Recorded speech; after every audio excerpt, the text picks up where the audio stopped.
home this year to go out and dominate just as he has. The fans expect it, and I think everyone around here knows that he's a good pitcher. Even though we don't see the same splits on the road, we're going to start to see that translate as well.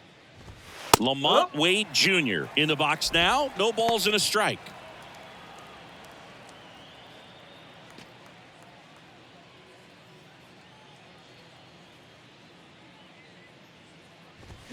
That just misses, and the count even 1-1. Well, he's so great about hitting the ball the other way. He gets those arms extended. So right there, just trying to straighten him up a little bit so he doesn't have as much outside plate coverage.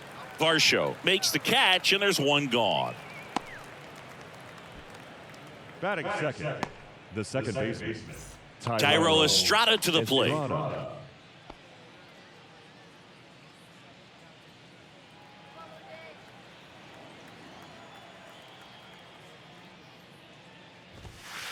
There's a strike. Well, as a hitter, you're hoping that the command on that sinker doesn't come until later in the ball game. But if that's how it's going to be all day, it's going to be a tough one for the offense. Next offering is in for a strike.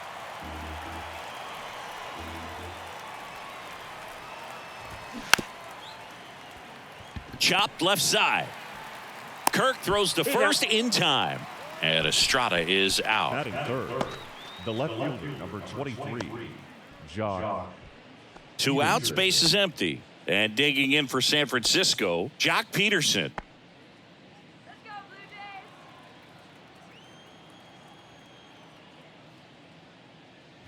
Jays. And that one just missed off the outside edge.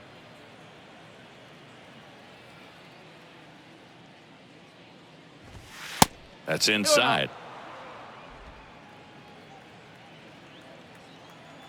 2-0 to count. Here it comes.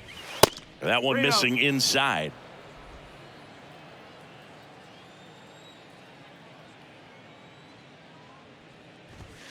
And now 3-1. 3-1.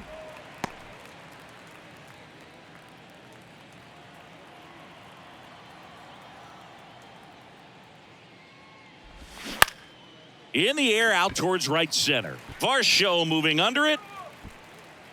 And puts the squeeze on that one. And that will end the inning. Middle of the first. Bottom half of inning number 1 coming up. No score after a half inning.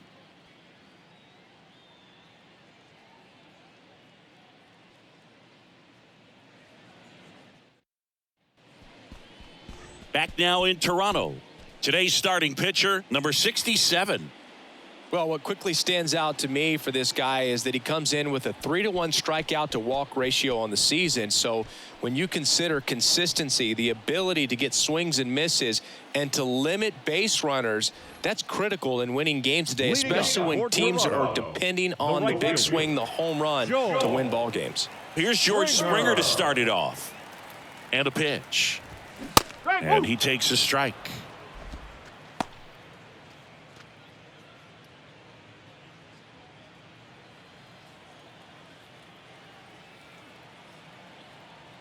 And the 0-1. Nope, that's low.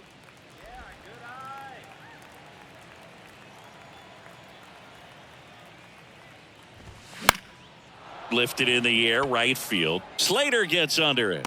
And a quick out, number 1. Batting second, the shortstop, Bo Bichette. Bo Bichette up to the dish. What a season it's been for him. He has supplied a lot of power and that average. This guy is an elite level hitter, especially considering contact and just the ability to hit for average. What you really like, though, stays in against those righties, and that's not so easy as a right-handed batter. Pulls that one foul. There's some players, for whatever reasons, they seem to just face a slew of right-handed pitchers, and their comfort level increased so much that they'd actually prefer to face that same side thrower in a tough situation. Misses outside. 2 balls, 2 strikes. Yeah, most guys struggle against the same side, whether it's left on left or right on right, and this guy's an exception. The wind of the pitch. Slow roller up the middle. Can't glove it cleanly, but plenty of time to recover, and that's the second out. Batting third, the designated hitter, Brandon. Up to the plate, it's Brandon Belt.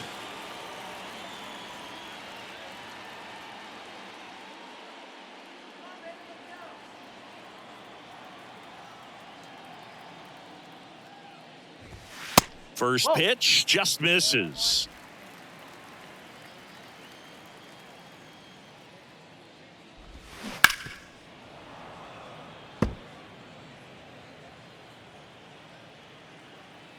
Two outs. And there's a ball. 2 balls, 1 strike.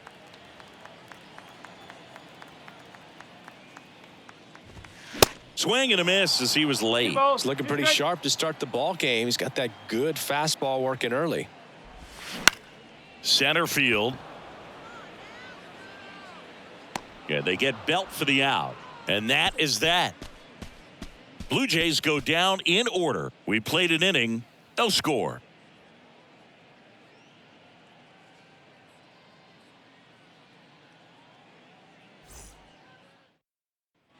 All set for the start of the inning. Now it's J.D. Davis. The third baseman, number 7, J.D. Davis.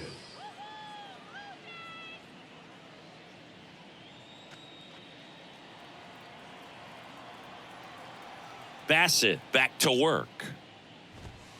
Good eye right there.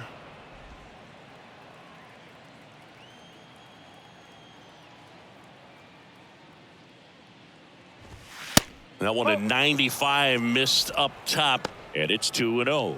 Larry Bullard making the calls behind the plate for us in this one. Pretty good strike zone. Well reviewed by those we talked to around the league. Yeah, he's an umpire. He doesn't get a lot of looks from players, maybe here and there once in a while, but he's appreciated back there. 2-1. Edge of the zone for a strike. Now 2-1. And that one is inside. 3-1.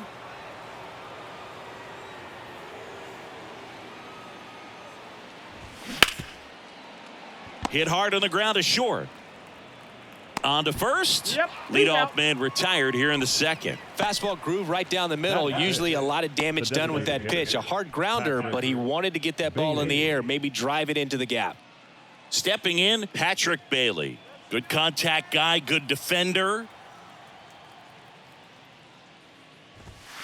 And he pumps it a strike. Bassett, he has a reputation, I don't know, maybe a knack for working himself out of tough situations that he finds himself in. You know, you like that in a relief pitcher, but when you have it for a starting pitcher, a guy that can get out of a tight spot, that is pretty valuable. Springer on the move. And you won't see the skipper rush to get somebody up in the bullpen as soon as he starts to see some signs of trouble. This guy's earned a longer leash, and because of that, confidence grows with the players and teammates playing behind him, that when things get a little rough out there, they know he'll find his way through it. The next offering misses, and the count is even 2-2. How much of the ability to do that in a tight spot is the mental approach? I think it's very much being able to have a laser-like focus, slow everything down, stay right in that moment, pitch to pitch execution, and focusing on that catcher's mitt. Second inning here, no score. Next pitch is downstairs.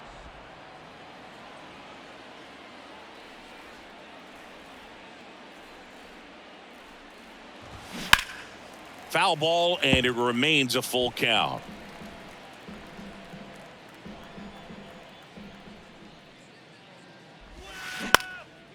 Right side, and that'll fall for a base hit. So they get a man aboard with a 1-out single. Batting 6, the catcher, number 2.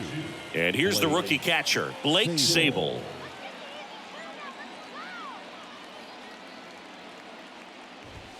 That one a little bit high. 1-0.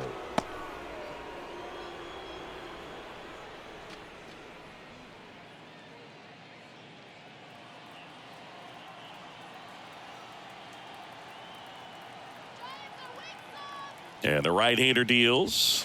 And now it's even up. 1-1.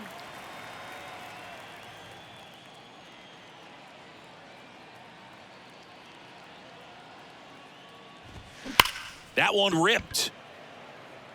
Merrifield makes the catch, and there are 2 outs. Not fooled at all right there. He was clearly all over it, but sometimes you hit it too hard and right at someone. You're looking for one of those bloop hits to get a knock sometimes. Austin Slater stands in.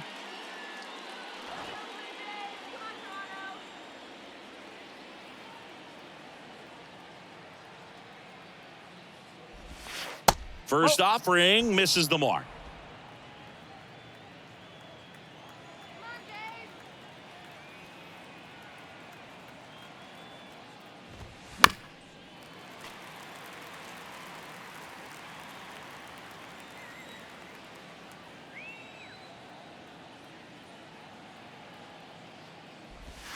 Good eye in that spot.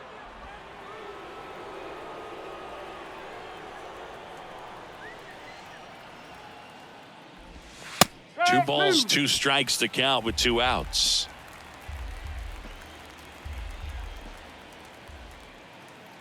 The pitch. Keeps the at-bat going with a foul ball.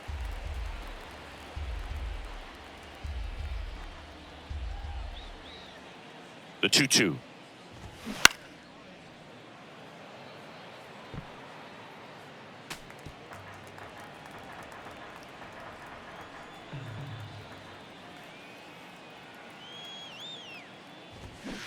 Gets a piece and stays alive. 8th pitch of the at-bat coming up.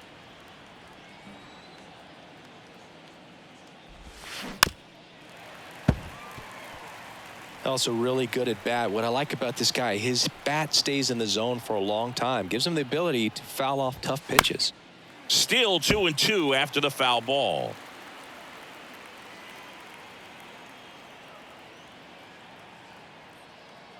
The pitch. Swing and a ground ball out to short. They get the force, and that is that. No runs, 1 hit, no errors, and a man left. We go to the bottom of inning number 2. We're tied 0-0.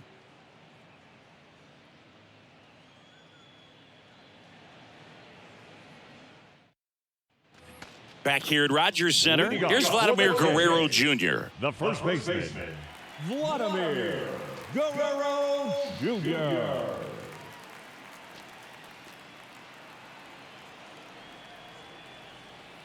Here comes a pitch. And that one fouled off.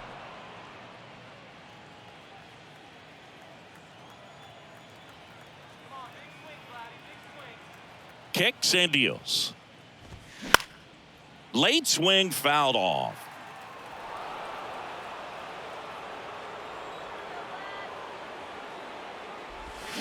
Cuts and misses. It's a strikeout.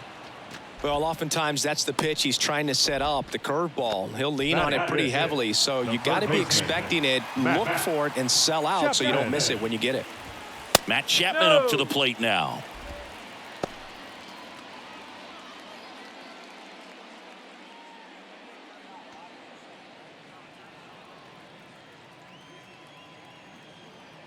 The 1-0. Check swing, and he held up.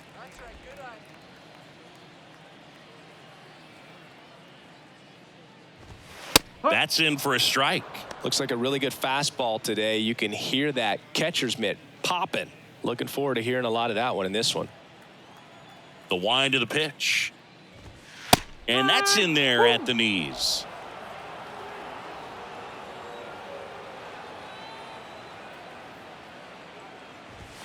Off the plate inside, ball 3. Really good take, especially with 2 strikes. Got him looking.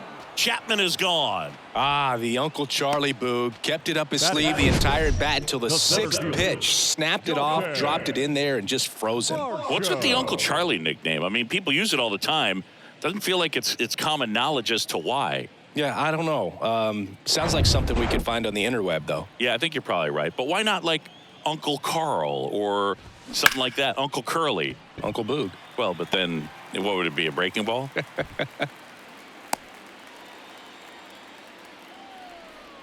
Batting 7, the left fielder, Whit Merrifield up to the plate. Obviously a guy who makes good contact, hits for average, but one of the things in today's game, the value in the fact that he hits both righties and lefties. They're so reliant on the matchups nowadays, Chris, and it's huge when you don't have to sit a guy or platoon him. When you can hit, both sides in terms of pitcher's arms, you're a guy that it's hard to take out of the... Oh, gets dirty, and that's a great play for the out. One left for Toronto. We'll move to the third with no score.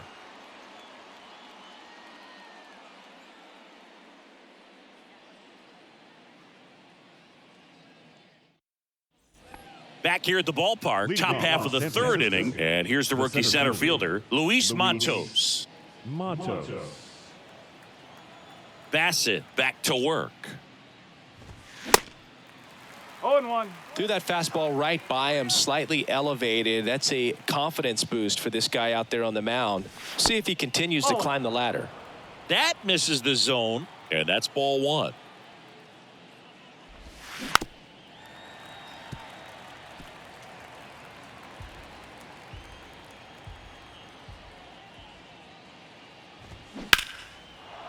On a line, base hit. So a man on base to start the inning. Good job of just putting the ball in play with 2 strikes. Nice line drive to the pull side right there, but he didn't spin off of it. That's the key. You still have to extend through the baseball in order to hit a line drive like that.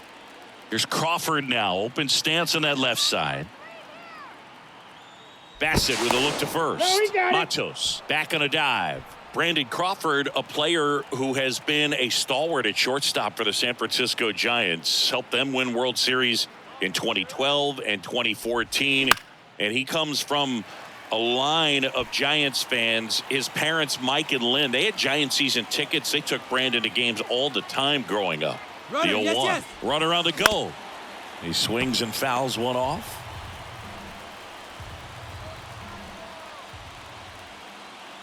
And here it comes. Little trouble with this one behind the plate. Runner holds. Count goes to 1-2.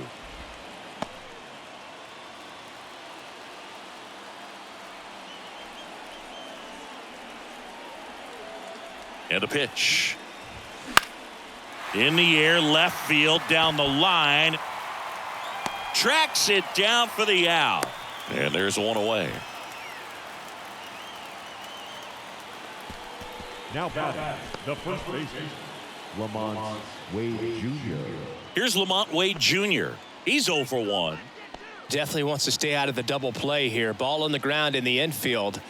Should be an inning-ending double play. That one lifted to left. Bounces over the wall in foul ground. It's an automatic double. Off the bat, I thought they were going to score their first run of the game, and that feels like a tough break. But look at the bright side. Really good contact at the plate, and now they're working with not just 1 but 2 runners in scoring position, so they'd love another base hit right here. Tyro Estrada, the next Giant to hit. High fly ball out into left center field. Got it. Really had to move for that catch. And there's 2 down. Yeah, that was a wasted RBI opportunity, but competitor like him, he is looking forward to making up for it in his next at bat. Here's Jack Peterson. He's 0 for 1. And this is a big opportunity for him to pick up his teammate right here.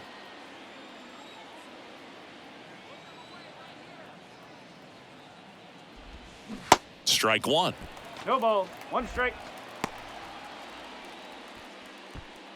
Top of the third, no score.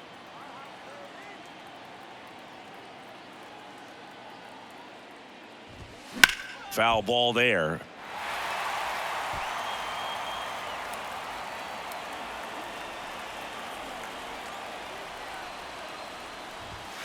The next pitch misses. Yeah, the count 1-2 on Jock.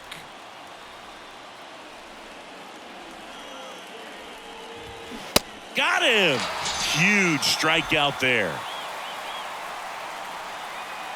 A lot of adrenaline, we can see it right there, and sometimes you just got to let it out. That's an outstanding job of taking that, executing, and getting out of a tough inning.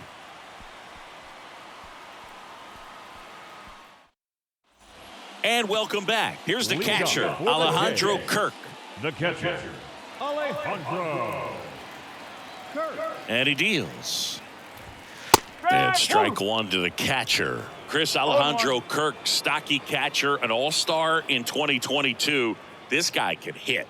Yeah, he can, and really just surprised everyone coming onto the scene, doing such a great job that became an all-star with very little big league experience before that. So now 1-2. Clearly, he was sitting on a fastball right there and just ended up out in front of the slider. Hey, you can't fault him for his commitment. Now he's just going to have to battle with 2 strikes.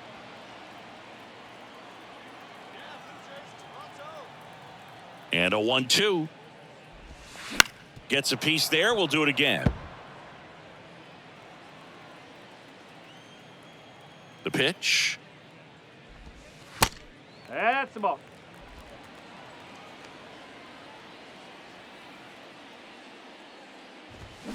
Got him.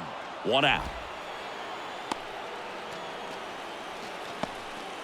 Batting ninth, Santiago The second Espinal baseman. getting ready to hit. Santiago Espinal. And he swings and No ball. misses 1 at the strike. initial offering.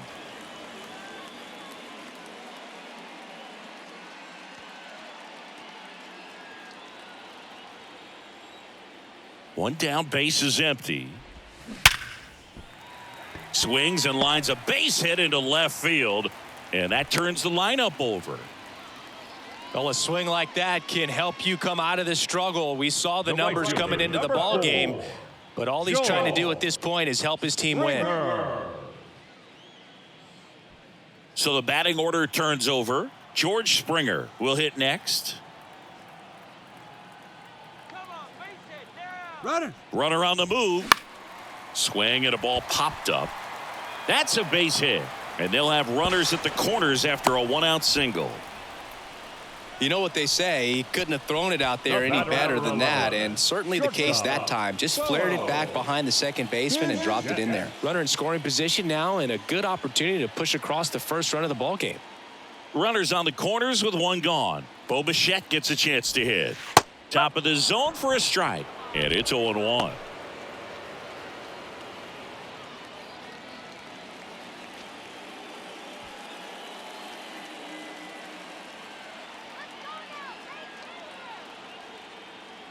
The pitch. Out there to center. Matos makes the play. Runner tagging from third. The throw's offline. He's safe. And it's 1-0. There you go. Nice little RBI there. It's a great at bat. Got the job done. Brandon Bell next up for the Blue Jays. 0 for 1 so far. Brandon Bell. They'll expect a back and forth this entire game because of how good the offenses are.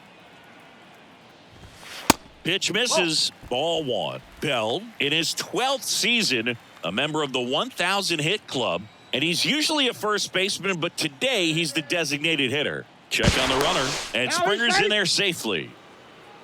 Some people say that first basemen kind of have the day off regularly because they don't run around a whole lot. But when you think about it, they are involved in just about every single play, and there's a lot of stress that gets put on their legs. So a well-deserved day at the DH spot for him.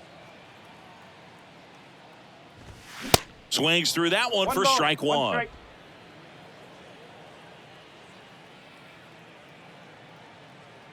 Throw over to first, and he's back in safely.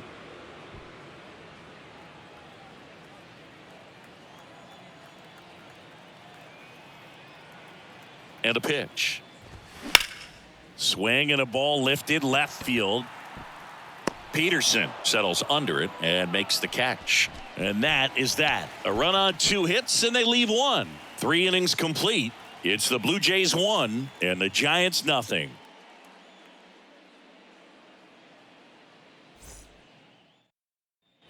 New inning getting started. Leading Now off it's San J.D. Francisco, Davis. The third baseman, number 7, J.D.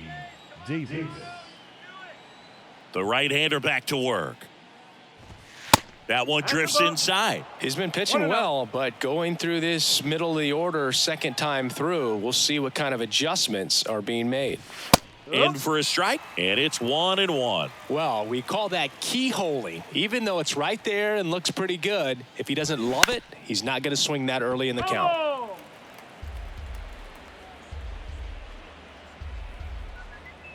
And the righty deals. And it's even up.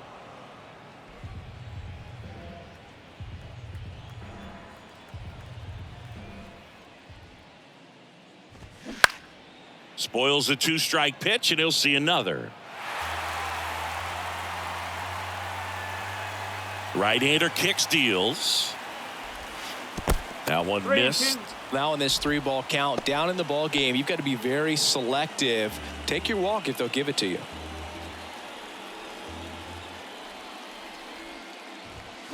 Battling here as he fouls it away. Righty delivers. And that's ball 4. A great back and forth in that at bat. He had to lay off some really close pitches, and somehow Boogie found a way to keep the bat on his shoulder right there. I'll tell you right now, I couldn't have done it.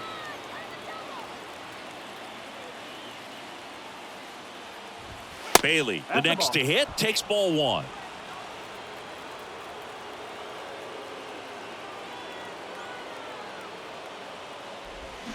Swings and misses. 1-1. And a count 1-1. Runner at first with no outs here. The 1-1 is fouled off.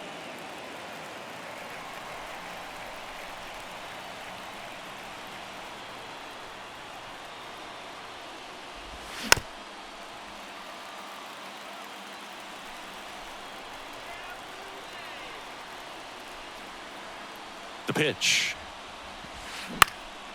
Left field. And that one gets down, fair ball. Lead runner holds up.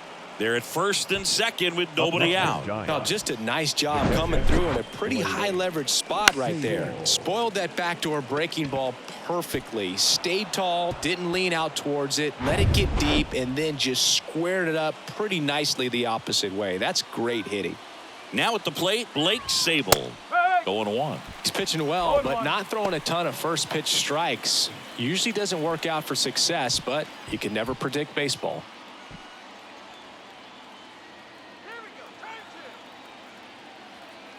Left-hand hitter waits. And that one is lifted in the air. Merrifield hauls it in, 1 away.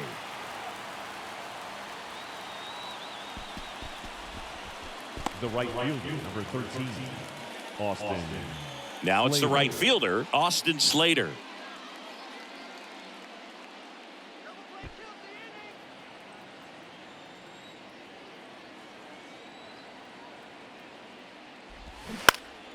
And first offering is fouled off.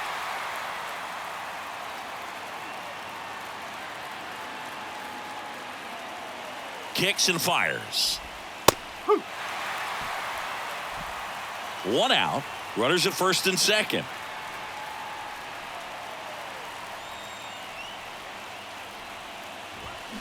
Got him. 2 out. Now batting. And up next for San Francisco, Luis Matos. 1 for 1. He singled to left his first time through.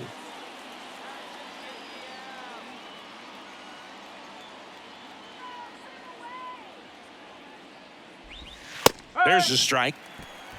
No ball. 1 strike. 2 outs. Couple of base runners at first and second.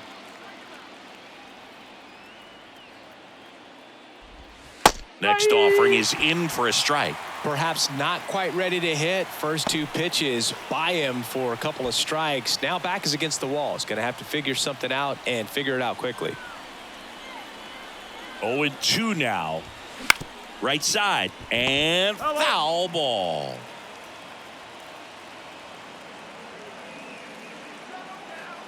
The 0-2. Line drive. That's a base hit. Runner around third. He comes across to score, and the Giants tie it up. It's 1-1. wasting no time. He's 2 for 2 now on the night, and just a triple and home run away from the cycle. Seriously, we're starting with this already.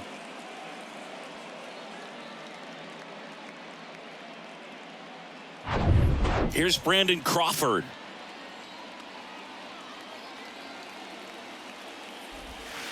That's down and in. 1 ball, no strike.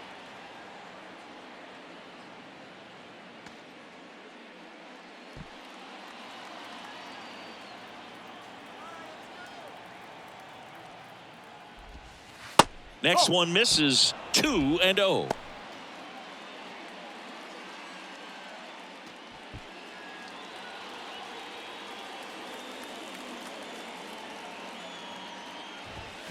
And a strike on the outside edge. 2 outs, 2 in scoring position.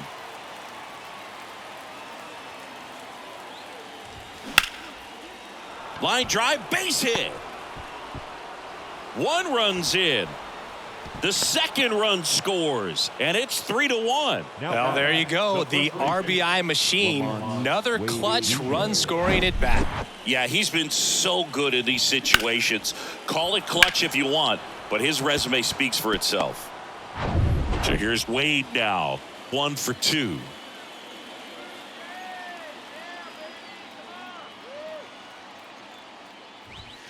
That's in there, and that's strike 1.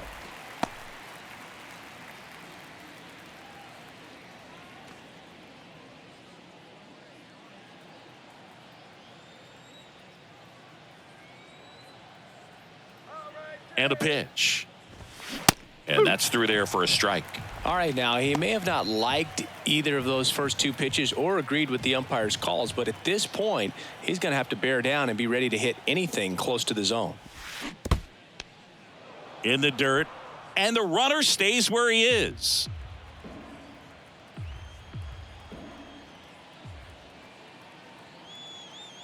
Righty to the plate. Waves at the bender for the strikeout. 3 runs for him here, and they move ahead. We're midway in the 4th. It's the Giants 3 and the Blue Jays 1.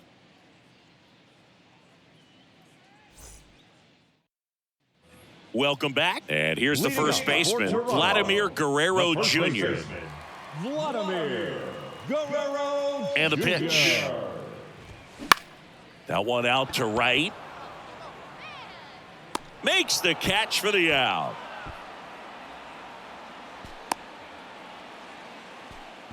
Now batting, the third baseman. Here's Matt Chapman. Matt Chapman.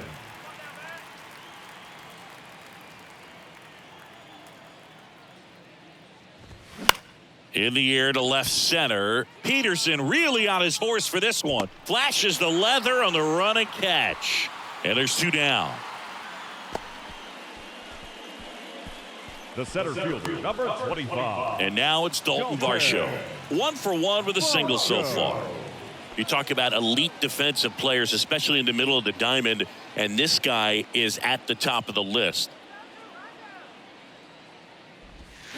Check swing, went around. It's 0-1. And you played behind guys, and they loved having your speed out there defensively. One of the things that we talk about is how much pitchers enjoy having those elite defenders behind them. Strike on the outside corner. 0-2. Boog, and the one thing about that is speed never goes in a slump, and defense shouldn't either. Hitting-wise, you can struggle, you can lose your mechanics, but the thing that you can do consistently every single game is play great defense if you're talented in that way, and this is what this guy does. 1-2. And now 2-2.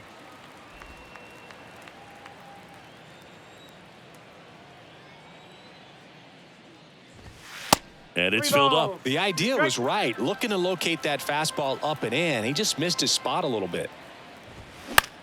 Swing and a high fly ball to left. Peterson makes the grab. 1-2-3 go the Blue Jays. Score holds. It's 3-1.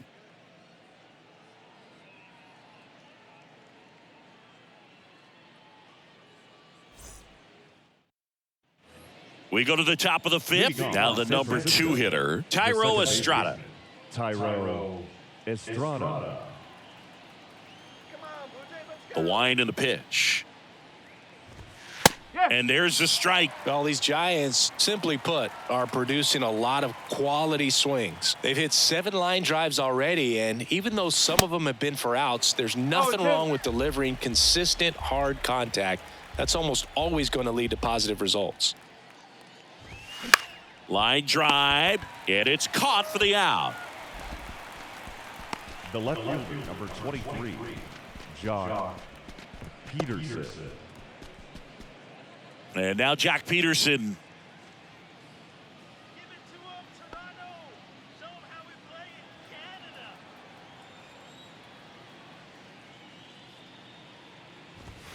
That's inside. And that is ball 1.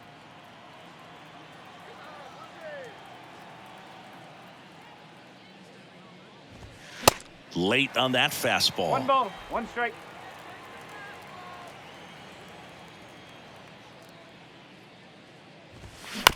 Swing, and this one's bounced to the ground.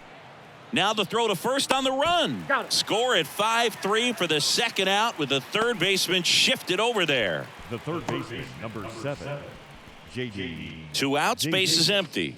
Now the Giants 4 hitter, J.D. Davis. This is important. If he can go 1, 2, 3 here, will be a very positive sign for him and for his team. And there's a strike on the outside corner, 0-1.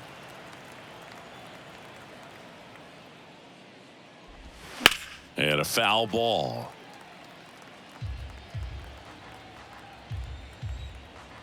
Oh, 0-2 to Davis. And a foul ball. He stays alive.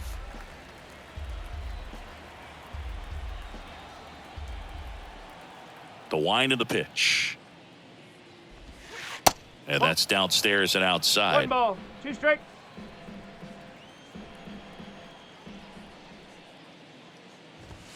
And another ball.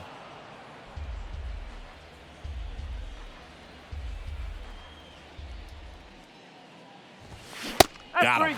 And good work there as he gets a 1, 2, 3. Giants go down quietly as the lead remains 3-1.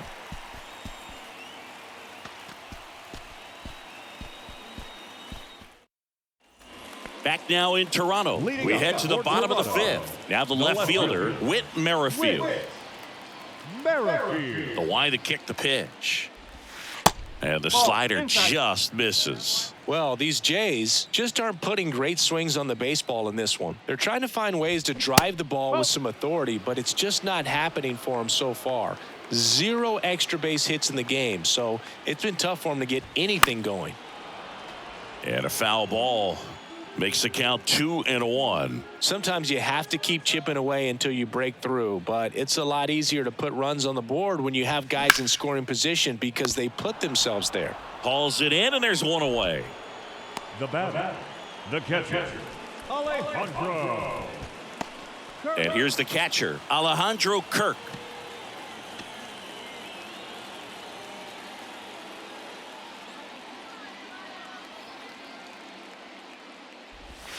First pitch doesn't find the zone.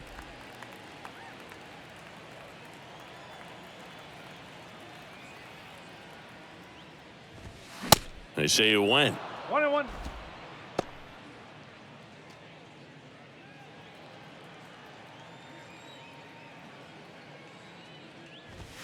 Clips the corner, and that is strike 2.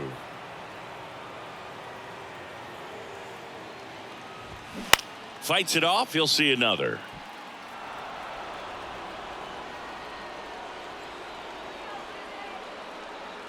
The pitch. Foul ball, still a 1-2 count.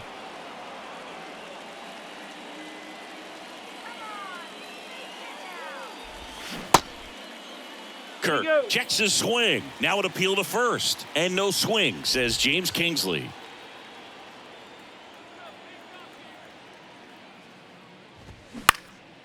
Swing and a ball hit out towards left center field. Matos hauls it in, and there's 2 away. The batter, number 5, second baseman, Next to hit, Santiago Espinal. Singled and scored his first time.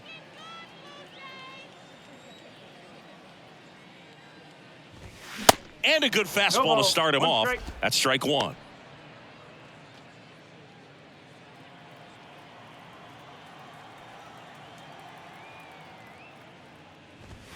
That's through there for a strike.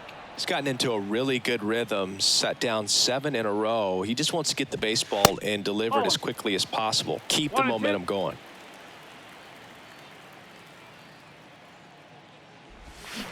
It's softly on the ground to third.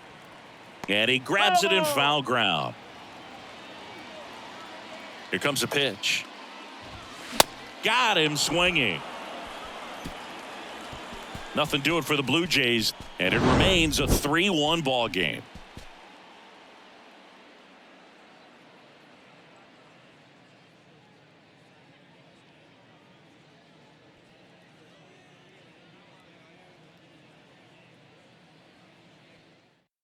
Out of the bullpen for the Jays, Mitch White.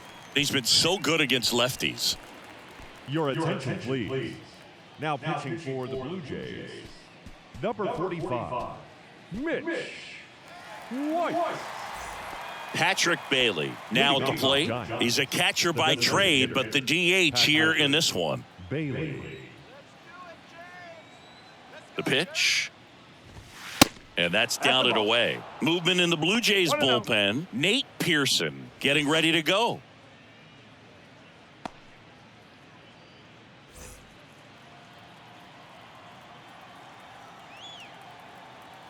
The 1-0.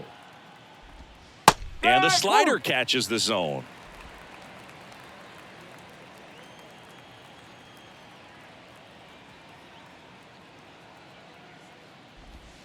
Outside. 1 strike.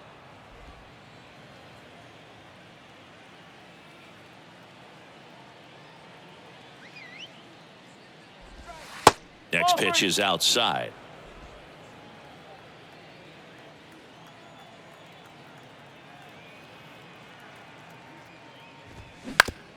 Up the middle, and he knocks it down.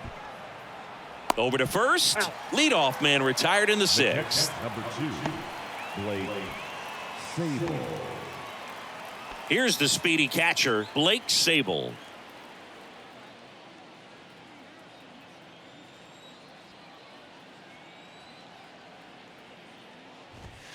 There's a strike, 95 of that one.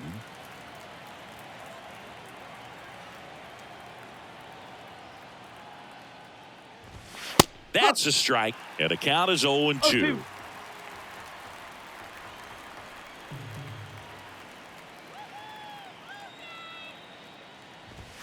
Just misses with that one. It's a good take.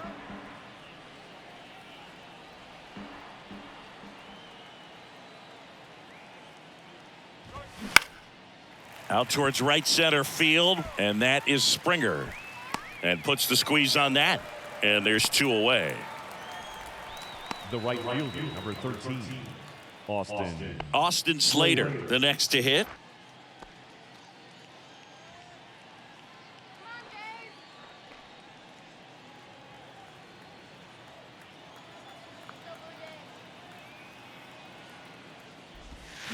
Fouled off down the right side.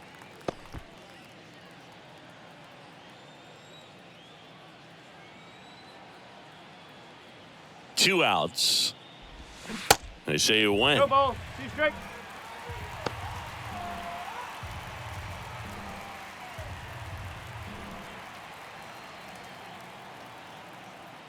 And the right-hander deals. 1 ball. 2 strike.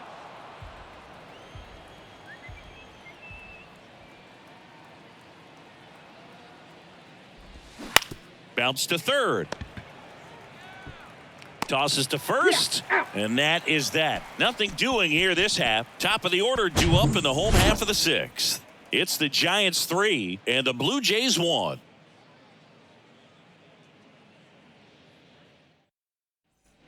Back here at the ballpark, John Shambi with Chris Singleton in the booth, and leading off the bottom of the 6th, George Springer. Let's go Blue Jays. Come on, Toronto.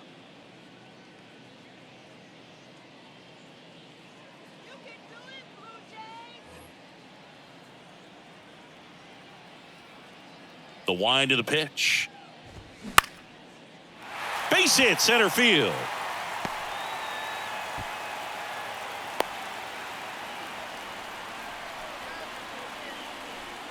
The batter, number 11, shortstop. Now it's the shortstop, Bo Bichette. This guy makes great contact. One of the best in the game at putting bat on ball. He's got such quick hands, and he's gaining pitch recognition. That keeps him square to the plate. There's a good chance that his bat stays in the zone a long time, and that produces solid contact consistently.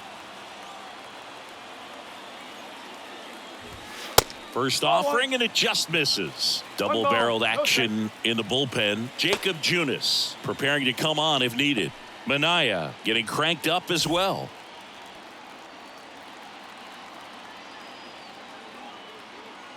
And the 1-0. That clips the corner. Boog, that hook's looking pretty sharp today. Just a solid pitching performance so far, and I really think it's because of that curveball. Nobody out. Runner at first.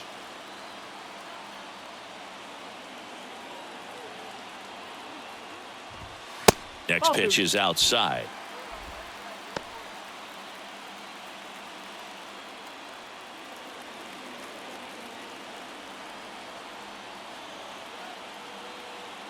And here it comes. That misses the zone, and the count is 3-1. He hasn't fallen behind in the count like this all day. He's in danger of walking his first batter right here. Pickoff throw. Springer back in standing.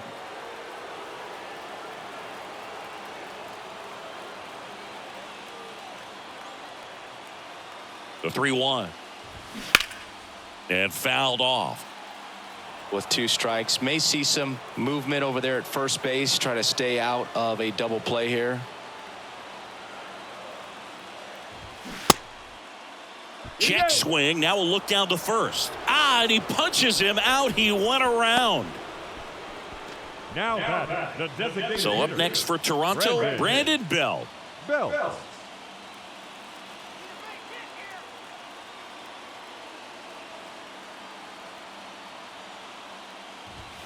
And the first pitch misses for ball 1. Definitely a frustrating day for the offense, but when they look at it, this guy's had his best stuff. Been painting the corners, working on the edges and changing speeds. Just a difficult one. You tip your cap. Checks over to first, back safely.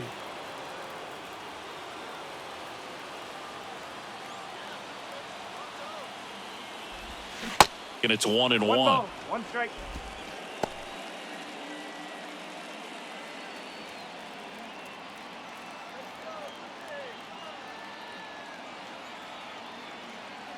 And a pitch.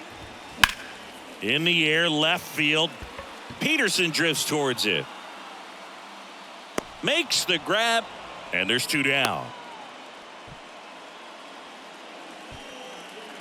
Now back, the first baseman, Vladimir Guerrero Jr. Vladimir Guerrero Jr. now.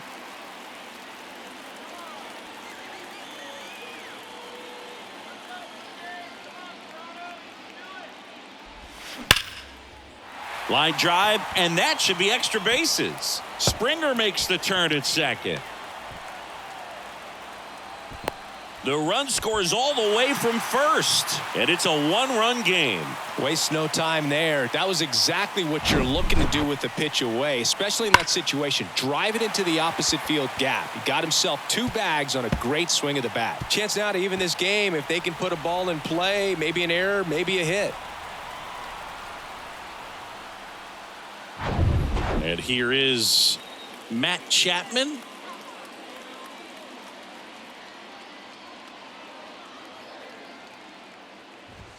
There's a strike. 0-1.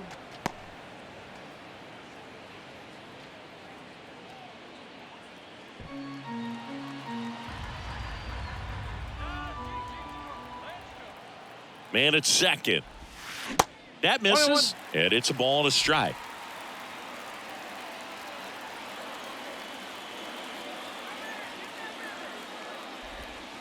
And that's too high.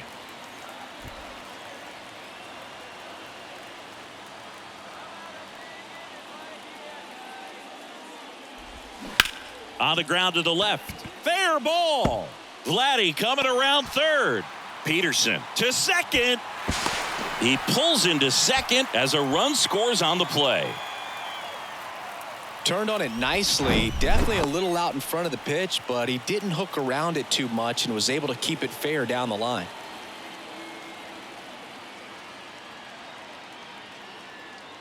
Here comes Gabe Kapler to the mound, and he's going to take the baseball from his starter. Number 67 will depart, and he's responsible for the runner on second, so the book isn't closed on him yet. We'll be right back.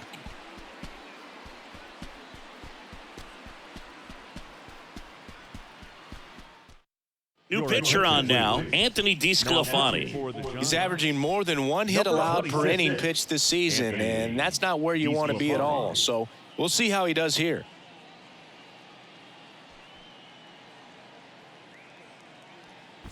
So runner at second, 2 down. Dalton Varsho next up for the Blue Jays. And first offering is fouled off. As a pitcher, you know the runner on second is ready to push things with his speed. A base hit's probably going to be a big run, so you really have to execute on the mound.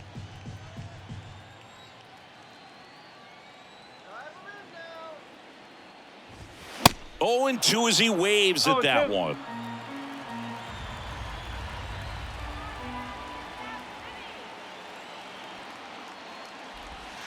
And now 1 and 2. That's a really good take. And now the count is even.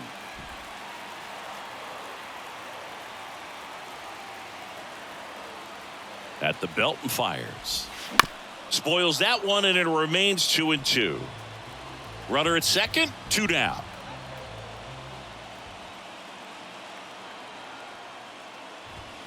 Stays alive.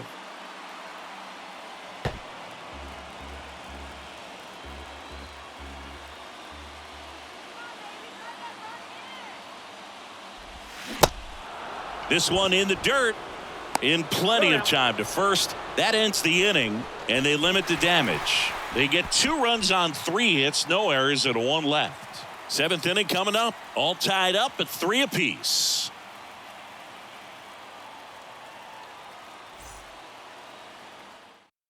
New pitcher now, Nate Pearson. This guy can bring it velocity-wise. Number 24, Nate Pearson. So digging in, Luis Matos. The center fielder, Luis Matos.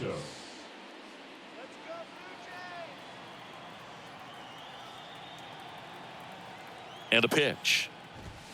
And a big swing and a miss. Well, a come and get me fastball right there. He didn't look ready for the velocity. I think it'd be a mistake to throw him anything off speed right here. Swings here and blasts one left field and brings it in at the wall. Now batting, shortstop, Brandon. And that'll bring up Brandon Crawford. Showed a really nice opposite field approach in his last at bat.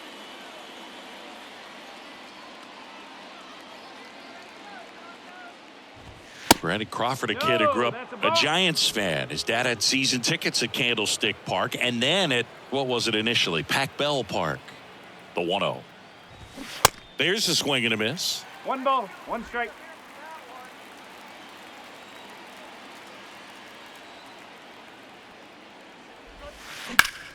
Slice the other way and foul.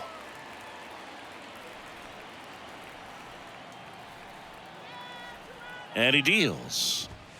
Just off the inside edge. Boog, he never moved because he never had time to. With that kind of velocity, you'd prefer that pitcher work away.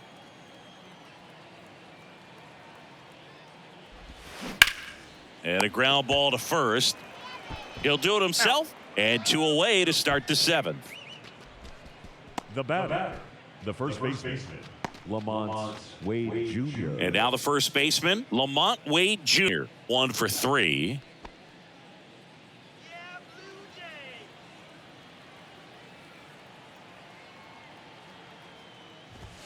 Swing and a drive. This one is crushed. No doubt about it. And here in the late stages, they had the lead. Lamont Wade Jr. leaves the yard. Home run number 10 on the year. And just like that, they're out front. It's 4-3.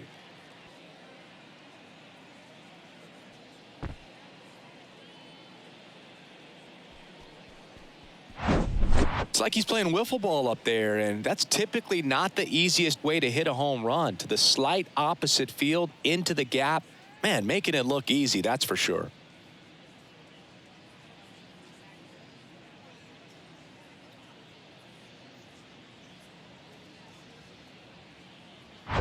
And now, Tyro Estrada.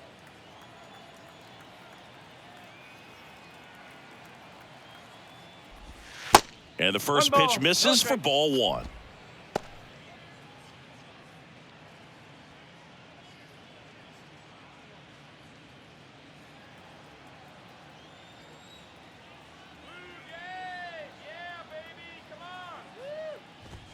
That's a strike across the top of the zone.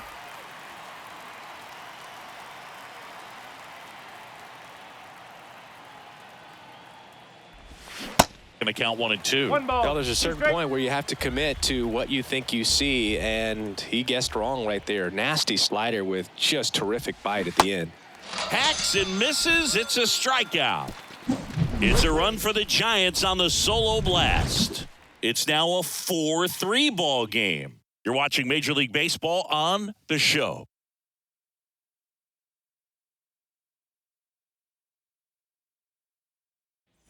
And welcome back. Here's the left fielder, Whit Merrifield.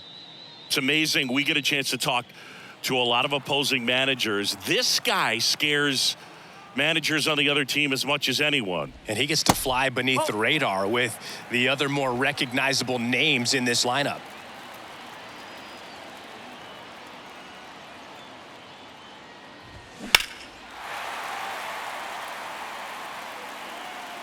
Well, he's ready for that fastball right there. Really turned on it, hit it hard, had the distance, but just too much hook to it. So you might want to make a little bit of an adjustment, let it travel a little more, and see if you can keep that thing fair.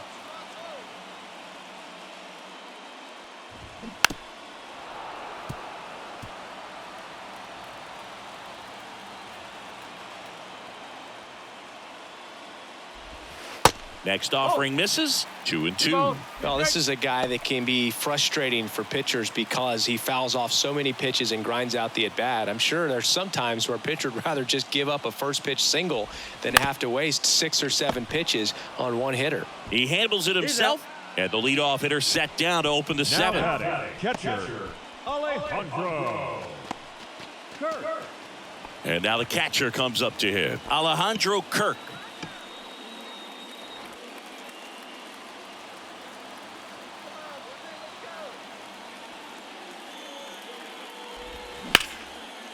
Line and a base hit into right.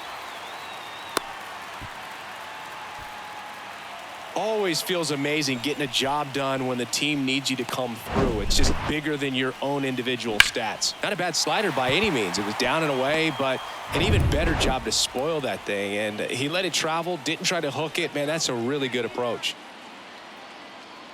And now Santiago Espinal in there, and it's 0-1.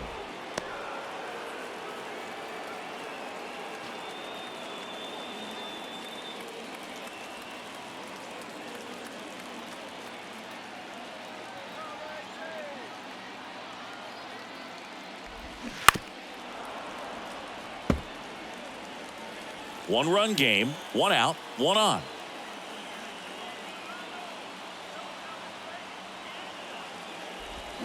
Swing and a miss, struck him out. Slider got him for strike 3. Well, that right there is just a pitcher's pitch, tailing away from the hitter, lowing away with some good action at the end. You know, even if he gets the bat to that ball, it's probably just a weak ground ball to the opposite side. Tell you what, that's a tremendous 2-strike pitch. Here's George Springer. He swings and misses at the first pitch. 0-1.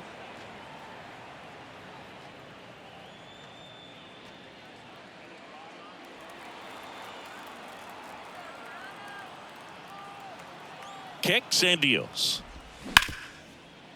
Ripped on the ground to second. They take the force out, and that will end the inning. So one hit is all they get. 8th inning coming up. It's the Giants 4 and the Blue Jays 3.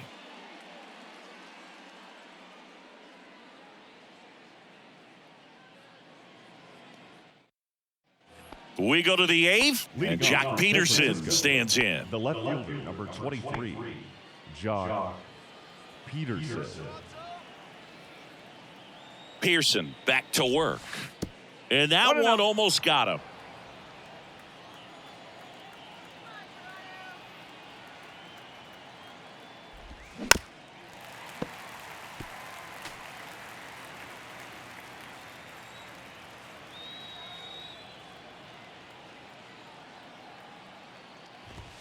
Check swing. He went. And the count 1-2.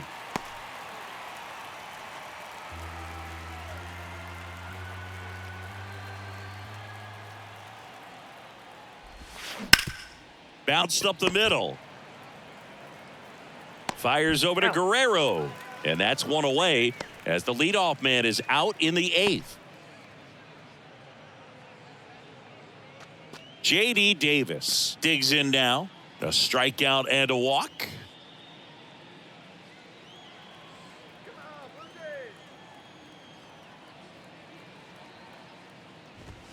First pitch just misses.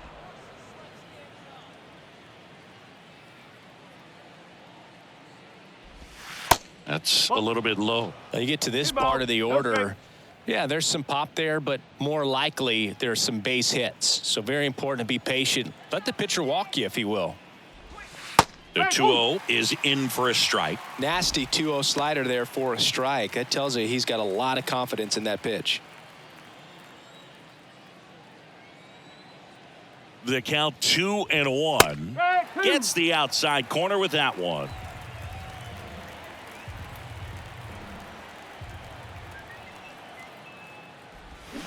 Got him swinging. Pulled the string on the changeup. Patrick Bailey, the next Giant to hit. Patrick Bailey.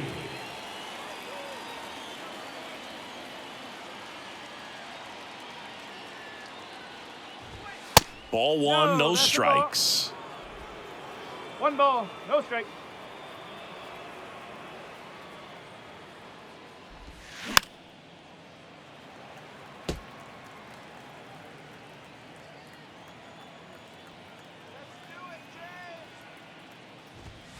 That's inside.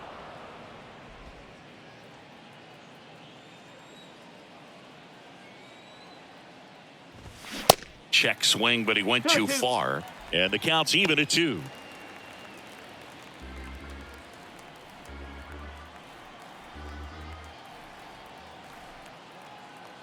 The pitch.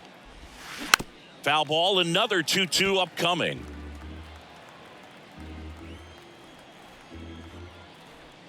Two down, nobody on. Fouls that off to the left, and we'll do it again.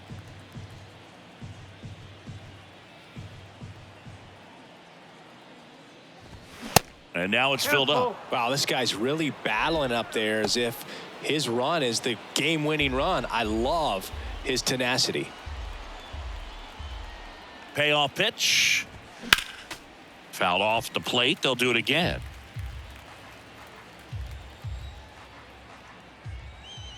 The pitch. Struck him out looking. Giants are down 1-2-3, but they hang on to a 1-run lead, 4-3.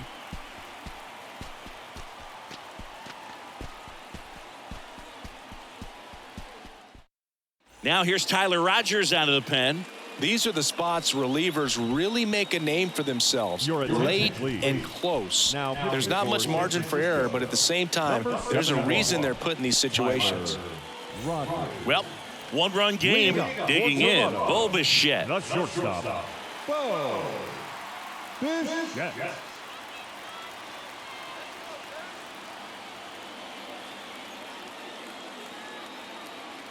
And a pitch. That one at the knees for a strike. Calling it bat can be a little bit of a dance. Strike one here, but a few more pitches. We'll see how it turns out.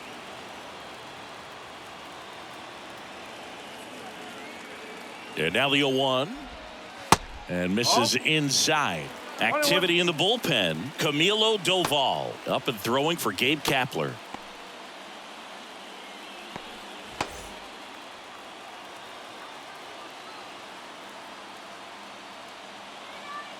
The 1-1. Now fly ball to right center. Slater grabs it on the run. Every day during batting practice, these outfielders get about 10 minutes of balls in the gaps. They practice this, and when the game comes, they make the play perfectly.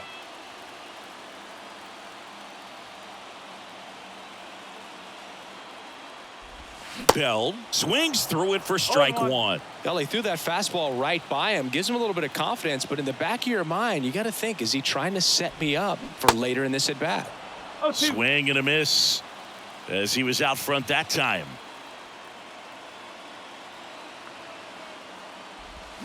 Next pitch is inside, and the count is 1-2. Definitely got the hitter conscious of the pitch inside. Really think the outer half is open. Now with the shift on, hits right into it, and that quickly 2 away. Up next for the Blue Jays, the first baseman, Vladimir. And next will be the cleanup hitter, Vladimir Guerrero Jr.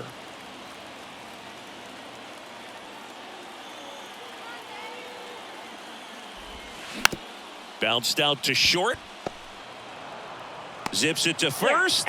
And Guerrero is set down. 3 up, 3 down, inning over. Blue Jays go down in order. Score holds at 4-3.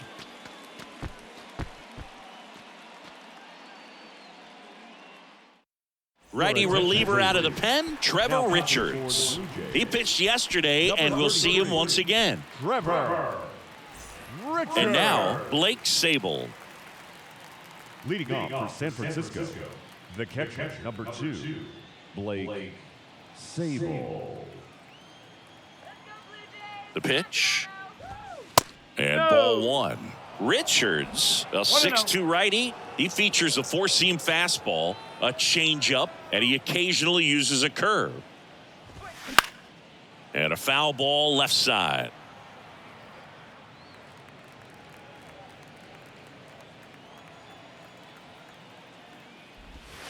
And 1-2.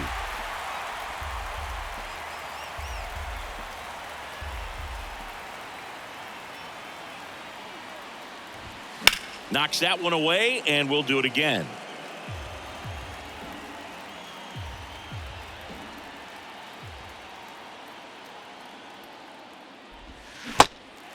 In the dirt. Kirk throws to first in time. And they get the leadoff man in the ninth. You hear people talk about letting the ball travel so often in terms of a hitting approach, and that's a great example why right there. If he's willing to let that curveball get a little deeper into the zone before he commits, he's way more likely to recognize that it's making a beeline for the dirt. On the other side, still a nice 2-strike pitch, though.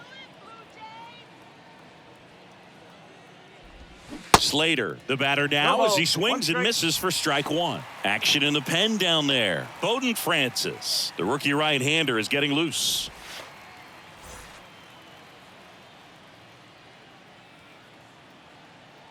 Here comes the 0-1. Whoa. Looks like he was trying to get to the front door with that curveball. It's definitely a finesse pitch, but it backed up a little bit on him and stayed inside.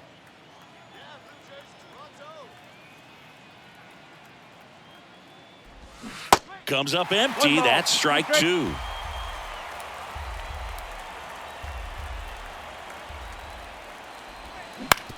To the right side. Nice grab. To first. Throw not in time, and he's safe. A nice diving play at second. Gave it a great effort, but I was just impressed by the hustle down the line to beat the throw. That was a fun play. Great stuff, guys.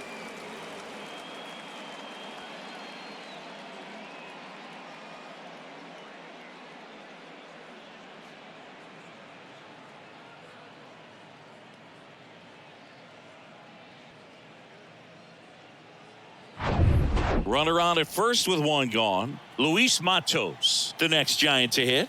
Move to first. Slater back in on a dive.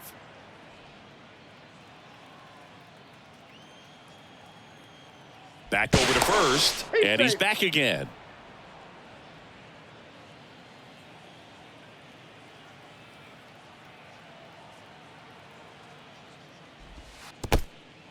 Now he can't squeeze it behind the plate. No advance. Good job behind the dish.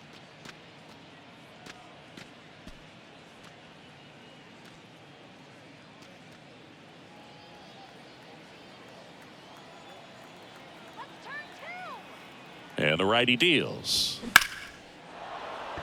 And a base hit up the middle. They get it in quickly. So first and second, now one out. The batter, number 35, shortstop, Brandon Crawford, the next Giant to hit. Runners on the move. And first offering is fouled off. Left-hand batter waits. Ball. Just missed. 1 ball, 1 strike.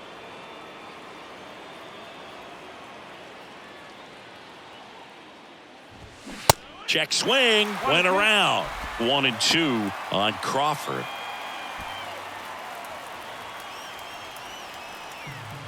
Righty delivers to the right side.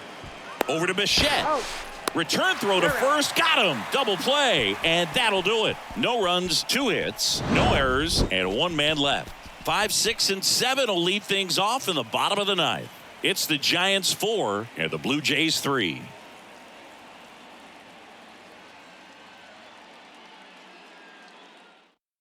Welcome back, and here comes the closer, Camilo Doval. Now, this is an extremely confident pitcher. He loves the pressure. Actually likes the 1-run game better than a comfortable 3-run save opportunity because that's when he pitches his best. Now it's Matt Chapman. The third baseman, Matt Chapman. And here it comes. Swing and a miss, and it's 0-1.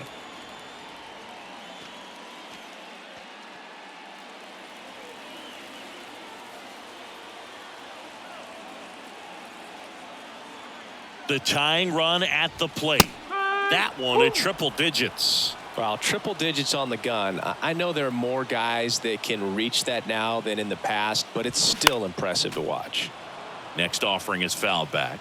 Pretty good pitch there to take a rip at. He wants to get his arms extended. He likes the ball away from him a little bit, just not able to square it up. Swing and a ground ball up the middle. That's a base hit.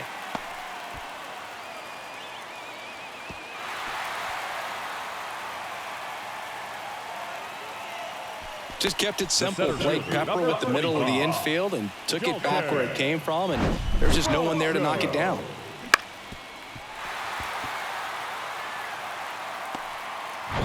Now, Dalton Varsho.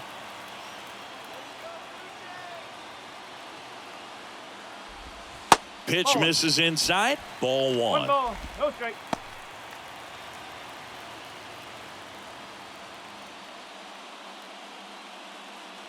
Crowd locked in right now. 1-run game here in the 9th.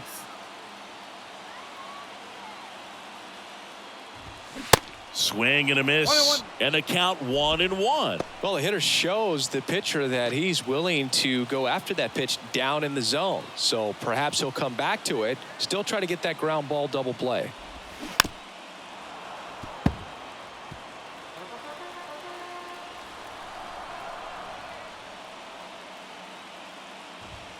That one misses. Now 2-2. Man, oh man, I don't know how you take that pitch. That's as close as it gets. Tried to check his swing. Appeal to third. No, he held up. Trying to keep the game alive here in the bottom of the 9th. And ball 4, 2 aboard. Oh, now he's got 2 runners on after that walk, and things can get out of hand in a hurry in these situations, so he's going to have to find a way to get back into the strike zone. Bottom of the 9th, 1-run game, 2 on. And now for the Jays, Whit Merrifield. Well, if he gets the save here, he's going to have earned it. Just getting through this hitter is going to be a challenge enough. Well, comfortable or not, these are the situations closers they seem to live for. I mean, you get into some hot water, a jam, tough spot, whatever you want to call it, but this is where they earn their keep.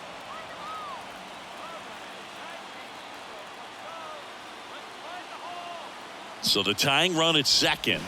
And strike two. Well, you can see here they're trying to get both the tying and winning runs into scoring position.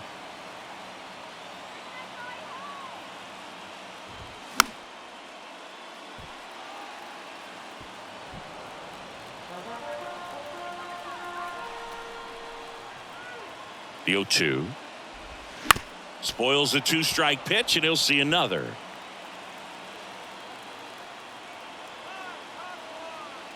Right-handed reliever. Check swing, appeal to first. Yes, he did. Down he goes on strikes. Up next to the Blue Jays. And next for Toronto, Alejandro Kirk. And there's no doubt that they'll feed off the energy from this crowd, right? I mean, yeah, I'd say the intensity level has gone up a few notches for sure.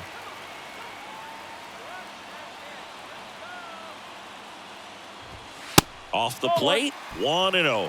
This is the guy they turn to get the most important outs of the ball game, but they're going to make him work to get this save. Big spot, tying and winning runs aboard with one down. Next offering is in for a strike. Well, so many hard-throwing relievers in the game these days, you would think that guys have made the adjustment, but I don't know if you ever get used to it. Just pumping gas out of the bullpen, so hard to play catch-up.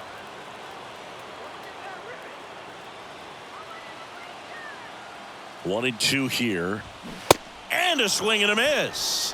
And he's down on strikes for the second time today.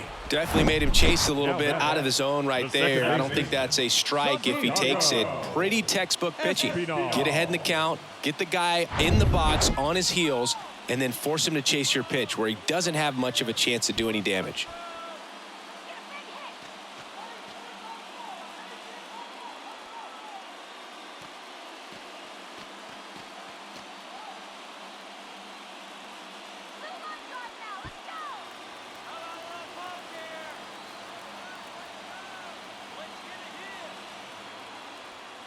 Espinal in the box now, takes strike one.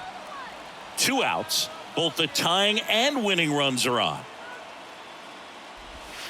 Next offering is in for a strike. 0-2 count, both pitches on the inside part of the plate. Hitter is thinking, I don't want to get beat here. This is a good time for something off speed away. Off the mark there, and it's 1-2.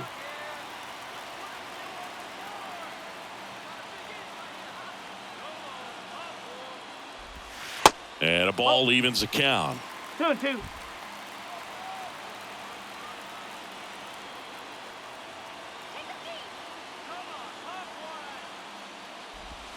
That one missing inside. So both runners should be on the move here on the full count pitch. Yeah, this is a good chance to tie up this ball game. See if he can find some open grass in the outfield.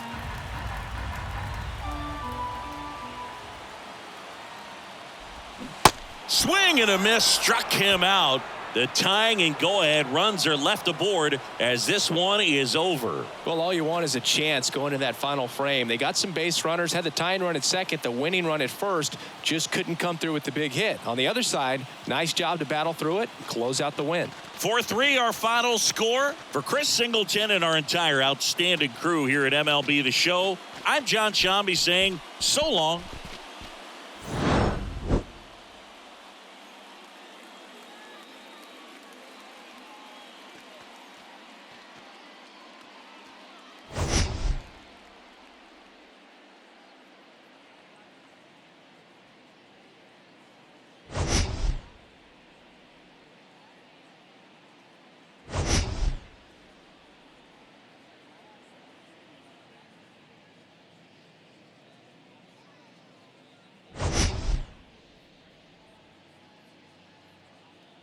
That. I mean, the ERA is bloated. He understands that he's got to put his team in a better position to win ball games. And at this point, you have to forget about your own individual stats and you have to go out there and attack and try to get that W. And if you do that, you'll look up and most likely that ERA will have dropped over time. All right, ready to go here.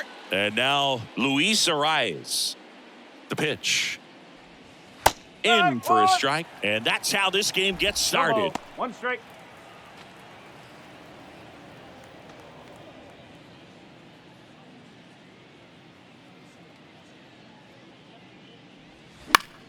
Fouls one off out of play, back to our left.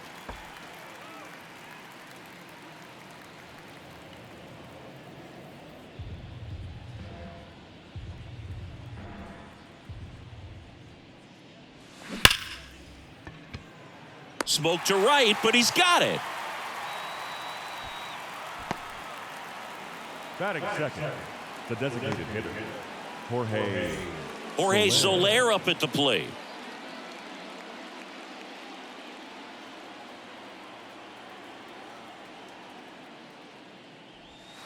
First offering misses badly for ball one.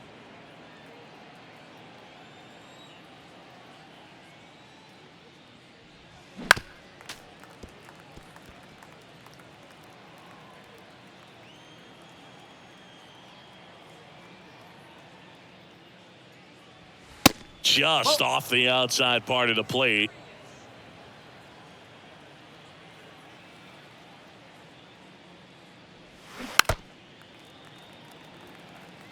Flew open a little bit with that front shoulder, but was able to slow his bat down just enough to make contact with that pitch. Keep the at-bat alive.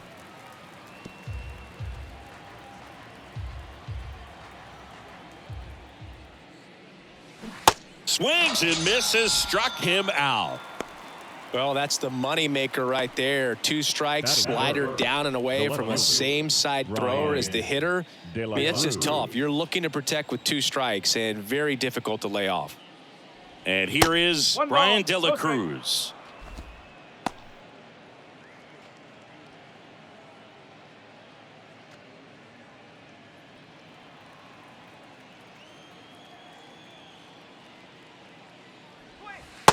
Slider clips the corner. Man, this guy's got a great feel for his breaking ball today. And it is 2-1.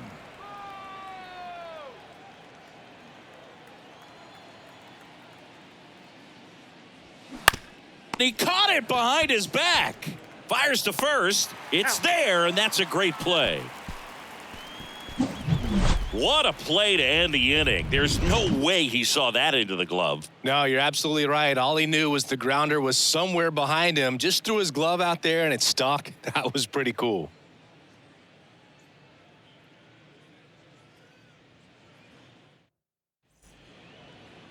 Back here in Atlanta, and towing the slab in this one, Yuri Perez. And singing, it's not hard to see, he's been outstanding. Well, you just take a look at the numbers, ERA in the low 1s. He's clearly been one of the best pitchers in the league this year. I mean, just dynamic stuff. It's electric as well as it comes through the zone. Hitters trying to figure out what he's doing. So hard to think with. And the only bad thing for him is that your ERA can really... Swing, and this one's blasted. It's got a chance. To the warning track, makes the catch. Batting second, the second baseman, Ozzie. Here is Ozzie Albies up to hit. Good power, not great in the OBP department.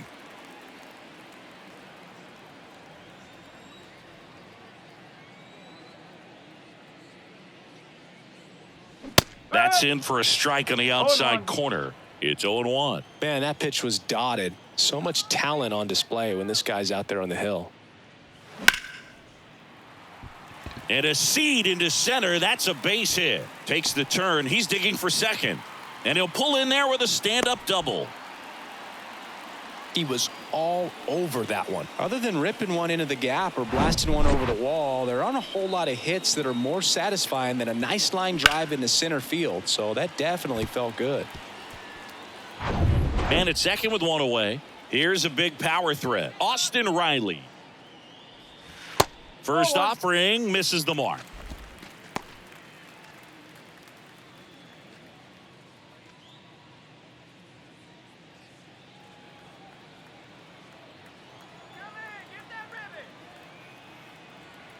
Kicks and fires. And a good eye there. 2-0.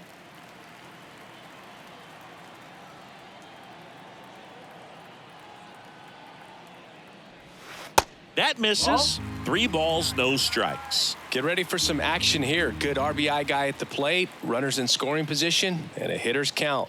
That just missed. He walked him on 4 pitches. I don't think he really wanted to pitch to him right there anyhow. Batting fourth, the first baseman, Here's Matt Olson. Olson.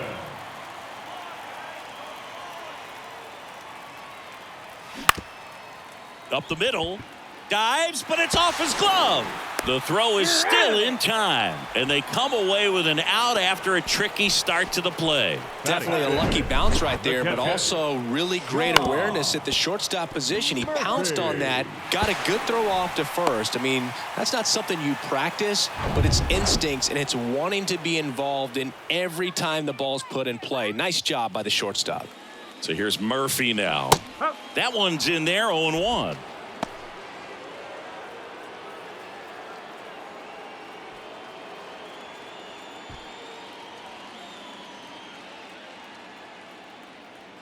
The pitch. And there's a foul ball.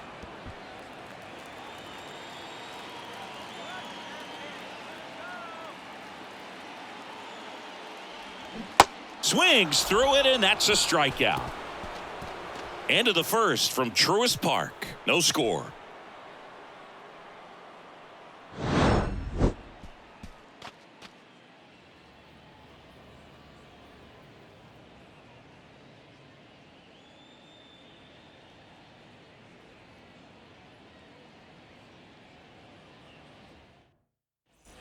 Welcome back. Second inning set to go. And at the plate for Miami, Jazz Chisholm Jr. Chisholm Jr. And the pitch. Hard hit, right side. Throw on to Olson. 1 up, 1 down. Batting fifth, the first baseman, Garrett Cooper. And now it's Garrett Cooper up to hit.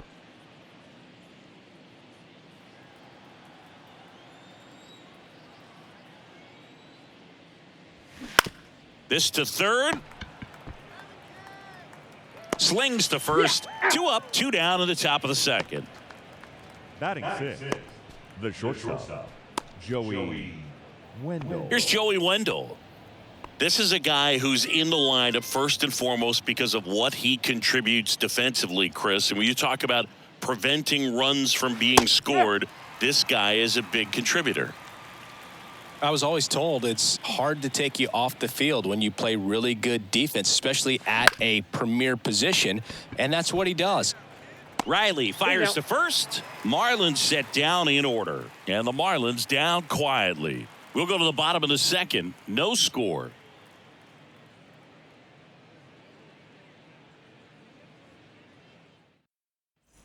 Back at Truist Park, bottom of the second. Now here is Marcell Ozuna. He's not going to get cheated up there. No, he's not. He's looking to do damage with every swing he takes. The hitting's going to come around. He's going to figure it out. But right now, his big asset is the way he plays the game on defense. 0-1. No ball. 1 strike.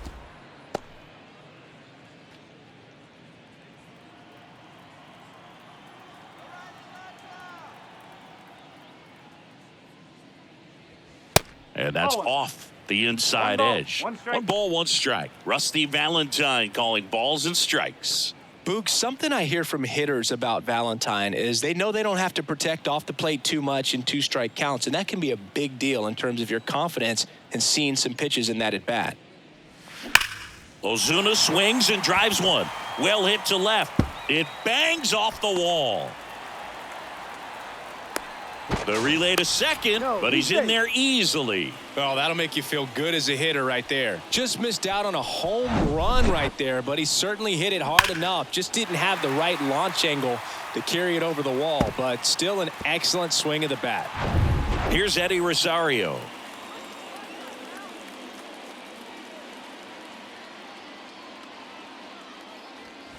And that's in there for strike 1.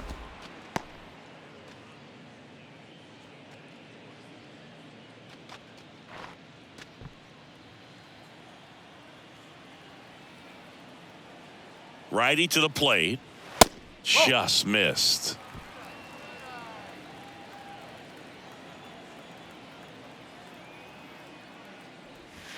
And there's a ball.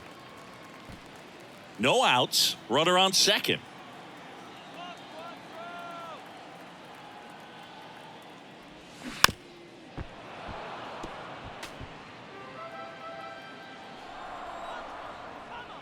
The 2-2 on the way.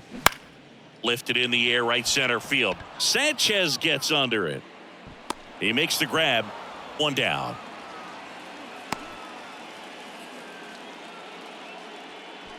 Batting in, the shortstop, Orlando Arcia. Here's Orlando Arcia.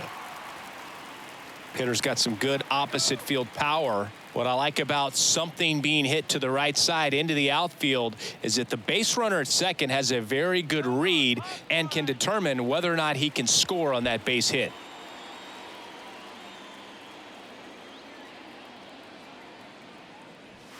Pitch misses inside, and that's ball one.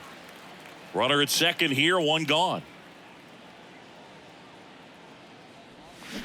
And it's even up. Man, he really sells the changeup with that arm action.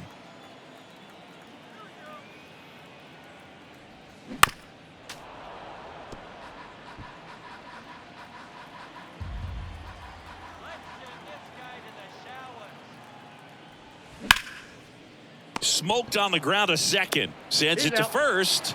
That's out number two. Batting ninth, the center fielder, Michael Harris. Next up for the Braves. And this is a big opportunity for him to pick up his teammate right here.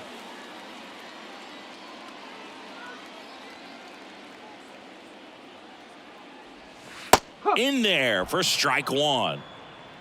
Two outs and one in scoring position.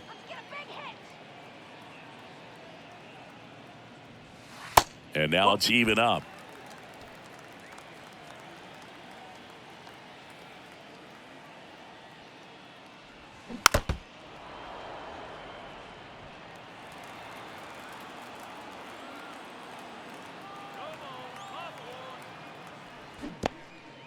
In the dirt, nice job behind the plate. Well done behind the dish.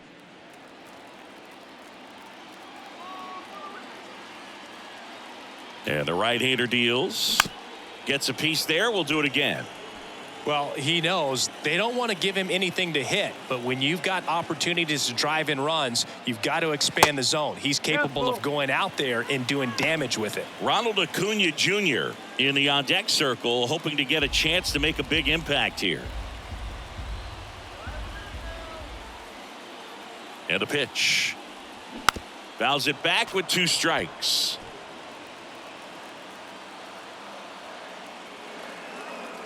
3-2 now. Swing and a high fly ball out there towards left field. De La Cruz makes the grab, and that'll end the inning. Braves strand one. We'll move to the third with no score.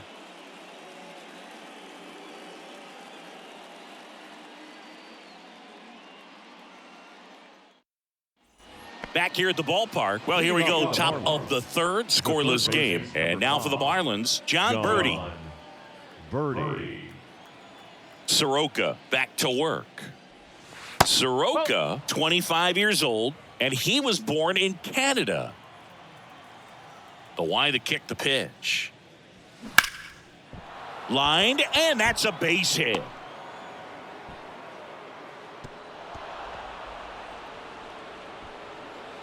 Just so sound in his mechanics. Hits against a firm front side, and the hands just continue to carry through the middle of the field.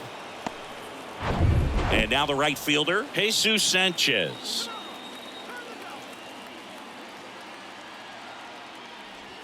In there at the knees. That's strike one.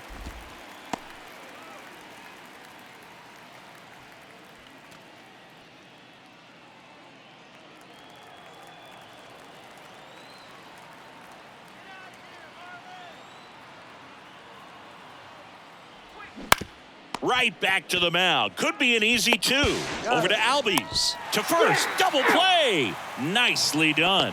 Great job on the mound, fielding his position and making a good throw to second to get the double play started. Far too often we see pitchers have a hard time with that throw, but No issues right there. That's good practice paying off in a game and resulting in 2 big outs. Jacob Stallings now. First pitch, not close. Stallings getting the start at catcher, 33 years old, and he's a former National League Gold Glover.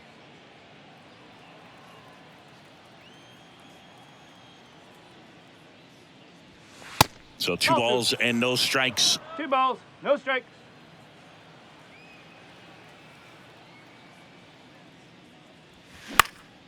That one pushed foul.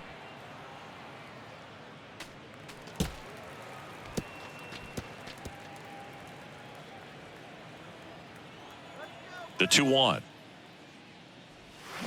Swing and a grounder, foul, first base side.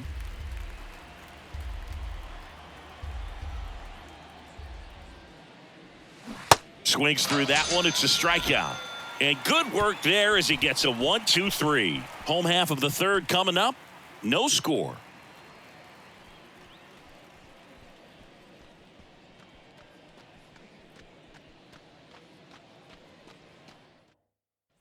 Back here in Atlanta, and the batter now, Ronald Acuna Jr. The right fielder. When he steps into the batter's box, the comfort level looks so high. It doesn't matter what kind of delivery that pitcher has, what kind of velocity, what kind of secondary stuff.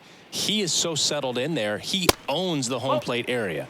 That one ran inside, almost got him. Chris, the tools for Acuna, the one thing that jumps out for me, power, and power to all fields. I love his right center field pop, and we saw him in the All-Star game a few years ago. He looked like a left-handed hitter hitting home runs that direction.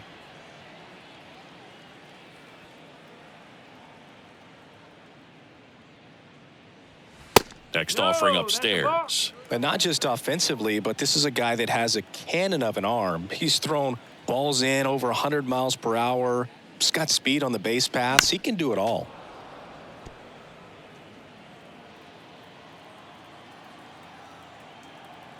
The wind of the pitch. 3-2.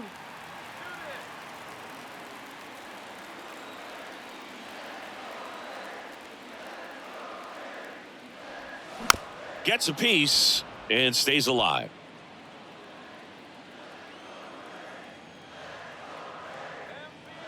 Three-two. Got him swinging for the strikeout.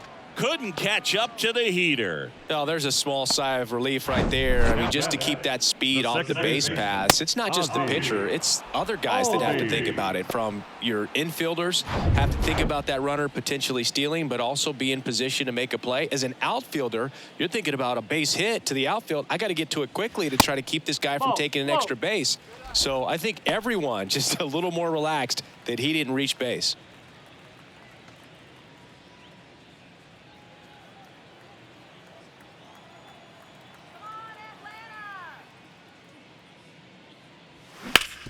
Ground ball up the middle.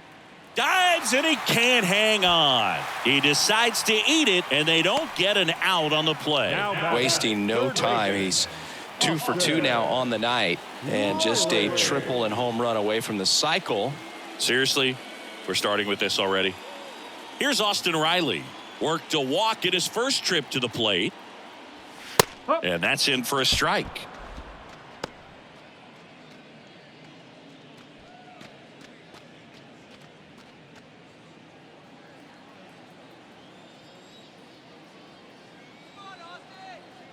The 0-1. Way out front for strike 2. Quickly in an 0-2 count, you've got to figure out a way to shorten your path to the baseball. Put it in play somewhere, then you got a chance. Next pitch misses outside. Now 1-2.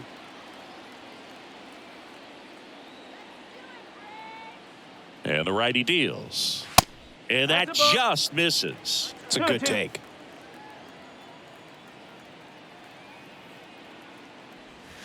Swing and a miss. Struck him out. 2 away. Well, that's a curveball that people like to describe as a hammer or Uncle Charlie, and you can see why. It's not a looping slow curve. He throws it hard, and it gets plenty of bite on the end.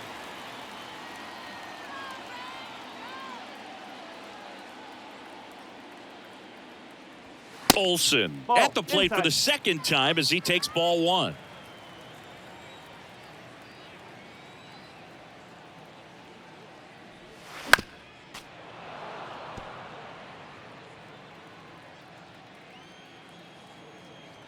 Perez throws to first. Albies dives back in.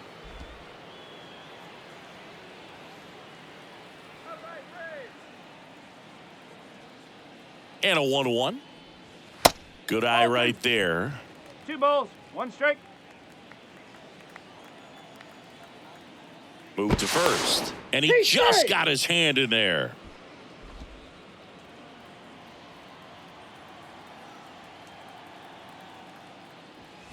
Two 2-1 pitch is in there, and the count is even.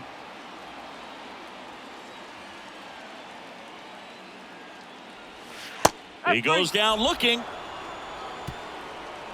One left for Atlanta, and we are still scoreless.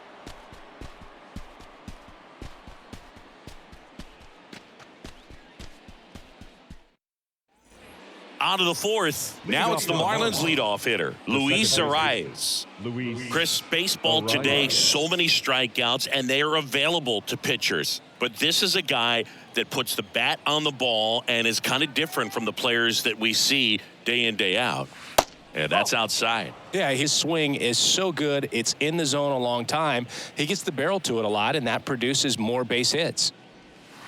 And there's a strike. Singy, one of the things that's interesting is that guys really don't worry about swing and miss from an offensive standpoint anymore. So when you see somebody who contacts the ball like this, do you think of that as plus value? Absolutely. If he's doing damage. Now, if he's rolling over and grounding out, then it's a different story. But yeah, if he can put the ball in the gaps or over the fence, 100%. 2-2. In the air, out towards right center. That one opts against the fence. Safely into second. He's got a double. Everything came together for him. Pretty much just a textbook double into the gap. And when you can drop one in there between the outfielders, you know you're making the turn at first. Just an excellent swing. Now let's see if they can put up the first run of the game. Go ahead run on base. Jorge Soler, the next up for the Marlins. Scoreless here, but now he's got to deal with a guy who's got some power. Got to be careful when you're talking about a hitter with this type of slug and these type of home run totals. He struck out swinging at his first at bat.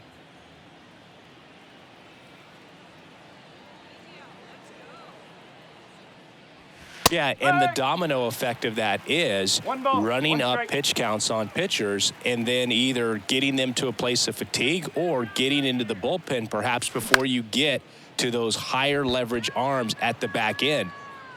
He dives, but he can't make the catch. Rosario whips it in quickly, and the go-ahead run stops at third base. And he's got a double.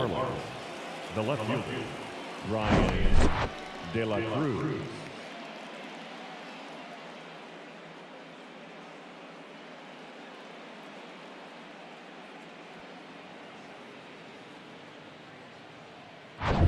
Brian De La Cruz, the next up for the Marlins. Grounded out back to the pitcher his first time.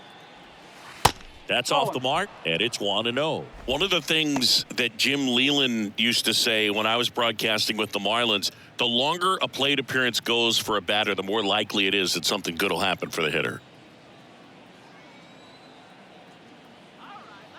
Right-hander kicks, deals. Turned on, but foul wide of third.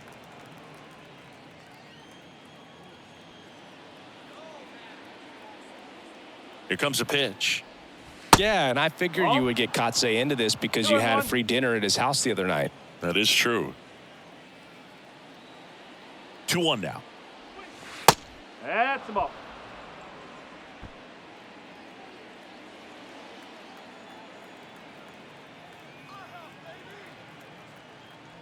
Three one, and he couldn't come up with it.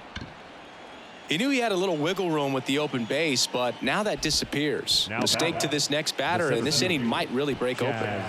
Jazz Chisholm Jr. now. Grounded out his first time.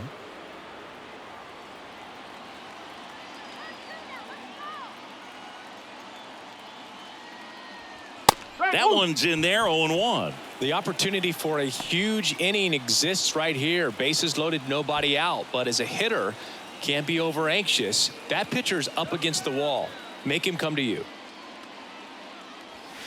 The 0-1 is outside, and it's a ball and a strike. You need a strikeout, and you need a ball perhaps on the ground for a double play, or get yourself a pop-up, something, but you got to make some pitches. But if he can battle and get through this, he can earn some points.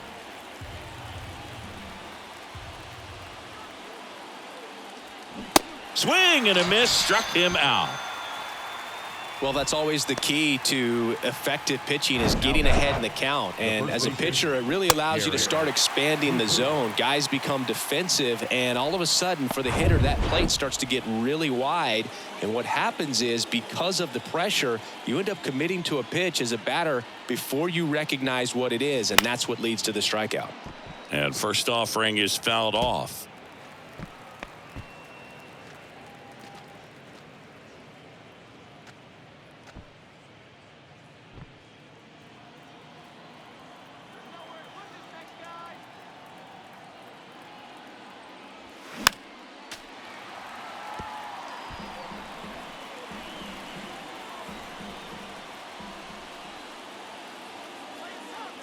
And a pitch.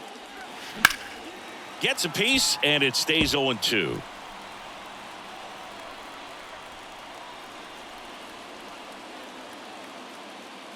Kicks and deals.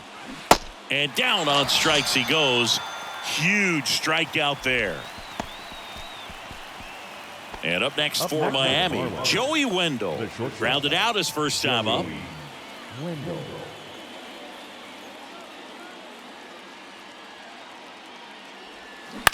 In the air, right field.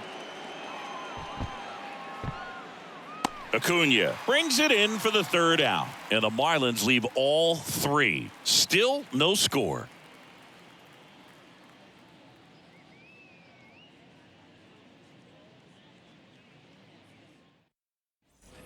And welcome back. Here's the power hitting catcher, Sean Murphy. The catcher. If you don't get ahead in the count, you can forget about having any success against him.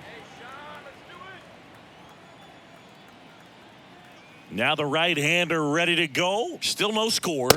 Yeah, the pitch is in for a strike. 0-1.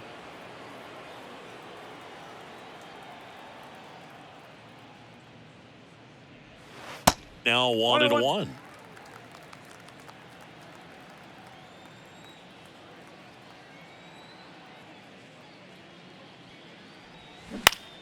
To third, and it's through for a hit.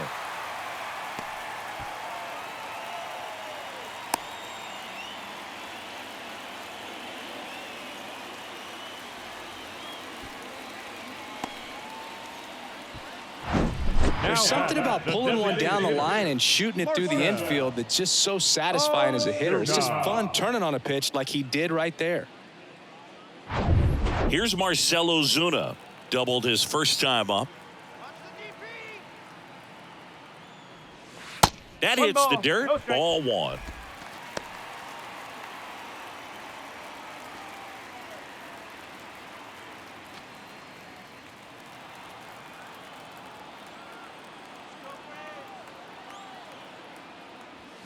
Swing and a miss. 1 strike.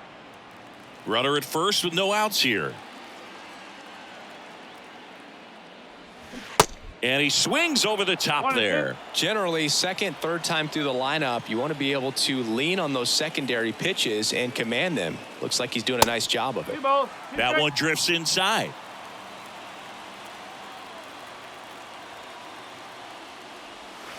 Next offering in the dirt, and the count's full. Well, with the amount of pitches that can end up in the dirt, a good secondary lead doesn't have to get away from the catcher, but if you're anticipating based off the trajectory, get yourself into scoring position. And he deals. And a foul ball, he stays alive. Good battle here, about to be the 8th pitch of the at-bat. Popped up, foul territory behind the plate. Stallings under it, drops into the glove, and there's one away.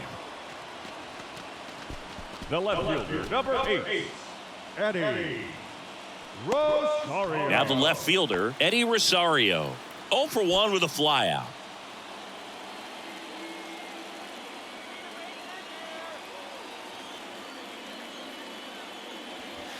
First pitch, and he just misses.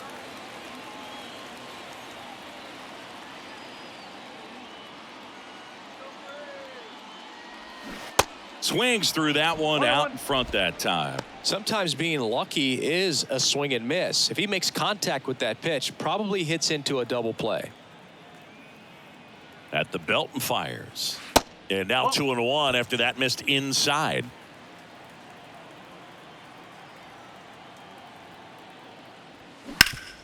Worm burner into the outfield for a knock. Quick throw back in. Lead runner holds at second with one gone. Up next for Atlanta, the shortstop, Orlando. And now the shortstop, Orlando Arcia. Rolled out to second in his first at bat. That's in there. That's strike one.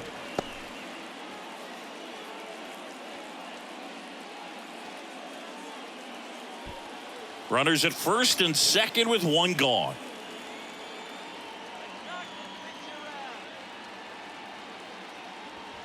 And that is cut on and missed. And it's 0-2. I think he was sitting off speed there. Chases that one out of the zone. And there's two away. So first and second with two outs. Michael Harris getting ready to hit.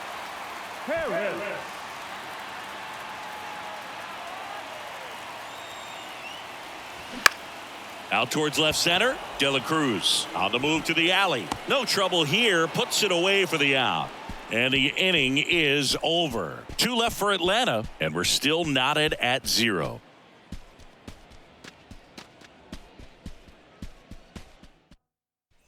Welcome back. Here's the third baseman, John Birdie. The third baseman, number 5, John Birdie. The wind of the pitch. Swings and misses. And it's 0-1.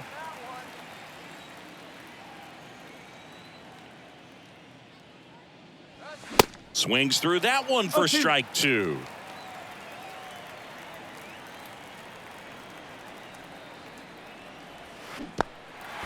In the dirt. Murphy fires to first. Gets him. One away on a drop third strike.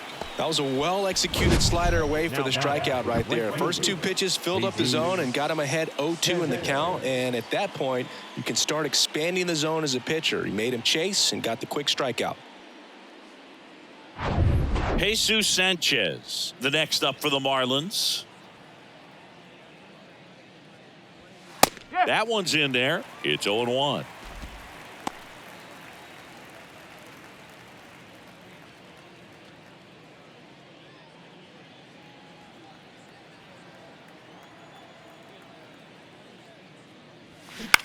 On the ground right side. Albies over to first in time. And they got him. The offense needs to start showing some fight against this starter. He's doing his thing out there. They're going to have to push back at some point and make him work a little bit harder. Here's the catcher, Jacob Stallings. Struck out swinging his first time.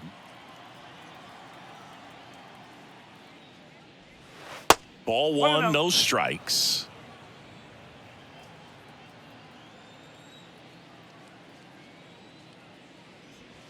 That's inside.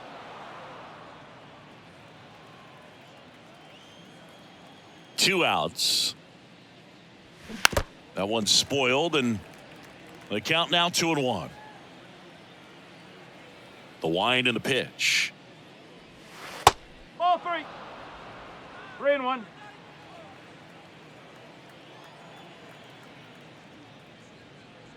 Good plate appearance there. Able to take the walk. Pretty easy walk right there. Last pitch wasn't even much to think about. The batter, number 3. Back to the top of the Miami order. Luis Arraez stands in.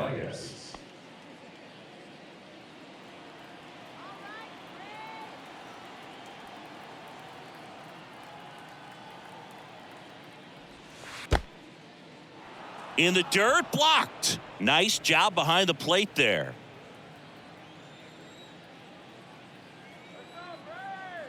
The 1-0. Flares it into the outfield. He's got it, and that'll end the inning. One left for Miami. Halfway through this one, still no score.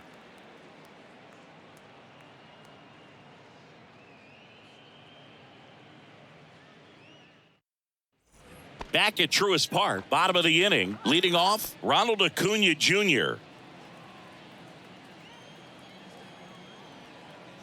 And the right-hander back to work.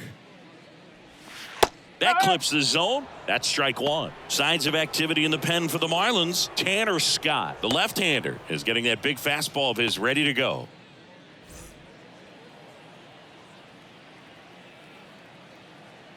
The pitch. And takes low for ball one.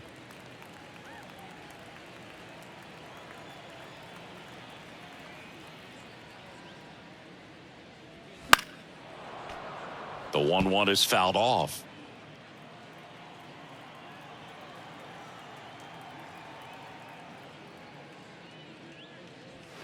Next pitch misses inside, and it's 2-2. Really good take, especially with 2 strikes. 3-2 now. 2 strikes.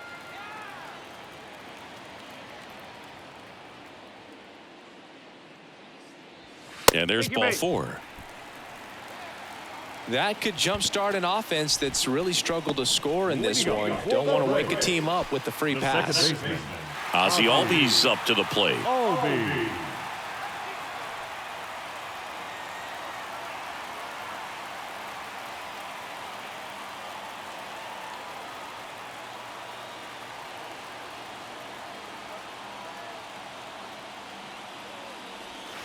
That pitch clips the outside corner.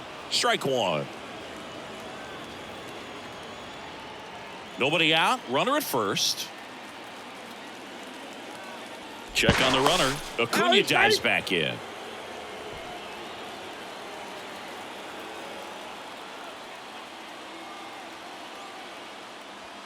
On the corner for a strike, and it's 0-2. With 2 strikes, may see some movement over there at first base. Try to stay out of a double play here. Got him swinging.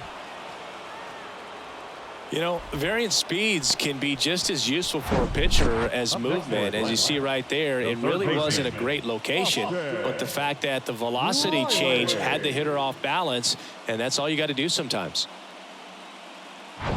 Austin Riley next up for the Braves. Outfield playing very deep, not wanting anything over their heads. 1 ball. Pitch out, but no action.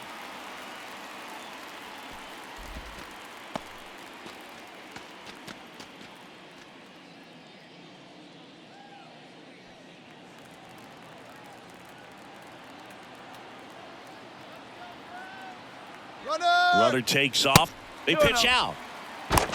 Throw to second. Ow! That goes to show you stealing a base is a tough thing to do and far from a sure thing, even with big-time speed. It's not easy to catch him, but that was a great catch and throw. Quick, not rushed, and accurate.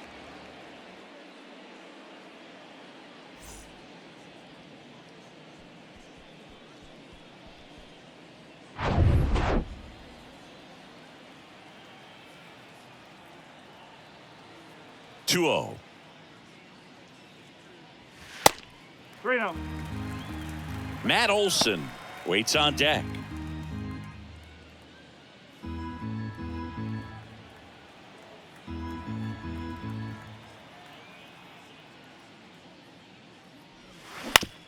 Out to short. On the run, throw to first. An acrobatic play to end the inning. 6th inning coming up. Still nothing on the scoreboard.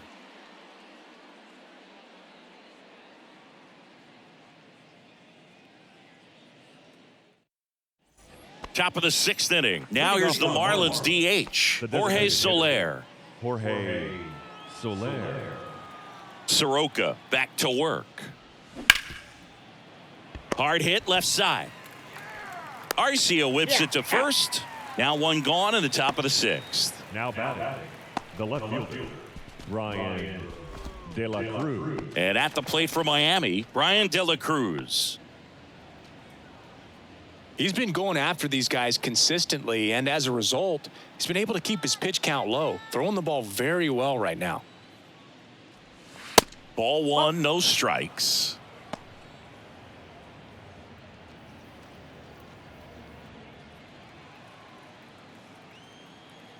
The pitch.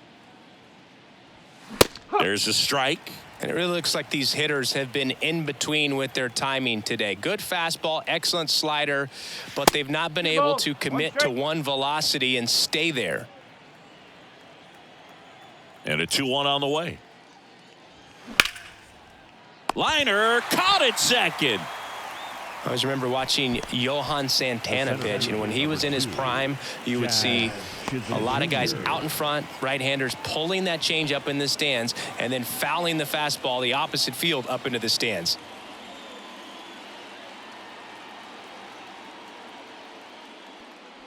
Chisholm in the box again. Takes a strike.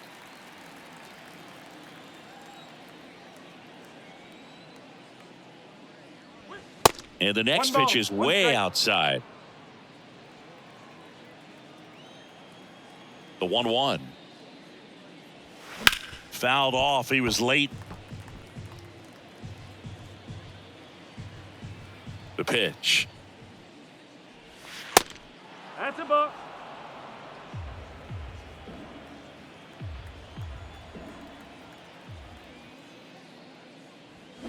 Still 2-2 after the foul ball.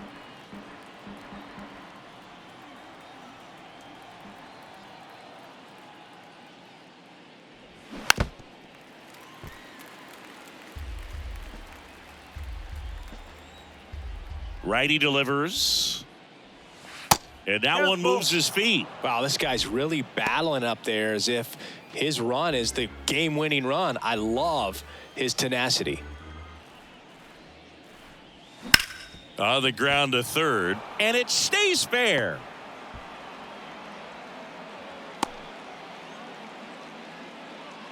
Just a great at bat right there. Saw a lot of pitches. Just a simple ground ball the other way that had eyes on it, man. Sometimes that's all you need to do. Just let the ball travel, put the ball in play, and just hope it finds a hole. And now they've got some speed on first, so we'll see if they try to get him into motion. And now for the Marlins, Garrett Cooper. There you see his May and June numbers so far.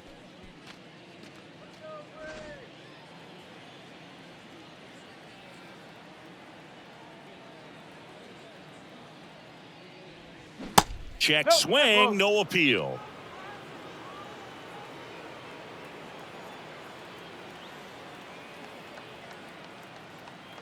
Runner on the go. Pitch in for a strike. And safe. It's a stolen base. Chris, his wheels were the difference maker on that play. Just got in there.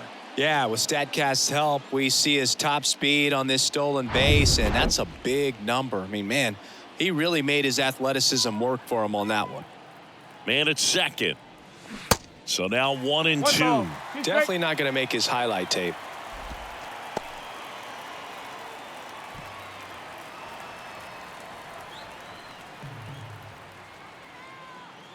And here it comes. Next offering misses down and away. Runner at second, 2 down. Misses inside. And the count is filled up. Joey Wendell in the on-deck circle.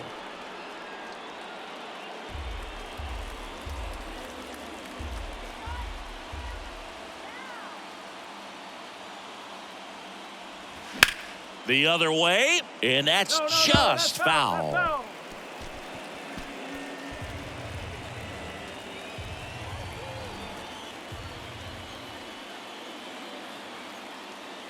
The right-hander gives up the 2-out walk. The batter, the shortstop. Here comes the manager out of the Braves dugout, and he will make a move to the pen.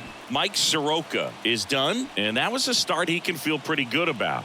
Tie ball game, and new pitcher when we get back.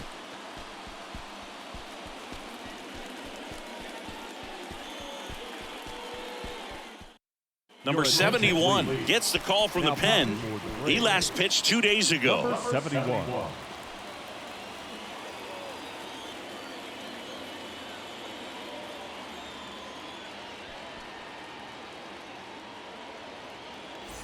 So 2 down, and now it's going to be Joey Wendell.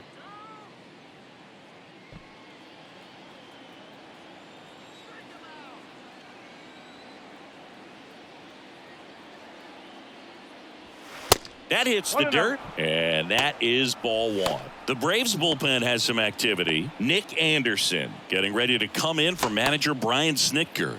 Minter warming up as well.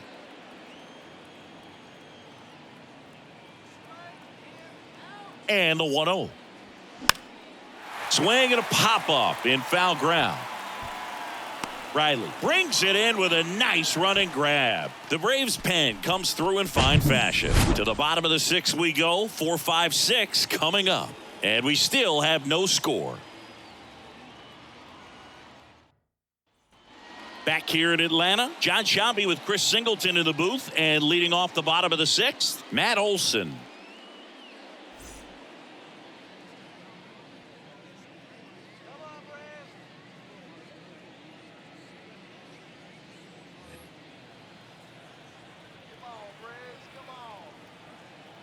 And a pitch. That one missed. 1 ball, no strike.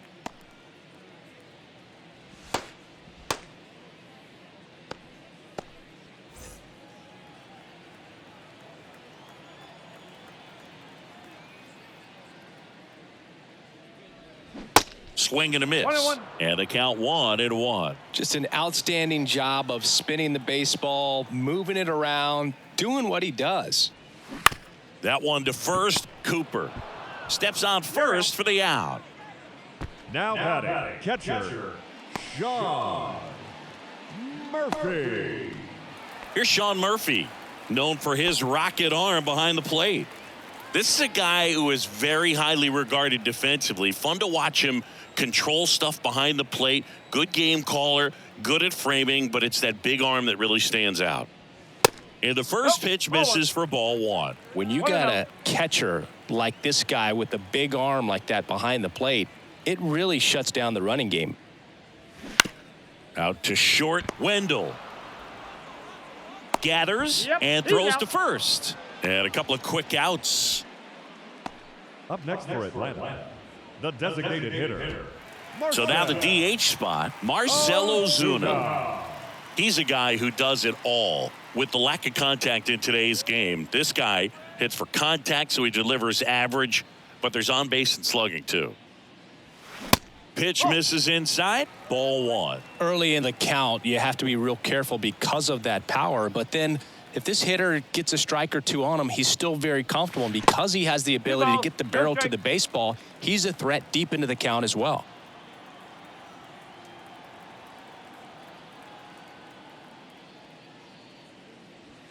The 2-0 is in for a strike.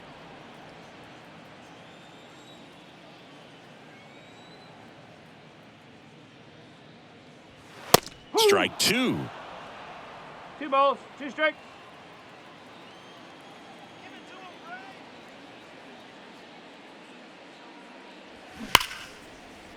Base hit. That was smoked through the infield. And that keeps the inning going. All over that one right there. I know that was a ground ball, but it was absolutely hammered through the infield. That's not one you're excited to get in front of if you're an infielder. You know they used to say, charge it. Crazy. Manager out of the dugout now, and it looks like we'll see a change on the mound. Yuri Perez done for the night, and as he heads off, we'll step aside for a minute. Back with a new pitcher after this break.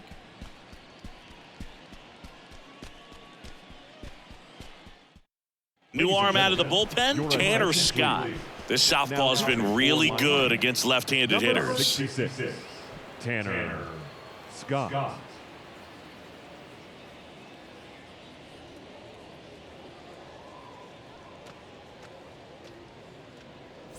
Two outs, runner at first.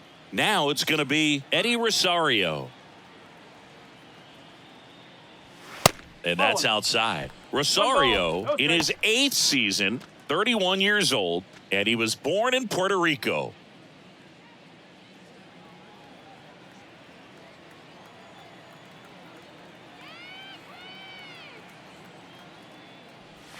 Next offering is in for a strike. 1 strike.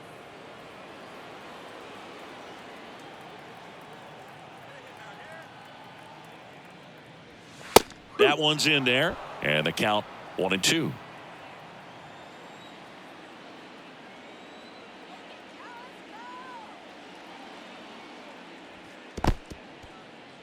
This one kicks away a little as he can't squeeze it. Runner holds tight as the count moves to 2-2.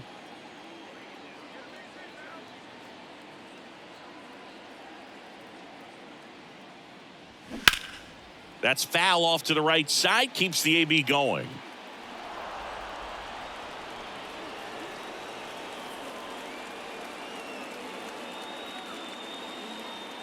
The pitch. And it's filled up. 3-2, 2 out, runner on first. A lot of movement in the infield. Hitter's got to stay focused on the pitch. Swing and a miss. Blew the express right by his bat for strike 3.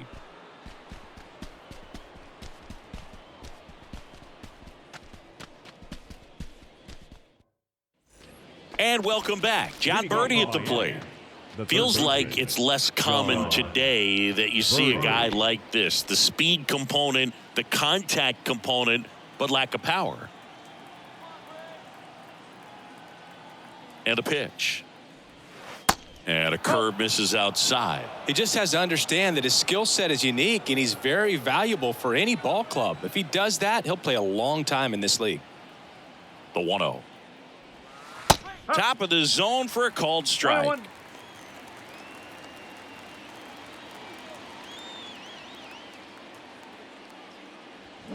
Next pitch inside, and it's 2-1. You don't want to get beat by a fastball in, and he spits on that one. Righty to the plate, and it's even up. 2-2.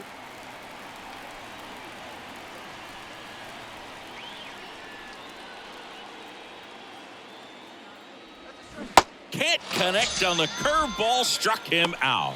That's a pretty nasty pitch right there. I'd call it a power curveball in the 80s. It's got so much spin on it, and you really don't have a lot of time to sit back and watch what it's going to do before you have to commit. It was a good one for the swinging strikeout.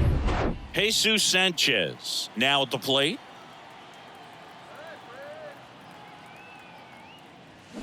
Pulled hard, but it's a foul ball.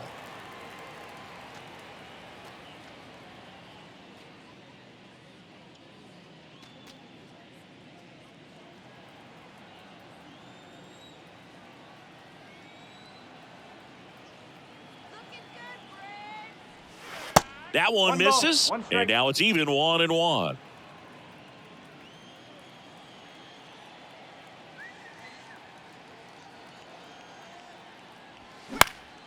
Popped up to the left, into foul ground.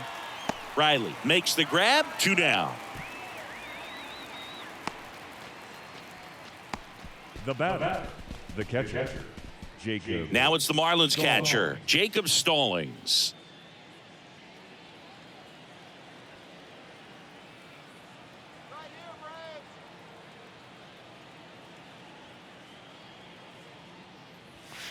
And the first offering is not close. If you're the pitcher, you've got to go right at this guy. It's the number 9 hitter in the lineup. You can't be afraid of contact in this situation.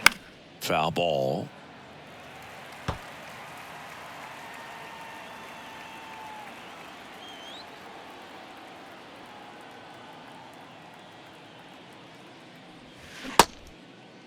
Tried to check his swing there. Now an appeal to first. And no swing, says Jerry Hillsdale.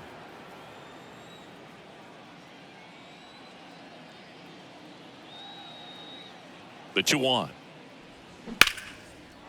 Line drive, base hit.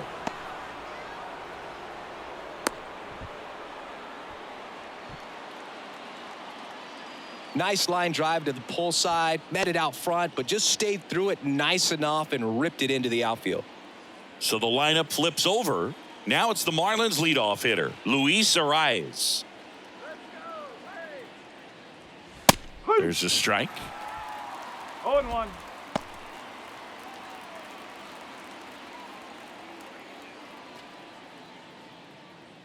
Two gone. The possible go-ahead run at first. Next pitch is outside.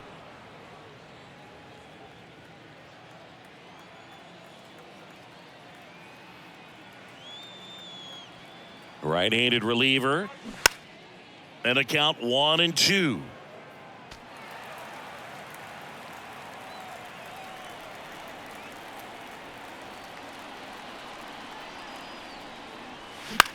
Now a blooper back behind short. Makes the grab, and that'll end the inning.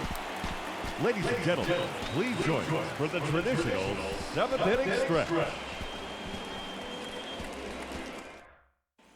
Back here at the ballpark, set for the last half of the 7th. Now in for the Braves, Orlando Arcia. Orlando Arcia.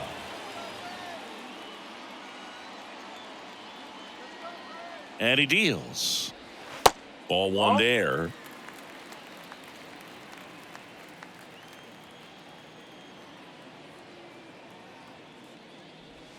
And that one missing low. Back-to-back breaking pitches away, you get the feeling as a hitter that the pitcher's afraid of you, that he doesn't want to challenge you. So I think the confidence level is raised right here. And now 2-1.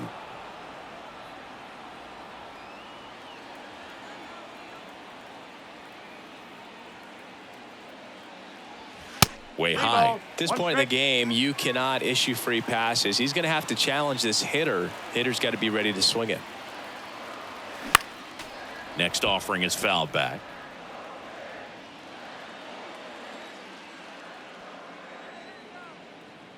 And now the lefty.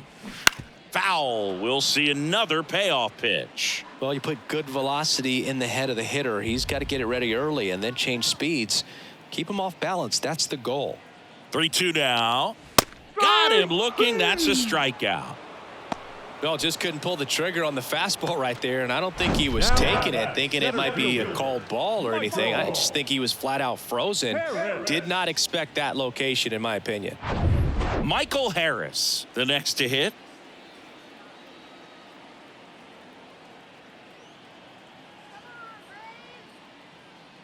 Trying to keep good speed off the bases.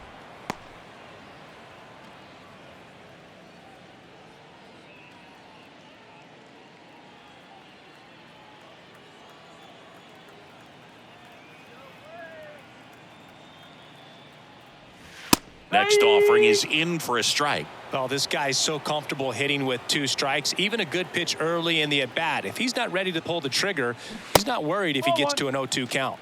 Misses outside. It's a ball and 2 strikes.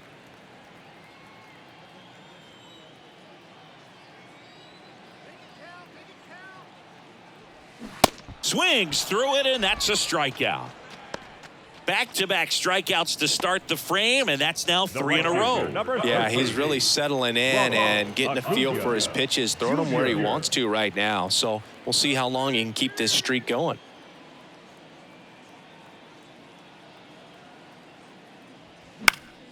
And first offering is fouled off.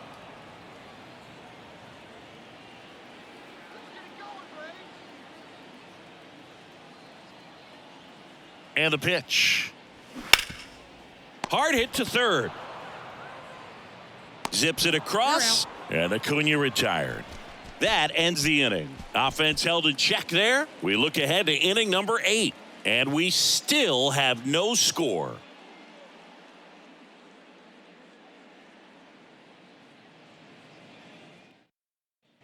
Welcome back. Ready to begin the 8th. Now it's the DH, Jorge Soler.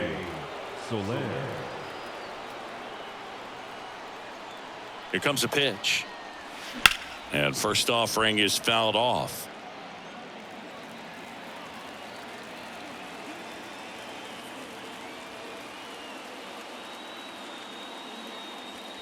And it's quickly 0-2 on the designated hitter.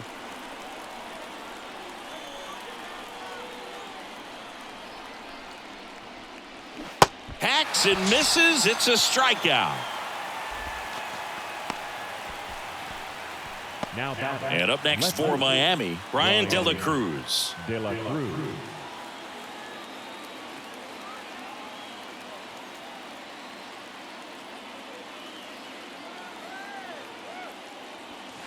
And that's down and away. 1 ball, no strike.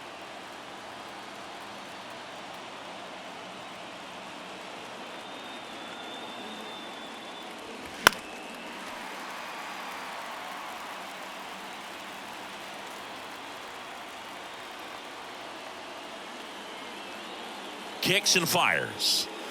They say you win. Really going after him here. All fastballs to get ahead in the count.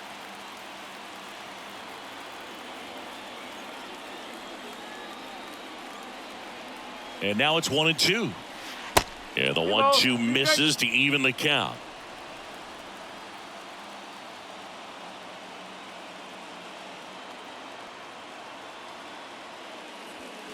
That one 95 to finish him off. Just a mid-90s challenge fastball right there. Not much to it. And I'm sure he'd love another swing at it because it was in a very hittable location. Those are the swings where you can sometimes start to question yourself as a hitter and say, how did I miss that? But you know what happens. And now the center fielder, Jazz Chisholm Jr. And he swings and misses, and it's 0-1.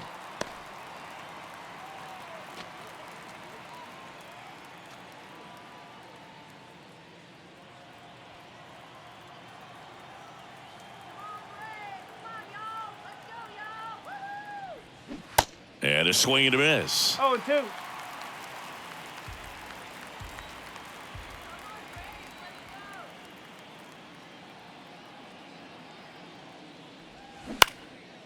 In the air, right field. Acuna there. He's there. He's got it. And that'll do it.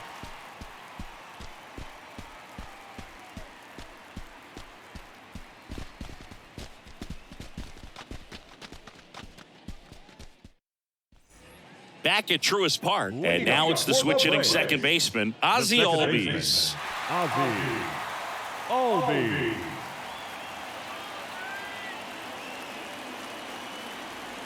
The pitch. There's a strike.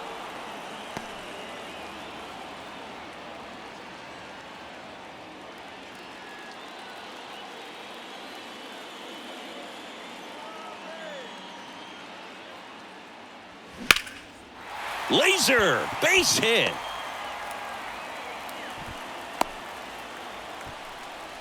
Having himself a really nice game at the plate. Really good swing right there. He got a pitch that he knew he could handle, allowed himself to stay back just a tad bit longer, and he hit the ball on the screws. And now here is Austin Riley.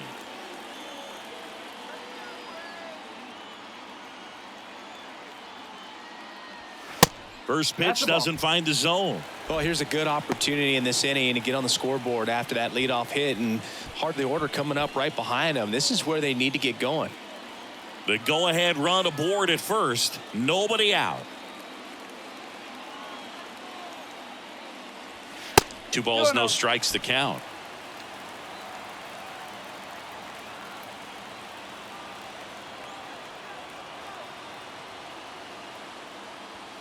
That's down and in. Way to lay off that pitch down. Matt Olson next to bat for the Braves.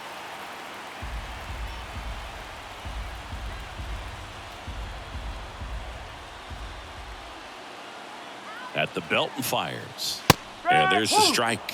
Taking all the way on 3-0 right there. And as a hitter, you're saying, why couldn't I get that pitch earlier in the count when I'm looking to swing? This one popped up. Foul ground first base side. Cooper hauls it in for the out. And there's one down. Up next for Atlanta, the first baseman, Matt Olson. And now Matt Olson up to hit. Known for his late inning heroics.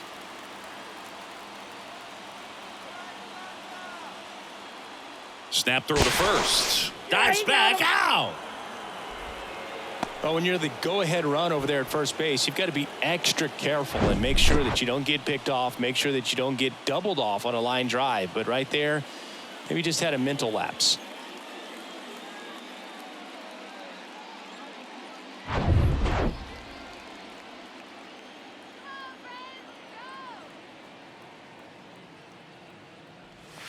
Ball one, no strikes. Well, a mistake right here could untie this ball game. If you're the pitcher out there, you just want to be a little more cautious.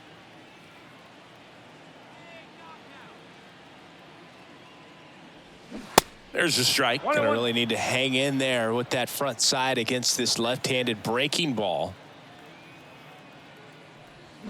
Swing and a miss. One And it's ball, 1-2. two All sliders so far in this at bat to get ahead in the count, and clearly shows there was a game plan in mind for how to attack him in the box. That misses. And it's 2-2.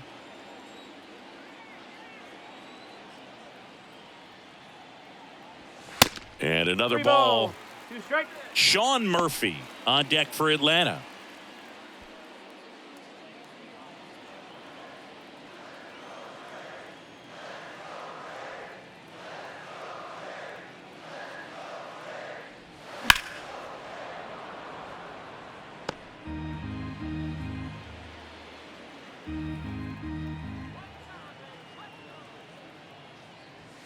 Fouled off again, and it remains 3-2.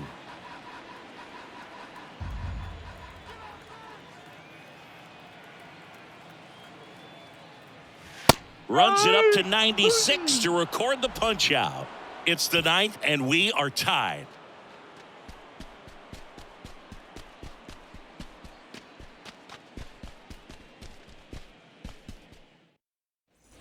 All set to start the 9th in this one. And at the plate for Miami, Garrett Cooper.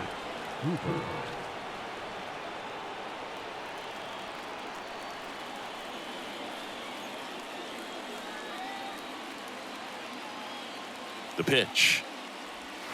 Good eye right there. 1 ball, no strike.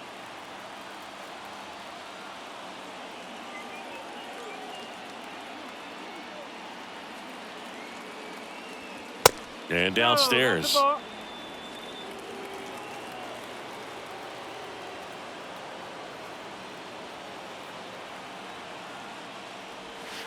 that's a ball. And misses inside. I almost feel like he's frustrated a little bit. He wants to be challenged. Joey Wendell waiting for a turn at the plate.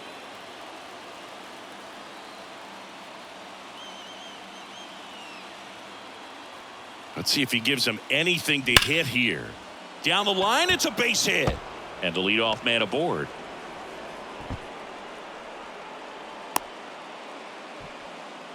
You know, I was watching his rounds during batting practice today. So impressed with his ability to let the ball travel, go back up the middle and the other way. Sometimes when you step in the box during the game, you get a little anxious and you get away from that. But so far, I've seen him stay consistent with his pregame preparation. So up next, Joey Wendell. Corner infielders up on the grass expecting a bunt. Gets the bunt down the right side.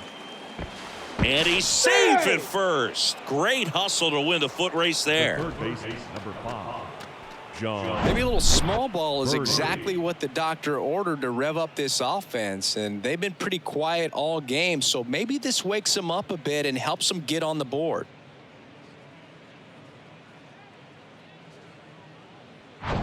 John Birdie, the next up for the Marlins.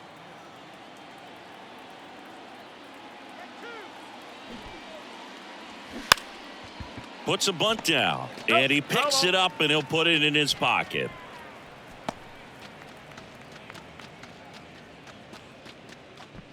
First and second here, no outs.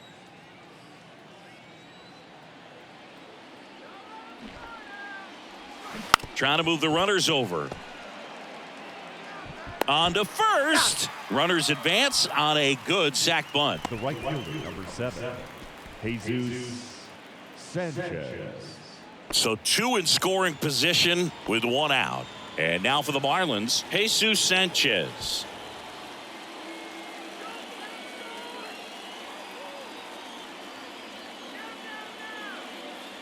Here's a sac fly situation, and he's got to make sure he gets the ball out over the plate and get those arms extended. They're trying to crowd him with the infield in. This would be a big pickup if he can push a run across. Left-hand batter waits. This one ripped, but foul to the right. 1 down, runners at second and third.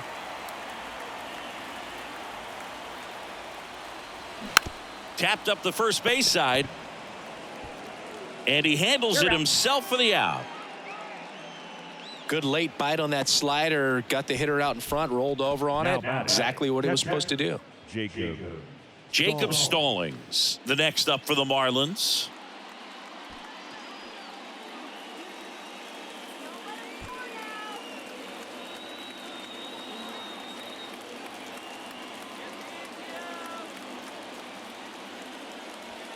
First offering misses the mark. 1-0. Second and third, 2 down.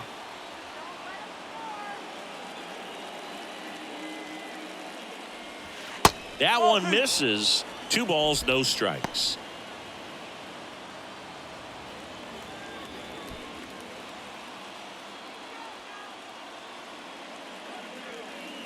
And the righty deals. Check swing went around, and it's 2-1.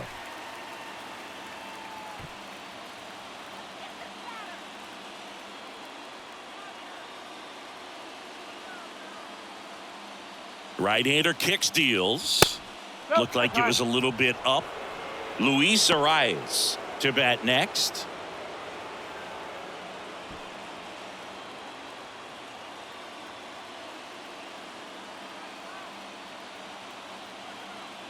Kicks and deals.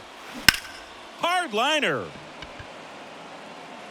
Harris snags it on the run. Well, this guy competes hard. We see the emotion there. I love it. Great job of getting out of the jam.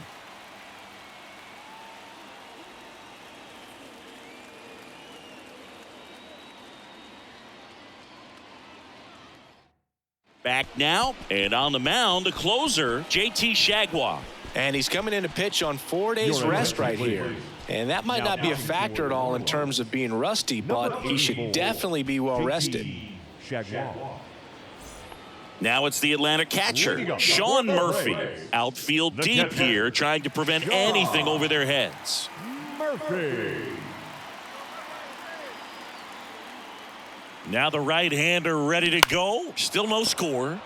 And first offering is fouled off.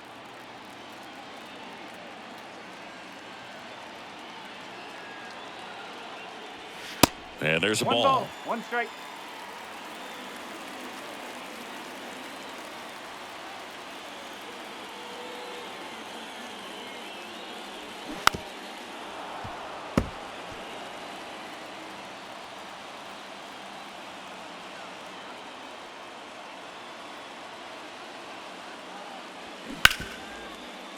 Smash to the left side. Tosses to first. 1 out, bottom of the 9th. Now batting, the designated hitter, Marcell. And next for Atlanta, Marcell Ozuna. Got to be careful with this guy. He's got power. He can untie it with 1 swing.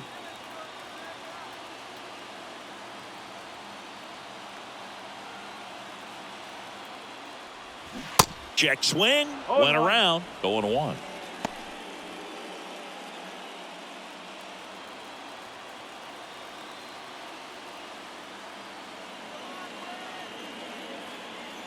One down, base is empty.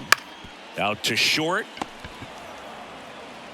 Fires across the diamond, and a couple of quick outs.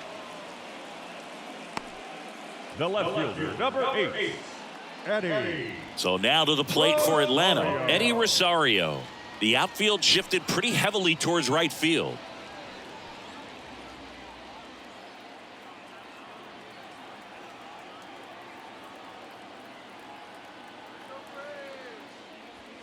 And that one just misses. A ball and no strikes. All tied up here in the last half of inning number 9. Next one is off the plate, and that's ball 2.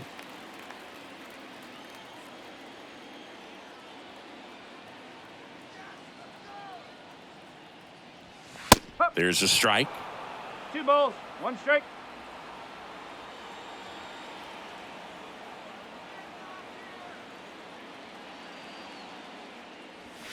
Swing and a miss, and now 2-2.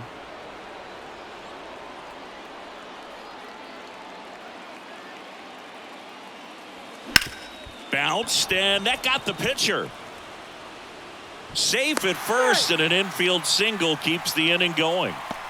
The comebacker got him down low, and you can really see him favoring the leg. That's his plant leg, which might be a concern, Chris. Yeah, you hope he's got some feeling in that leg so he can land on it, like you said. But from the way he's acting out there, I think it looks like he's going to be okay and try to continue, Boog. Orlando Arcia next up for the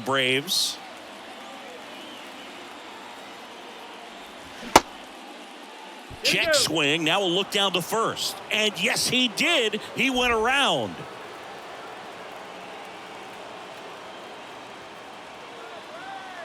Trying to send this to extra innings. Swing and a miss as he chases that one darting out of the zone.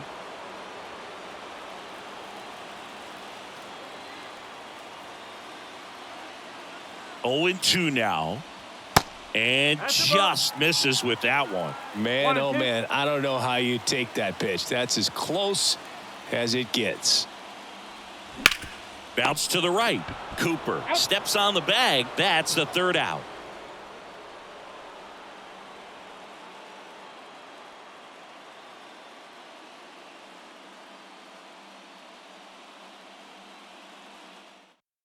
Nick Anderson in. Left-handed batter at the plate, and he's been excellent in those matchups this year. So this seems like a calculated move.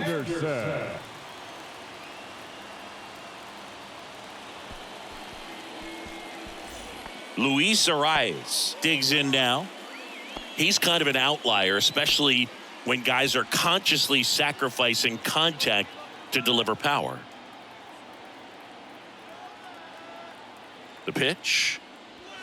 And that's a little bit high. 1 ball, no strike.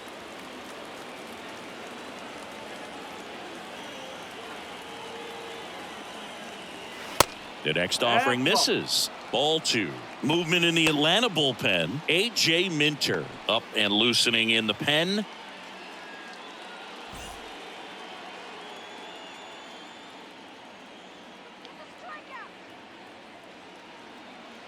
Anderson ready to work. And now 2 balls and a strike.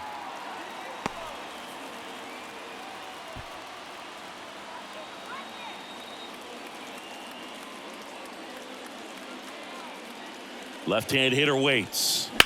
Line drive. And there's 1 down.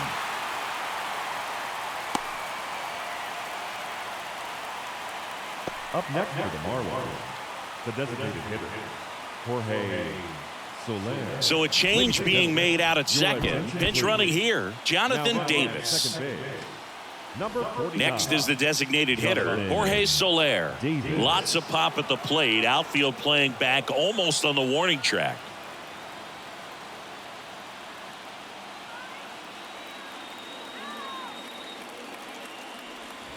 First pitch, and that's in for a strike. 1 out. The go-ahead run is at second.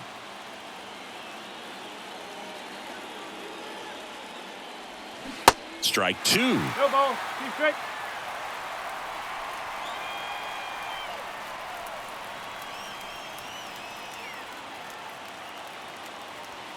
And that's too high. I don't think he was trying to miss by that much in an 0-2 count. Just tried to overthrow that pitch.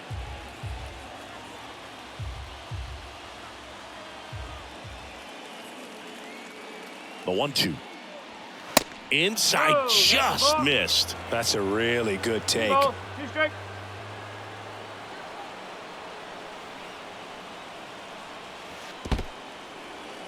Little trouble with this one behind the plate. Runner holds, and it's a full count.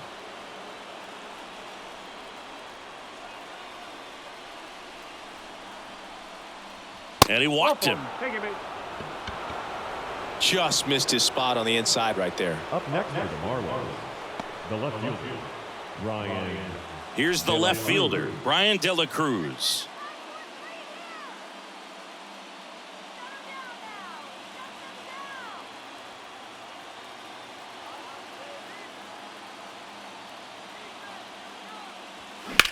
Swung on, belted, carrying well.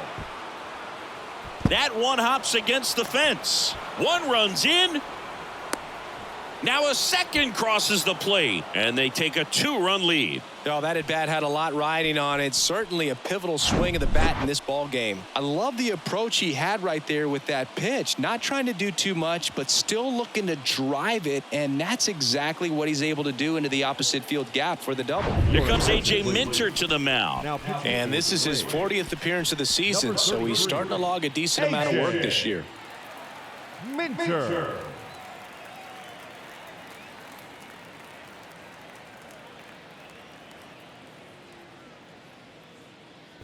Jazz Chisholm Jr., the next up for the Marlins.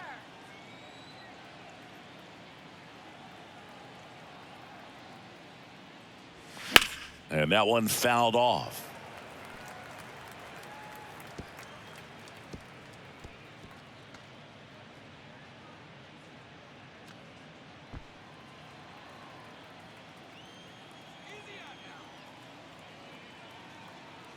And a pitch.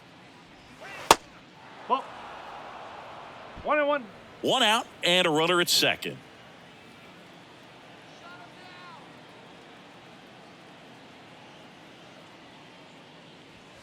Next one is off the plate. 2-1.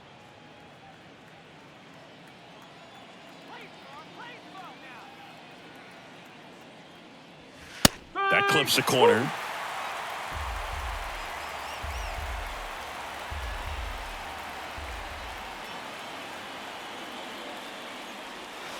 Next offering is down low.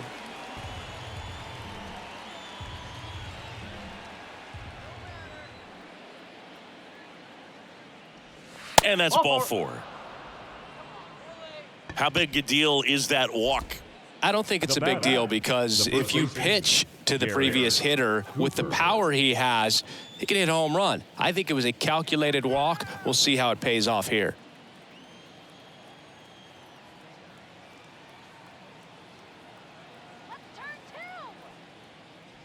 Cooper in the box with one away as he takes ball one.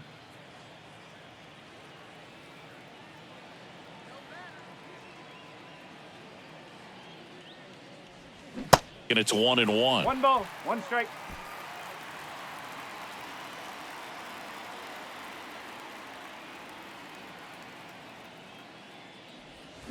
The 1-1 is fouled off. Still only one out here in the inning.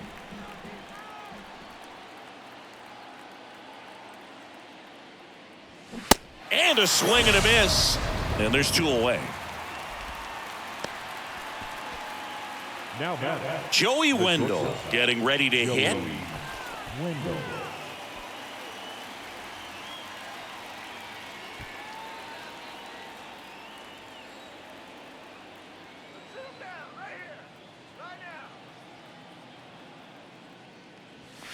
And a strike.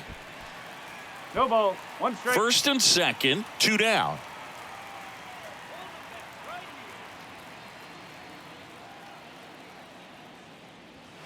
Next pitch misses, and that's ball 1.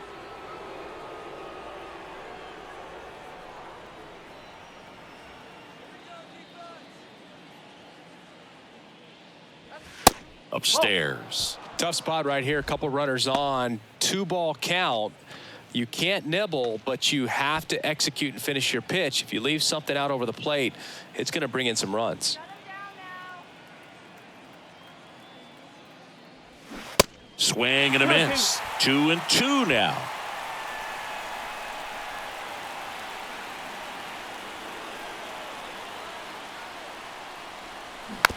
Slow roller to first. Olsen. He takes it himself to the bag, and that'll do it. But they'll pick up a couple runs here, both coming on this 2-run double. And it's 2-zip. Back after this on the show.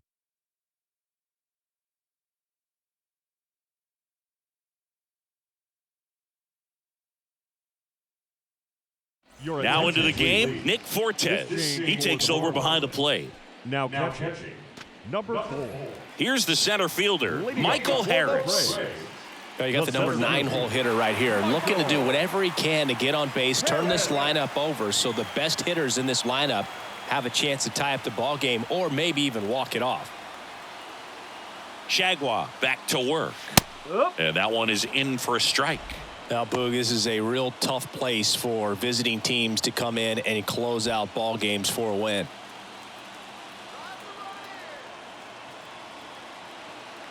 The 0-1.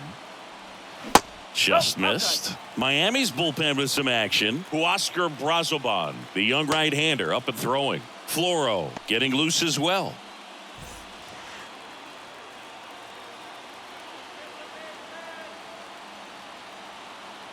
The tying run at the plate. Lifted in the air out to left. De La Cruz moving under this one. He's got it. One away. Now batting, right fielder, Ronald Acuna Jr. And here is Ronald Acuna Jr. He's got the power, but great contact skills. One of the best contact hitters in the game.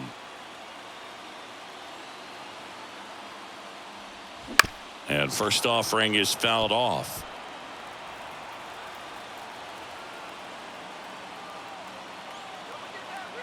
The pitch.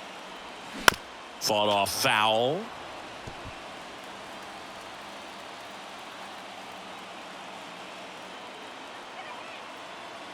The 0-2. And the pitch is outside, ball one. Talk about the right guy at the right spot. They really need a rally, and this guy is someone you can believe in to find a way to get on base. 1-2 now on Acuna. 2 balls, 2 Check strikes. swing. Did he go? No.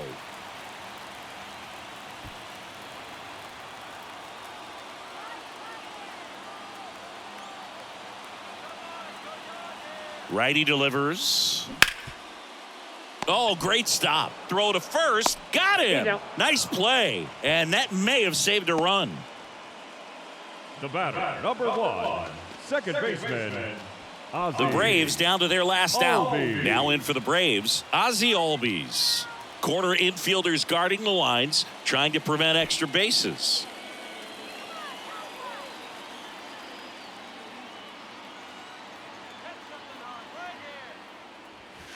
Ball one low.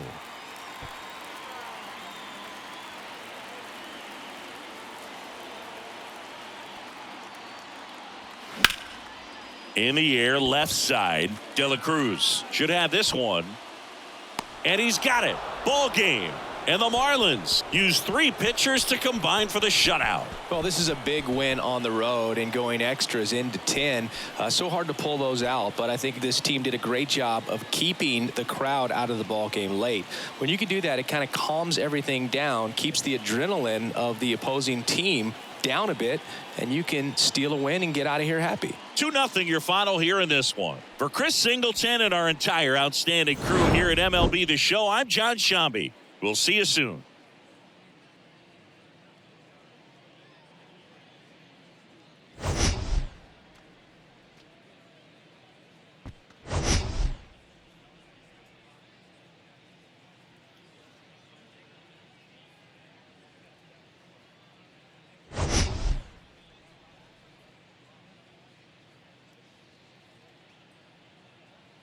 They have a hard time picking up his release point and tracking the ball into the zone. So we'll see how right-handers do against him in this one. Now up for Tampa Bay, Yandy Diaz. The wide to kick the pitch. Swing and a miss. And this one is off and running.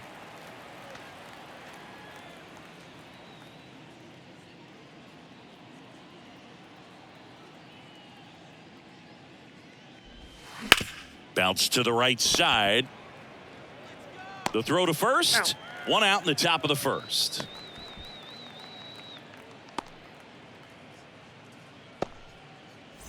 Here's Wander Franco.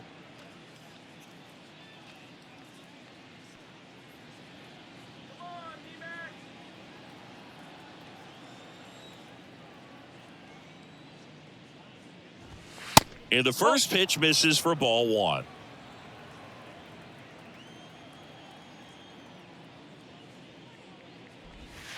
And that's in the dirt. 2 balls, no strikes. And here it comes. Rolled softly, but that goes foul.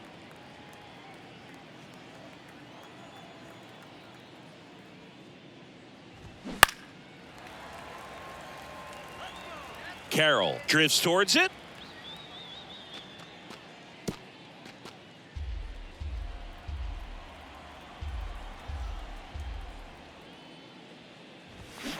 Now that's smacked to right center. Can't get there. Base hit.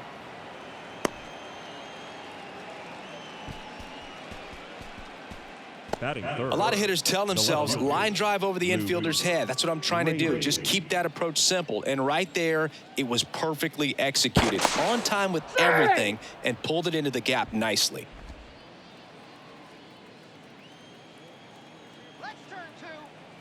And here is Luke Raley. First offering, and it just misses.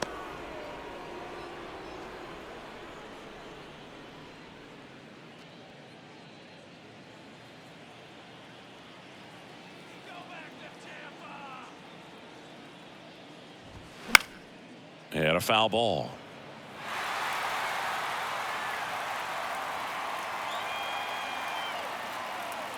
Now move to first. Franco dives back in safely.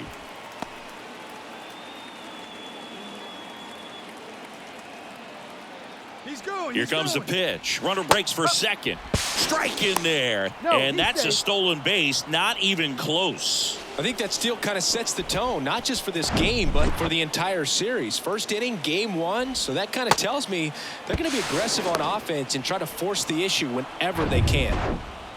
Runner at second here, one gone.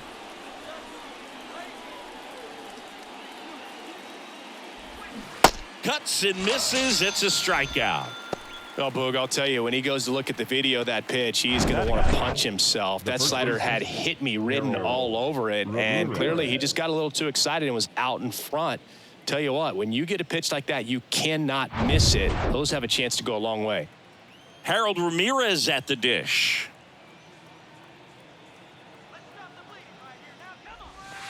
And that's in there for strike one.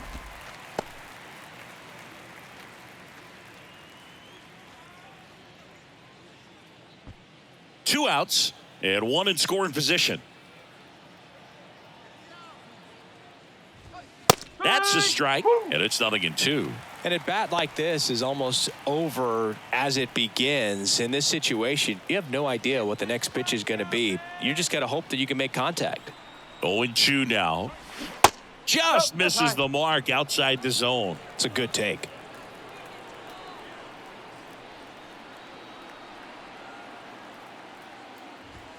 Got it by him for the K. One left for Tampa, and now Arizona gets its first opportunity in a scoreless ball game. It's Major League Baseball, and it's on the show.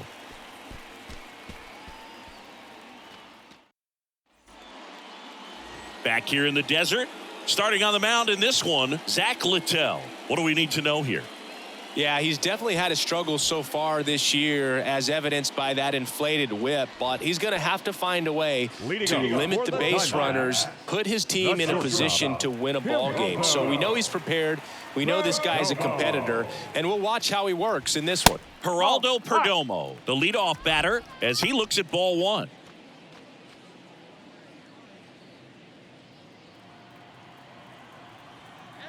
The wind of the pitch. Just off the inside edge.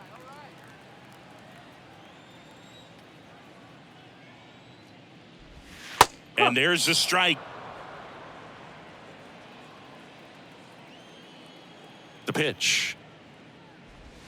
That one inside. And that's ball three.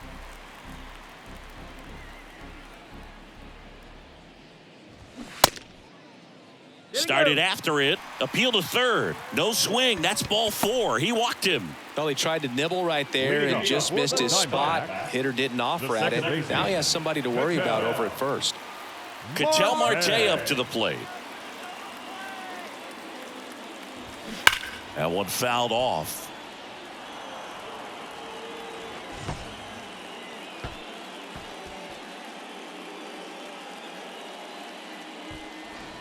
Runner at first with no outs here.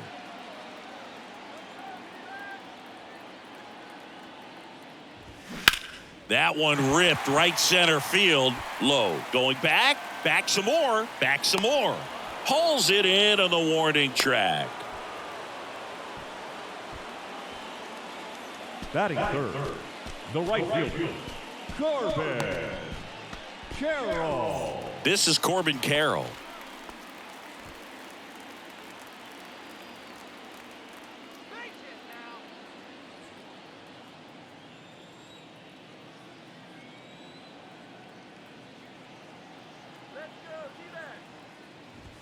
In the air, right center field. This is demolished. Way back and gone.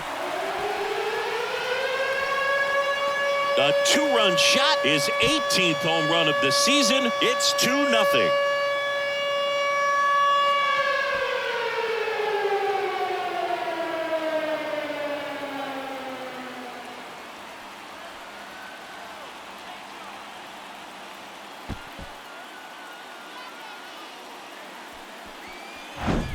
Well, he went up there 0-0 looking to do damage. I think he had his sights set on that pitch. He went and got it and circled the bases.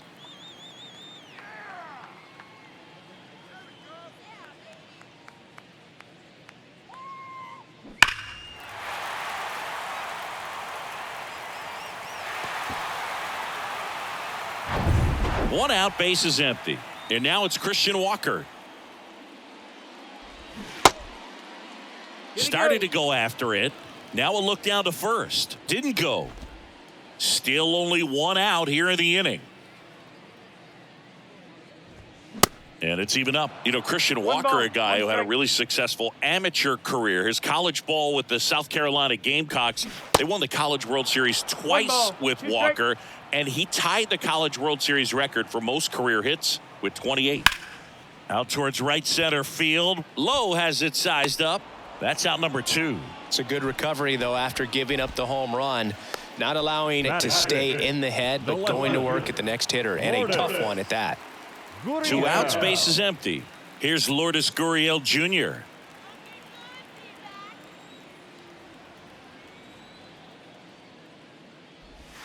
First pitch doesn't find the zone.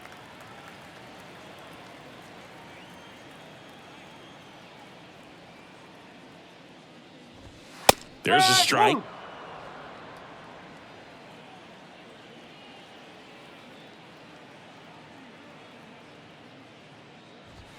The next pitch misses, and it's 2-1.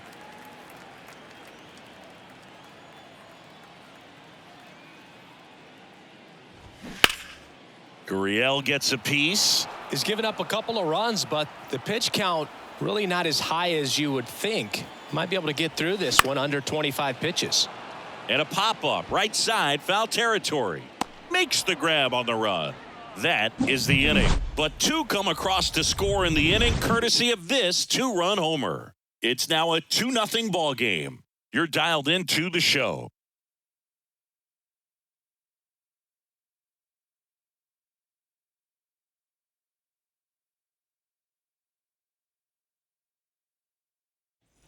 Back here at Chase Field, now at the plate, Isaac Paredes. Isaac Paredes. Well, after scoring runs, this is where you're looking for that shutdown inning. Get that hot team back in there to swing the bats.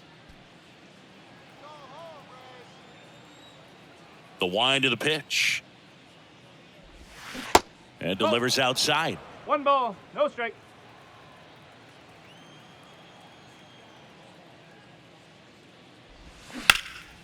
And that one is lifted in the air. Thomas gets under it. And there's one down. Batting 6, the right fielder, number 15. Josh Lowe, next to hit for the Rays.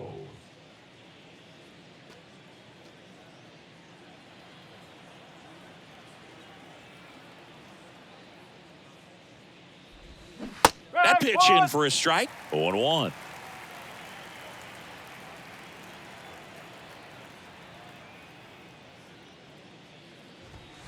In there for a strike at the top of the zone. Larry Bullard, our umpire behind the plate.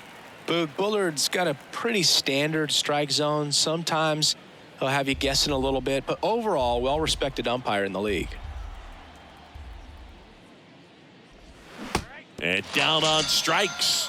And now 2 gone. Well, that at-bat seemed to be over as soon as it started. 3-pitch strikeout. You've got to be better at the plate right there, at least to foul something off, extend that at-bat. Francisco Mejia coming up to hit. 1-0.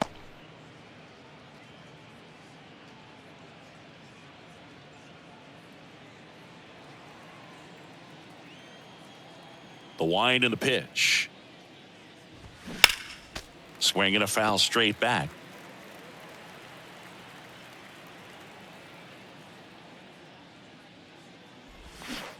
Swing and a miss. 1 and 2. That is strike 2.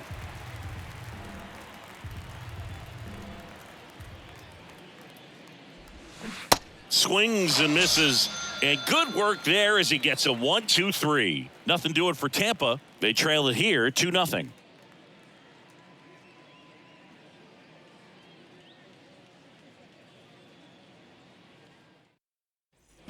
And welcome back. Now it's Evan Longoria's turn. I'm always interested in guys like Evan Longoria. He didn't have any scholarship offers out of high school, wasn't drafted out of high school, but eventually ended up at Long Beach State and became a first-round pick. How do you go from not drafted to a first-rounder? Ball 1, no strikes. No strike. Yeah, and then becoming a superstar there for a while with the Tampa Bay Rays, and pretty incredible. Just a quiet player, goes about his business day in and day out. Actually played third base next to Troy Tulowitzki at shortstop at Long Beach State. And slept on his couch. Next offering is in for a strike. And now the count is even. Really good slider. He's up there just hoping that it ends up off the plate away. No, Next pitch that's a ball. just misses. 3-2 3 now. balls. He's really tightening up his hitting zone with 2 strikes here. I love it. Puts it in the air out towards left center. Margot settles under it and makes the grab. 1 down. Batting 7. The first baseman. Pavin. Next to hit, Pavin Smith. Smith.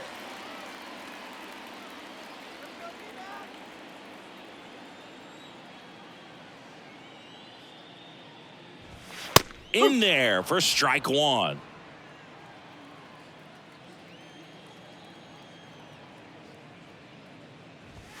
That one is upstairs.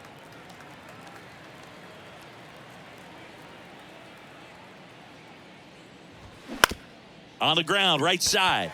It's through for a hit. So a man aboard now with 1 away. Batting 8. The catcher. Man at first, and here's the catcher, Gabriel Moreno. Good defender. He's been inconsistent offensively.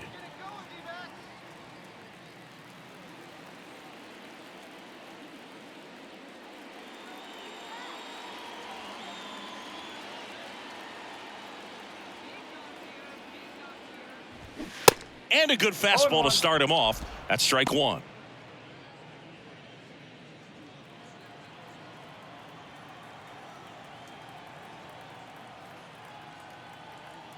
And the right-hander deals. Popped in the air. Left field. Raley pulls it down, and there's 2 gone. Batting 9. The center fielder. Alec Thomas. Alec Thomas now.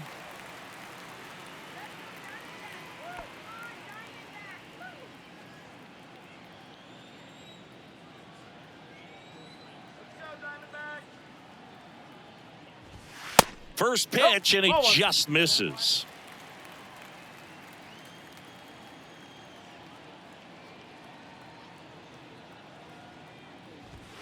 There's a strike. 1-1.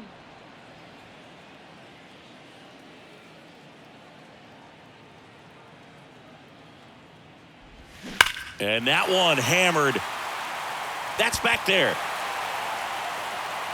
And forget it. That'll fire up the dugout. His 4th home run of the season. It's 4-0. He absolutely feasts on right-handed pitching and devours that one for a homer. And you can see that's what he expects of himself at bat after at bat. He's that confident. Sometimes we say it's a sinker that didn't sink. Well, that was a splitter that just didn't split. Kind of like a BP fastball. And when you throw that pitch, don't expect to get it back. You're getting a new baseball from the umpire.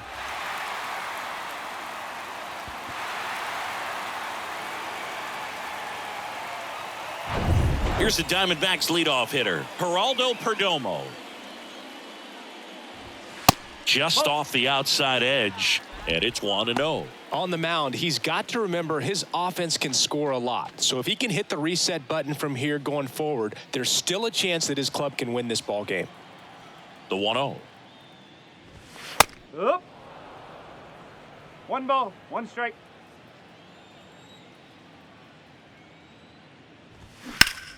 Foul back our way, and that's out of play. 2013 in the playoffs, you caught one as the Red Sox played the Rays in the division series. A swing and a miss. That retires the side, and that'll do it. D-backs add a pair on the homer. It's now a 4-0 ball game. Major League Baseball is on the show.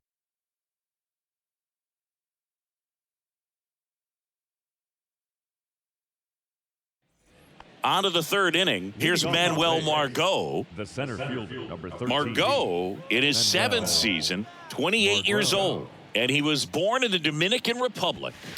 First pitch just misses.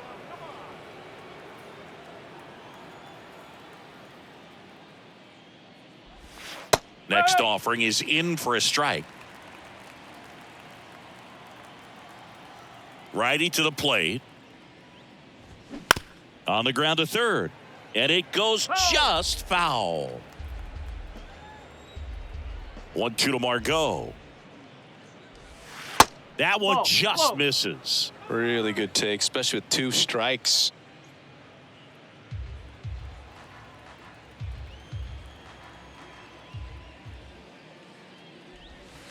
Next pitch is in the dirt. Full count now.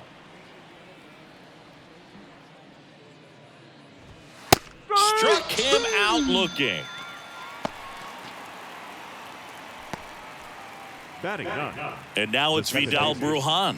Vidal Brujan. Good eye right there.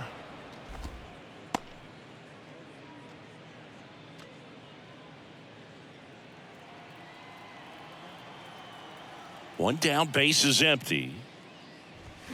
Now 1-1. 1-1.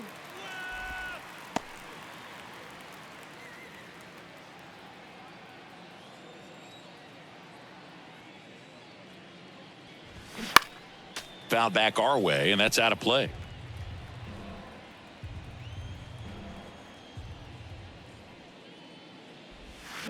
Started to swing, held up.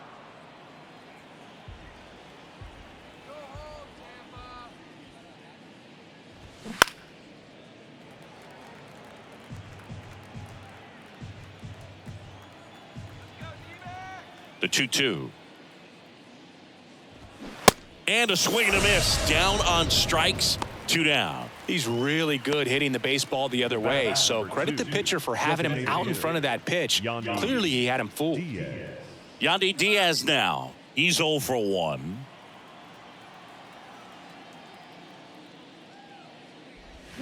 He swings and misses at the first pitch.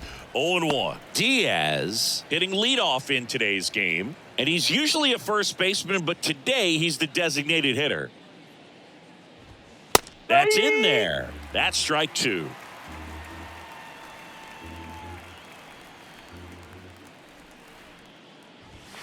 Next offering upstairs. You see how the catcher wanted that pitch up and in. Want to try to tie him up. That's the one thing we're seeing, that high fastball. You have to get it up there because of how hitters have changed their swings.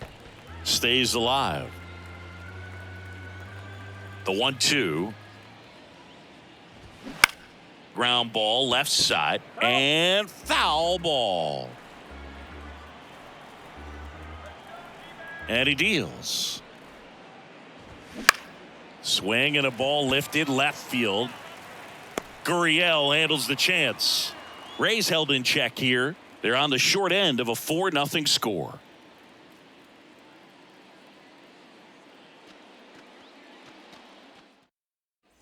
Back here at the ballpark as we go to the last of the third. An outstanding hitter in Ketel Marte. The right-hander back to work. And first offering is fouled off. Here comes a pitch. Strike 2. I think this is an important inning on the mound for him in this game. He's got to find a way to settle things down and give some length in this start.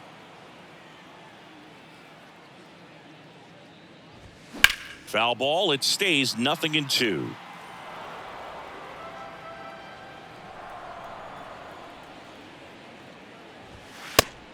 Ball one. 1 and 2.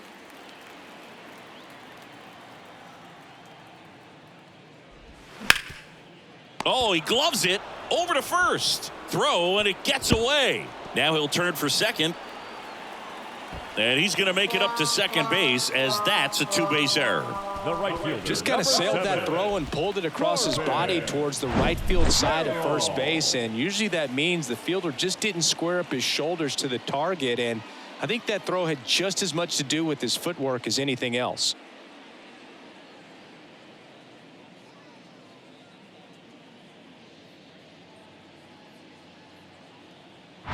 Corbin Carroll stands in now for the Diamondbacks. He's 1 for 1 with a 2-run homer his first time up. And takes low for ball one.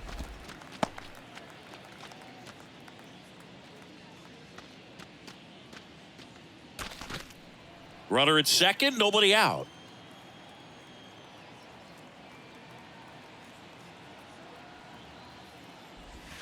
In there at the knees. Strike one.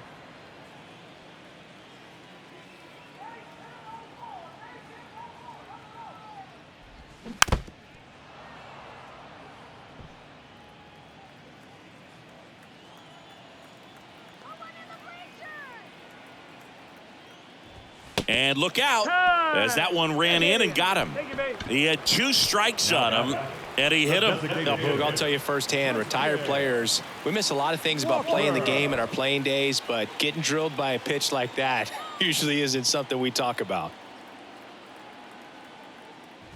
Walker takes low, second trip to the plate in this one. Some early action out there in the bullpen. Pete Fairbanks is loosening up. This would be his first appearance for the club.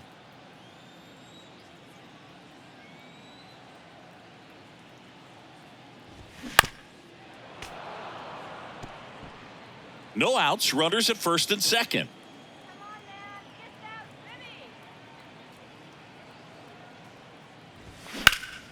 Next offering is fouled back.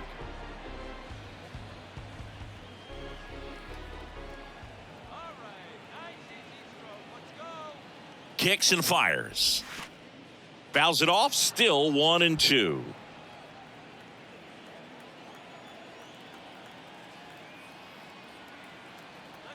At the belt and fires. Fights that one away, still 1 and 2.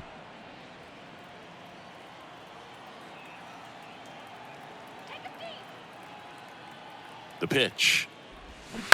To third, might be 2. Over to Brujan. That's 1. And they get him easily at first. It's a double play. I think there's always something pretty about watching a 5-4-3 double play get turned. I mean, just seeing the ball whipped around the diamond with quickness and accuracy, that was nice. Here's Gurriel. Flied to right his first time.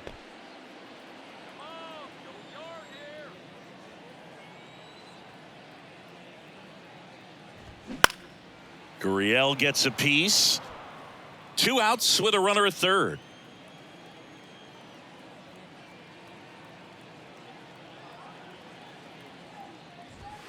Ball one there.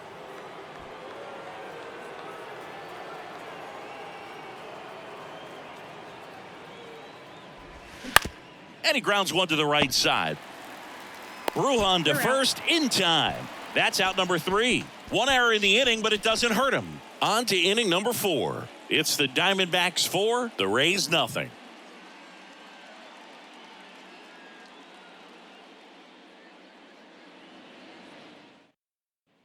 Back here in the desert, John Sciambi with Chris Singleton, and set to lead off the 4th, Wander Franco.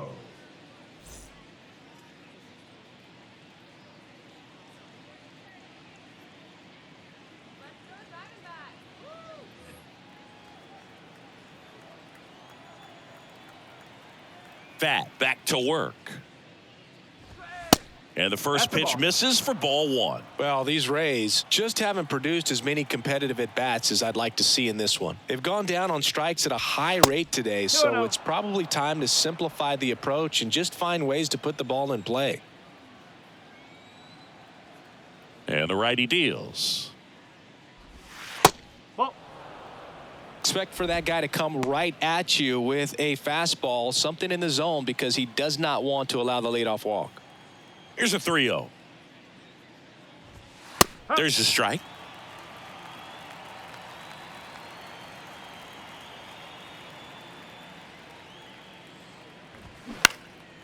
Next offering popped in the air, right field. Makes the grab, one down. Maybe caught that one off the end just a little bit. Couldn't quite barrel it up enough to really drive it. Stepping in, Luke Raley. 0 for 1. He struck out swinging last time.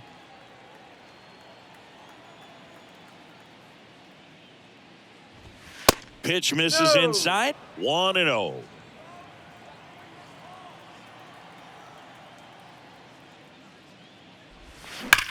And that one ripped to left, and it drops in, but a good job to keep it in front. Now batting, the first baseman. Dominant performance for him today, Boog. Just 2 hits allowed so far, no runs across either, and he's had an answer for just about every hitter he's faced. So I don't think this hit is going to knock him off his stride too much. And here's the first baseman, Harold Ramirez. In there, and it's 0-1. He's pitching well, but not throwing a ton of first pitch strikes. Usually doesn't work out for success, but you can never predict baseball.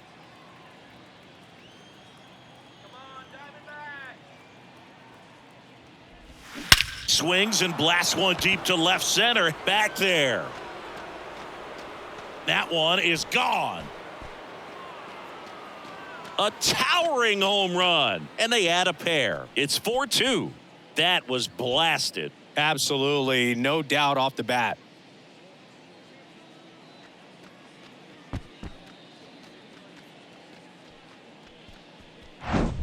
Oh, that one got in the jet stream on a line drive. We saw the numbers on the backs of the jerseys of the outfielders, which is usually bad news, and all of a sudden they're back in this ball game. Isaac Paredes now. Hit it well, but flied out to the deepest part of the outfield his first time. Pitch misses there. Ball 1. 1-0.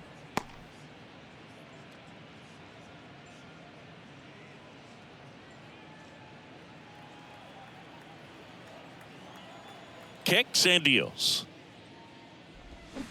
And now it's even up. 1 ball, 1 strike.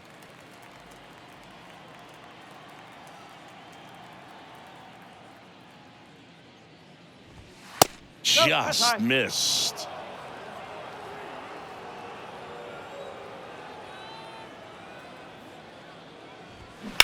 That's to third. To first. Out. And there's 2 away. The right fielder, number 15, Josh Lowe. Now it's the right fielder, Josh Lowe. 3-pitch strikeout last time up. Got to put up more of a fight in this one.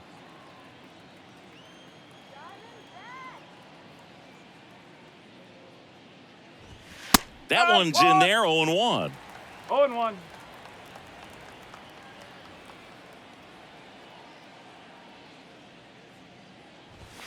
And that's a little high.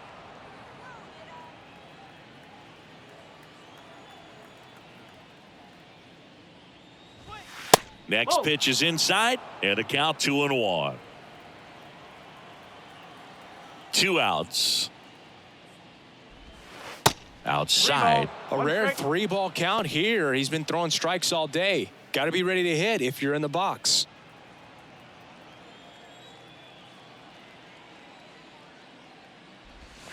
And that is in for a strike. And it's 3-2. 3-1 count. Saying to himself, I've got to get a fastball here. Just spins a get-me-over breaking ball to bring the count full. Good plate appearance there. Able to take the walk. Well, he opted to go with the off-speed stuff on that 3-2 with the bases empty. Close pitch. But now he's got to work out of the stretch.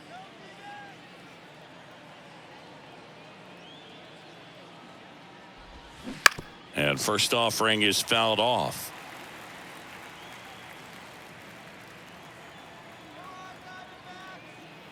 Right-hander kicks, deals. That one the other way. And it one-hops the wall. Low headed for the plate. Cut off. Now a throw home. He beats it safe. And they trail by 1. Drove that ball nicely, put a great swing on it, and it jumped off his bat. Kind of put it all together there, and he's rewarded with the double.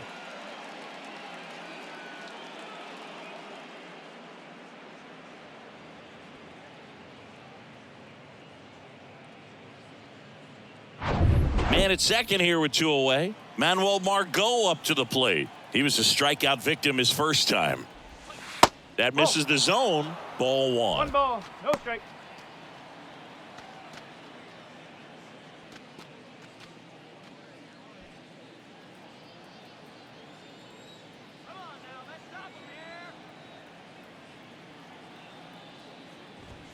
And that one just missed off the outside edge. Well, he looks more focused at the plate and working the count after that first at-bat strikeout.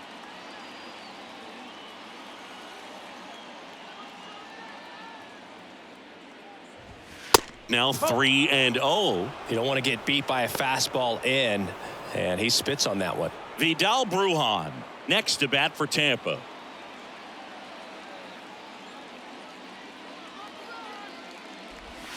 Next pitch in for a strike. 3-1. 3-1. Runner at second. 2 down.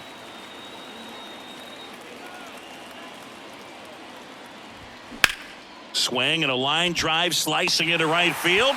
Carroll tracks it down for the out. 3 runs on 3 hits, including the home run. No errors and 1 left. On now to the bottom of the 4th. It's the Diamondbacks 4 and the Rays 3.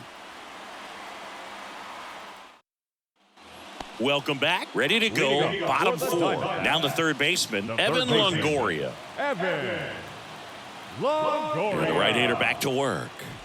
Well, after putting up a nice inning on offense, got some runs across, this is where you look for the starter to go out there, have a shutdown inning. Don't give that other team any hope. You just hope that he can get through this inning, get the bats back up there while they're hot. Next offering is in for a strike.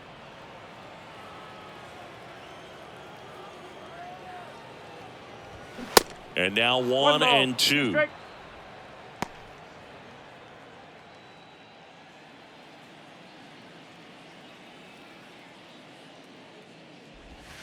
Next offering way off the plate.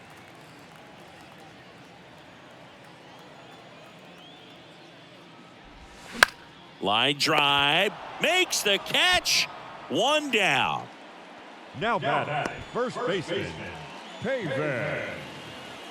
Next to hit for Arizona, Pavin Smith. 1 for 1 with a single and a run scored so far.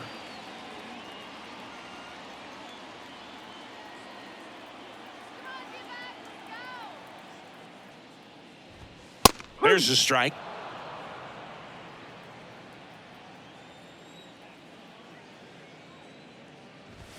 On the corner at the knees for a strike.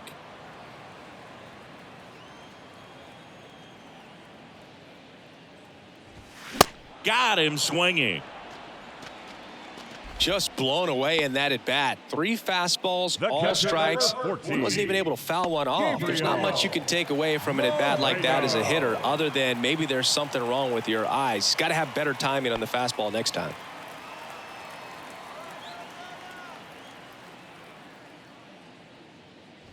Moreno stands in now, looks at that one inside.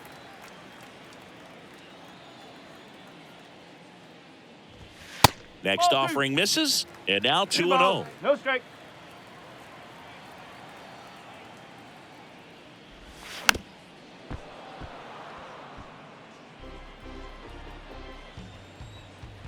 And the pitch. Strike. Just a really nice slider down and in there. He wants to get the hitter thinking fastball, speed him up, and just subtract some velocity and add a little movement. And a pitch. On the ground, and he punches one right back up the middle. That's what he does. Great contact, and that keeps the inning alive. The center fielder, Just kept it simple. Played pepper with the middle of the infield and took it back where it came from, and there's just no one there to knock it down. Yeah, the batter now, Alec Thomas. He's already homered in this one. Let's go one more time, baby. That one lifted to left. And the inning is over. One left for the Diamondbacks, and it remains a 4-3 game.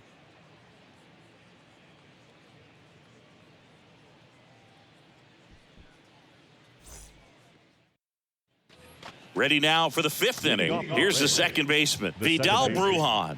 Vidal Brujan. The pitch. That one missing inside.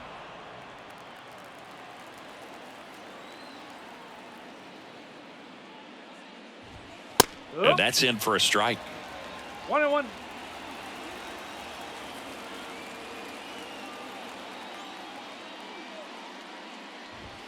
That's off the mark, and a count 2-1. One strike.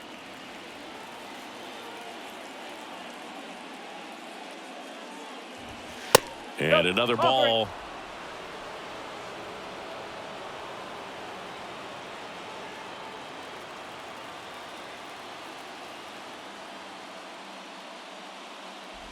Three-one, and he couldn't come up with it. Leading off for Tampa Bay. So the Rays batting order turns over, and stepping in for the Rays, Yandy Diaz.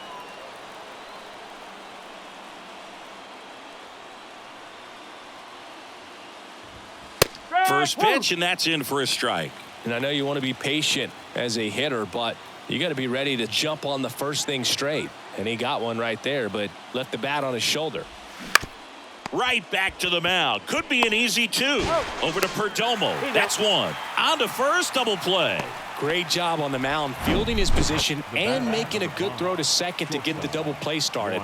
Far too often we see pitchers have a hard time with that throw, but no issues right there. That's good practice paying off in a game and resulting in 2 big outs. Torey Lovullo is out of the dugout, and he's going to make a move here. Brandon Pfaadt departs, and he had to battle. Nothing came easy in this start, but he leaves with the lead. New arm when we get back. So they bring on the veteran, number 30. And he's been fantastic this year. Really stingy in terms of allowing base runners. He's just got great stuff that's tough to square up. Now batting Wander Franco, 1 for 2. First offering, and it just misses. 1-0.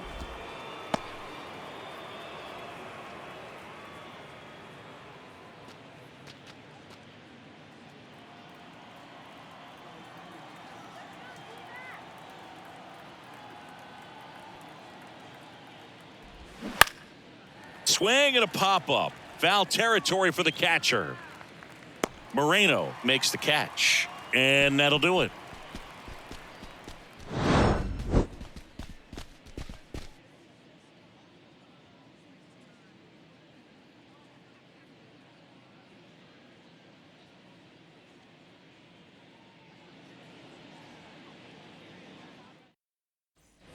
Back here at Chase Field, ready to go for the last half of the inning. Now here is Geraldo Perdomo.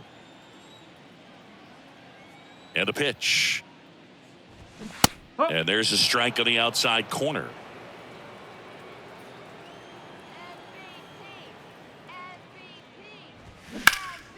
There's a swing and a drive.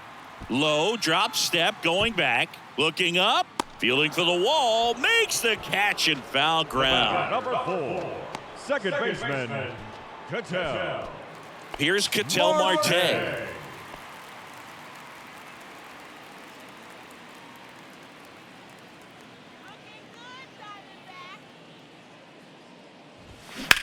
And that one in the air center field. Margot puts it away for the out. 2 up, 2 down. Up next to the Diamondbacks, the right fielder. So 2 down now, and here is Corbin Carroll. He's already homered in this game.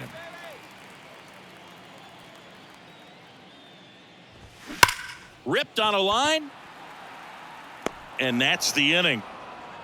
And the Diamondbacks down in order, but they hold on to a 4-3 lead.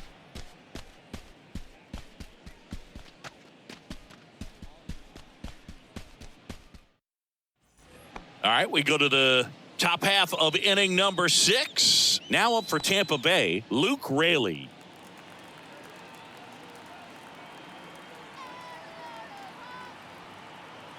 And a pitch. You know, this guy's great speed is in the back of that pitcher's mind. If he can get on, it's going to give him one more thing he's got to think about.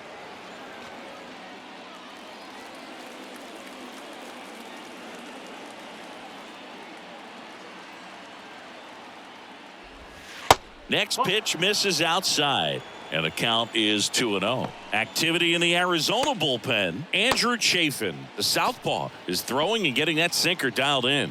Ginkel, the right-hander, also getting loose.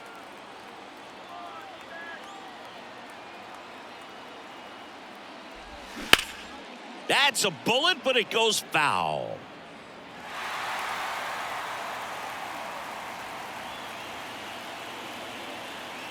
The 2-1. That catches the corner.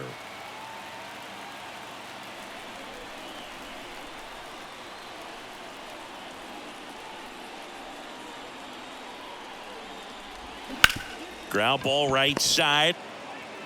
In plenty of time to first, and that's one out as they get the leadoff hitter in the 6th. Now batting, the first baseman, Harold Ramirez next to hit for the Rays. He's already homered here in this one.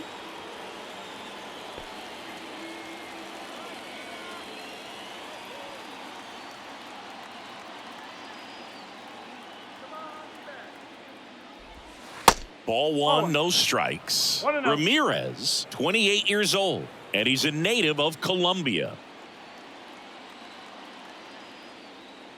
The pitch.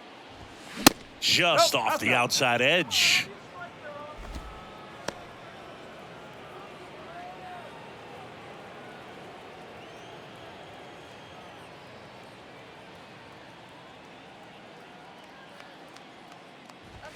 The 2-0 is in for a strike.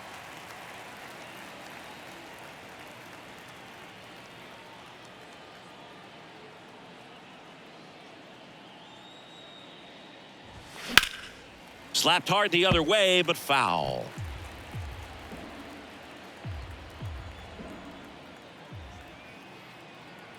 Two now. And now the count filled up 3-2.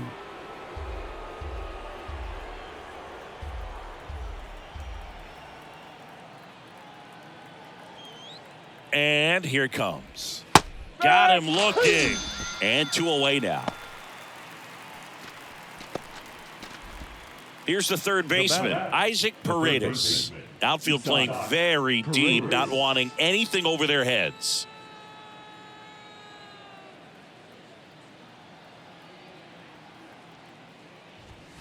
Now one missed.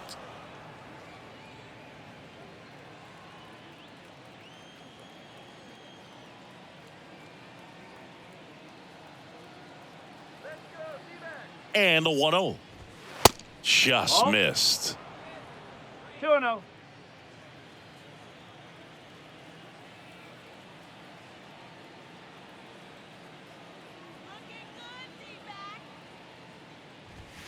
Strike on the inside corner. One way to make a guy real uncomfortable at the plate is pound him inside with good velocity. They're doing that right here.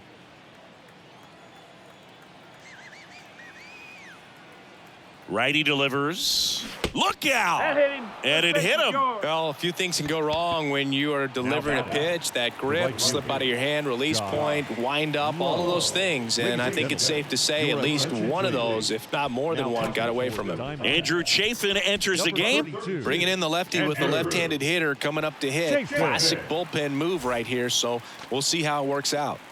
So a man aboard, Josh Lowe now at the plate.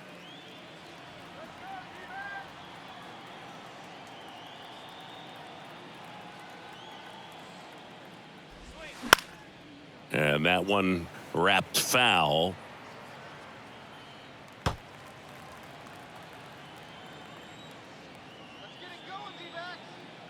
Left-hand batter waits. And that's in for a strike.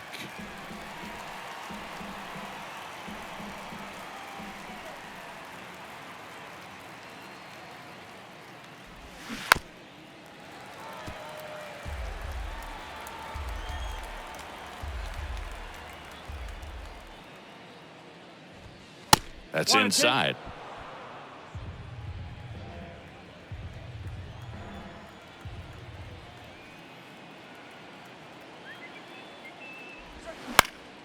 Foul ball, still a 1-2 count.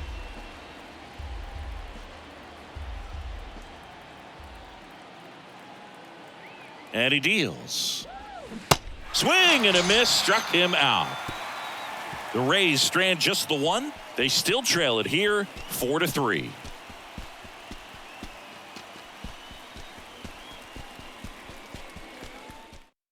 Taj Bradley comes on now. Just trying to keep this one close here, and this is where a bullpen can give their guys a chance to fight back into the game. Number 45, Taj Bradley. And now the DH, Christian Walker. Walker measures 6 feet even, 210 pounds, and he won a Gold Glove last season. And that's in for a strike. Bullpen activity starting up now. Jason Adam warming up for manager Kevin Cash.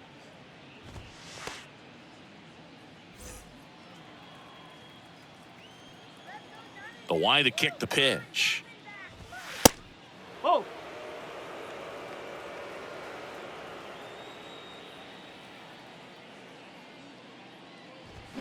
So a foul ball makes it 1-2. The wind of the pitch. Now fly ball to right center. Margot in pursuit. Flashes the leather on the run and catch. One up, one down.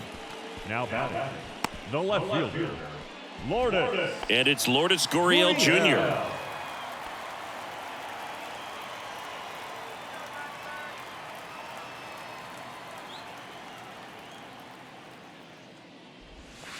Breaking ball in there for a strike. Some guys are just more confident if they can track that first pitch out of the hand of the pitcher. They don't care if they fall behind 0-1.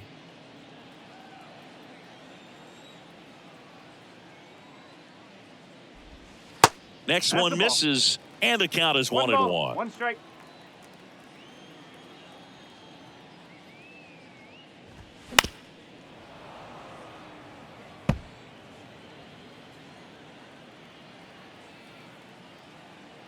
The pitch. And the 1-2 misses to even the count. And there's a ball. Okay.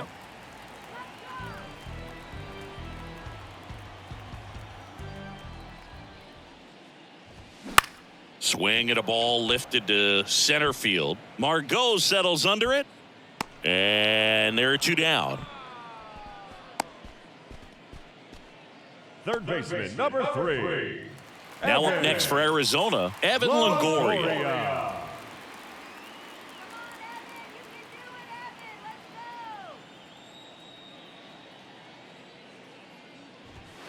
Pitch misses inside, and that's ball 1.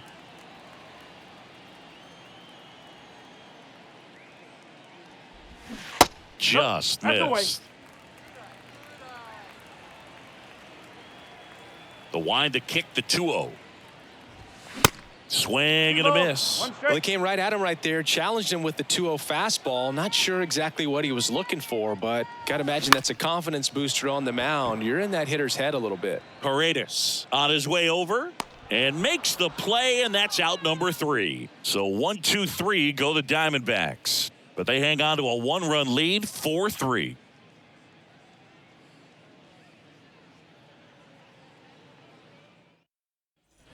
Back here at the ballpark, top of inning number 7. And now the switch hitting catcher, Francisco Mejia.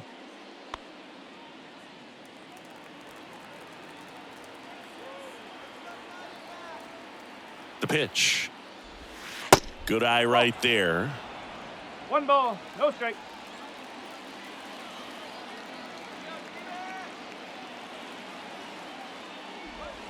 And the 1-0 misses low.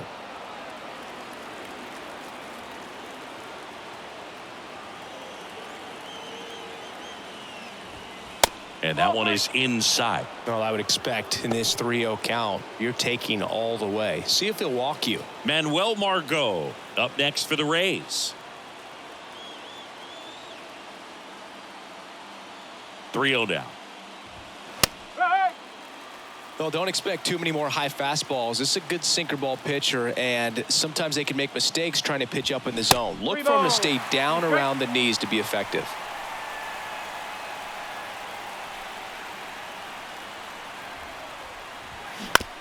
Fastball right back to the mound. Tosses to first, and they get the leadoff hitter in the 7th. Now batting, the center fielder. So digging in, Manuel Margot.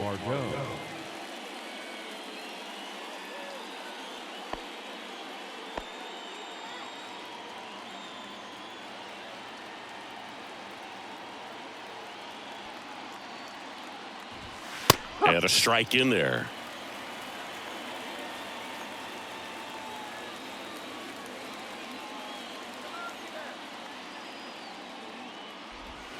The next offering misses. And 1-1.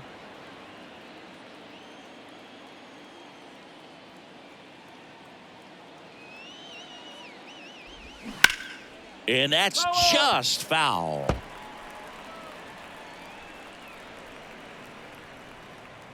The tying run at the plate to the right side, and that chance handled. Gets it to first. Fine play in the hole for the out.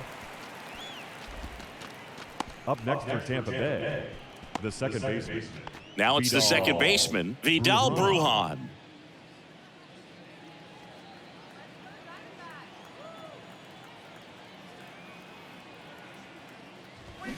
First pitch doesn't find the zone. 1-0.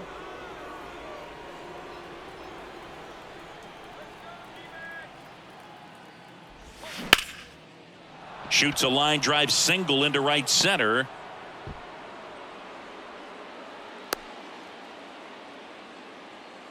Couldn't have timed it up any better than that. That pretty much split the zone down the middle, and those are the ones where you got to make them pay. So out of the pen for the Diamondbacks, Kevin Ginkel. He last pitched 2 days ago. Kevin Ginkel.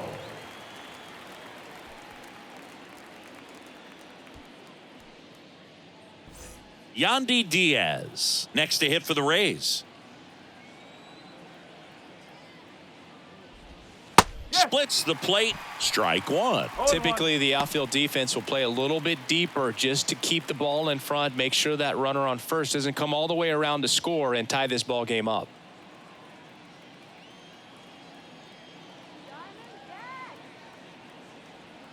Pickoff throw. Brujan back on a dive.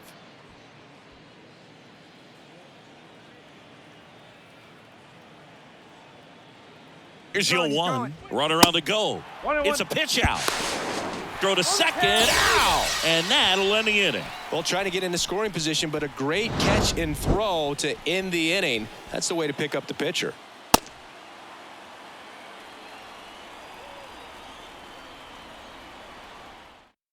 And the Rays, they go to the bullpen. Jason Adams. He's pitching on 2 days rest. Number 47, Jason Adams.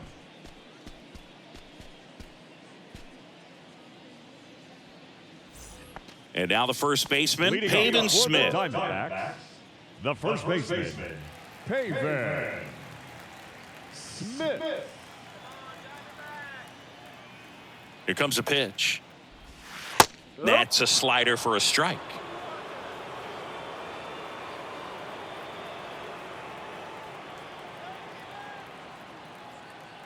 The 0-1. And it's fouled away.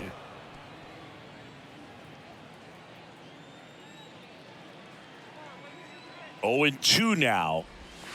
And misses inside.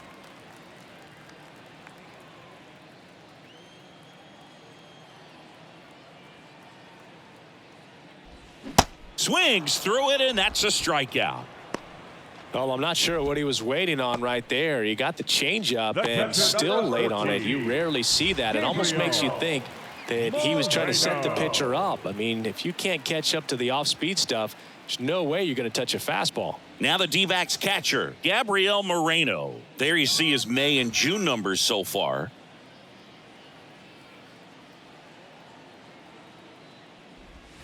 First offering misses the mark. 1 ball, no strike.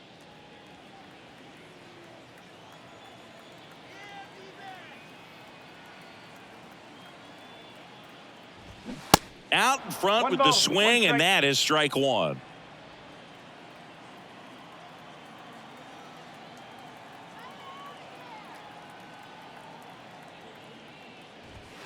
That's in there, and a count 1-2.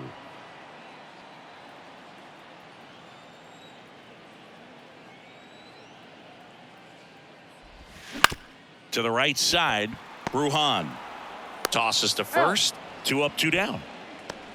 Up next to the Diamondbacks, the center fielder, Alec Thomas. Alec Thomas stands in now for the Diamondbacks.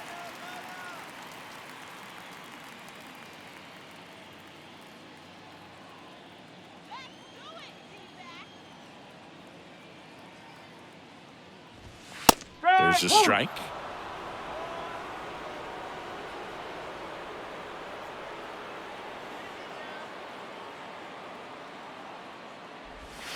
That misses off the outside edge.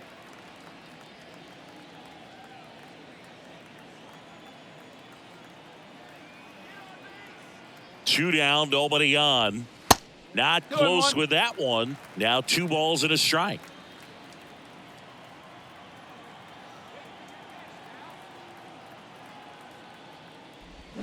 And he flips a breaking ball in there, or a changeup. Either one. Something off speed. Good arm action on it, whatever it was. Just off the inside corner. Full count now. This is a really good feeling for a hitter at this point in the ball game. You know that they don't want to walk you, so you're going to get a pitch to hit. You just better not miss it.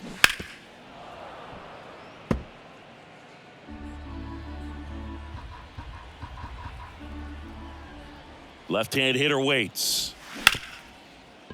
Ripped to short. Slings it across. Third out, and that ends the frame. So no runs, no hits, no errors, and no one left. 8th inning coming up. It's the Diamondbacks 4 and the Rays 3.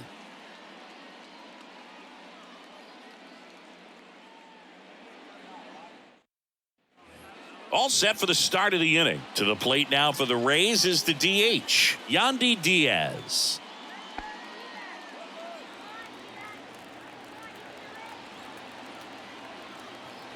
And the pitch. And that's downstairs and outside. The Diamondbacks with some movement in the pen. Aaron Parnell, the anchor of the staff, is getting ready to close this one out.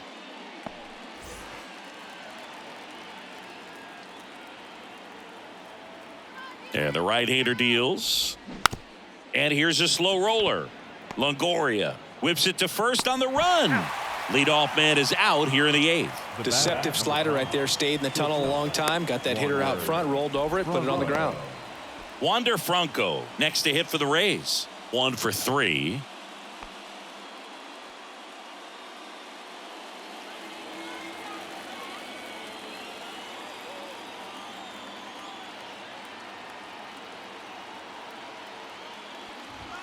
Not even close there. And that's ball 1.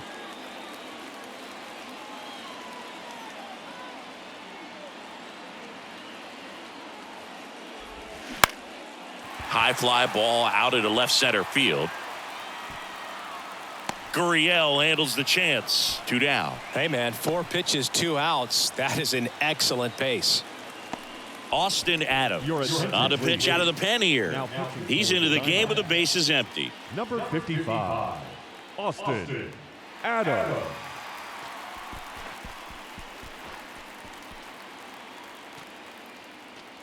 Now the left fielder, Luke Raley. Now this guy, a player that if he gets on base has the ability to really be aggressive getting around the base paths. Down the middle for a strike. It's 0-1. Trying to keep good speed off the bases. Comes up empty on the swing. 0-2 now. Very solid inning on the mound so far here in the 8th. Holding on to this narrow lead. This is exactly what they were looking for. Swing and a miss. Struck him out. Rays retired in order. Nothing doing for Tampa. Still down a run. It's 4-3.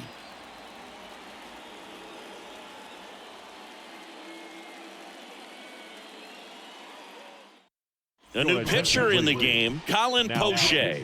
He's got a wicked breaking ball in his arsenal, and it's definitely one of his go-to pitches when he needs an out.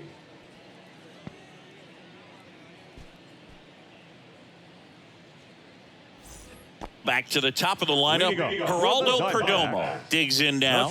Almost drove one out of here last time up. Flied out to the warning track. The pitch. And first offering is fouled off.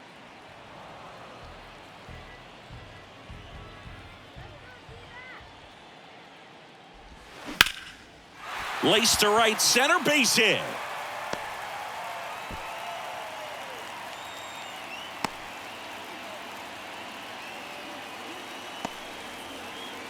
The batter, number 4. Man at first, Ketel Marte will hit next.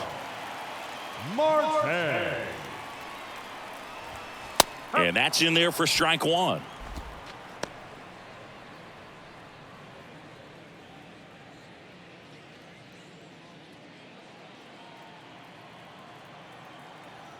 Come on, let's keep it going. And Poche ready to work. Ball. 1-1.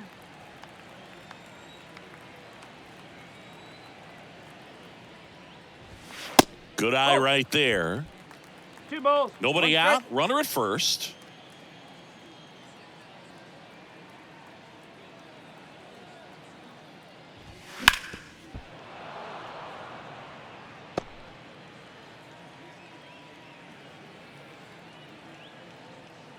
And now 2-2. Got him. Definitely not a partay for Ketel Marte. Now batting, right Corbin fielder, Carroll stands in now for the Diamondbacks. Carroll.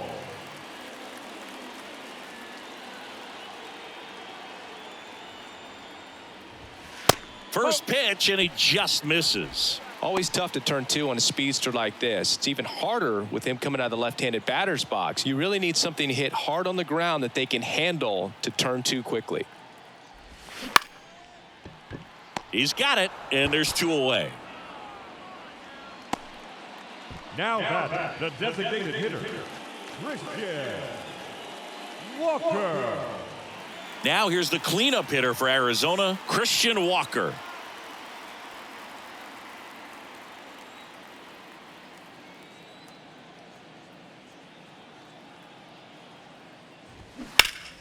And first offering is fouled off.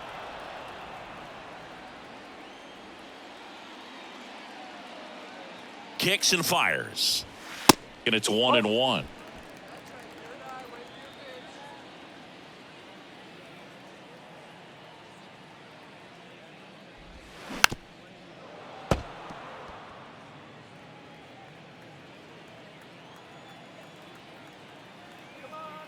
Kicks and deals. 2 balls, 2 strikes to count with 2 outs. Well, he's not afraid to fall into a 2-strike count. Knows the strike zone very well. So much so that I think umpires will look at him. And This one squared up down the left field line. If it's fair, it's gone. It's fair, and it is gone. That was a moonshot. And they throw a pair on the board. It's 6-3. He absolutely crushed that one. no doubt about that one, Boog. We knew it wasn't coming back.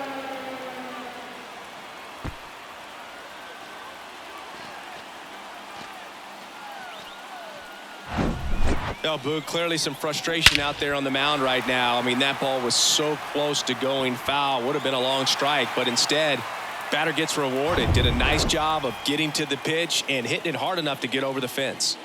2 outs, nobody on. Here's the left fielder, Lourdes Gurriel Jr.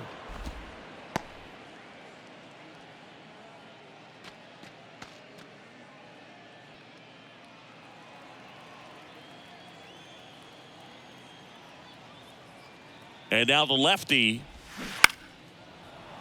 Gurriel gets a piece.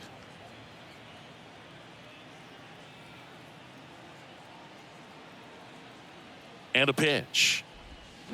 And down on strikes goes Gurriel. 3rd out, but 2 come across to score in the inning, courtesy of this 2-run homer. Last chance for the Rays coming up.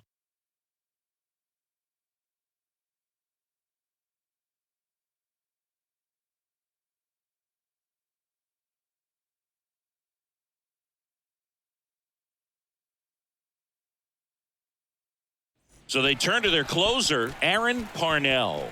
A chance at his first save of the year.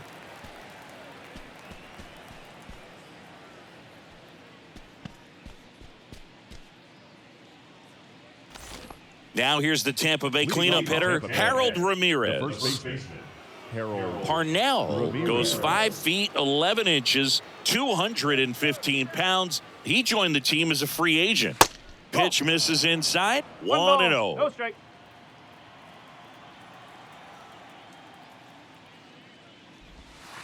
And that's down and away. 2-0 to count. Here it comes. Misses with the 2-0, and he's fired 3 straight outside the strike zone. There's a strike. In this situation, you expect the batters to be a little more patient, possibly take until they get a strike. With that, you don't want to miss your opportunity to get ahead early in the count. He didn't right there. And there's ball 4. They're not ready to go home quite yet. Leading off for the Rays, the third baseman. So next to the plate for Tampa Bay, Isaac Paredes. Well, the leadoff man gets on. You want to minimize the threat by playing sound defense. Hopefully the pitcher can get a ball on the ground and they can roll him up for 2. And the first pitch misses for ball 1.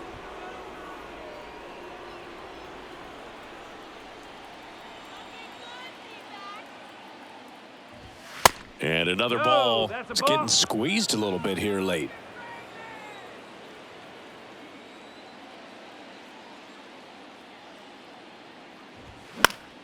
Next offering is fouled back.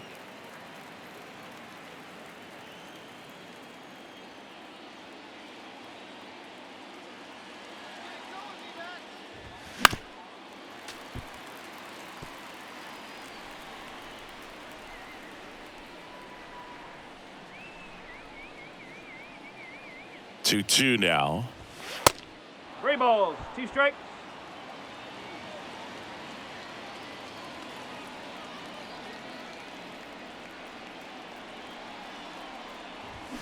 Foul ball left side. He'll see another.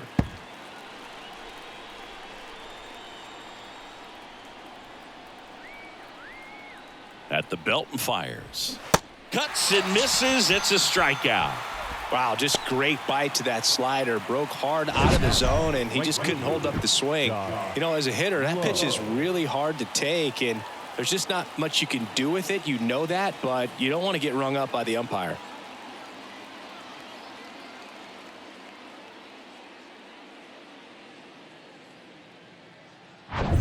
Josh Lowe, the next to hit. A strikeout and a walk.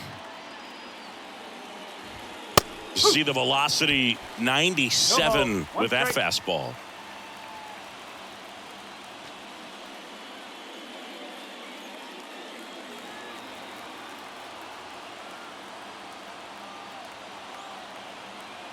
The 0-1.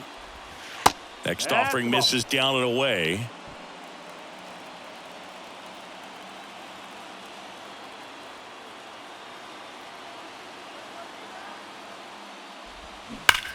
And that one ripped into right, and it goes just foul.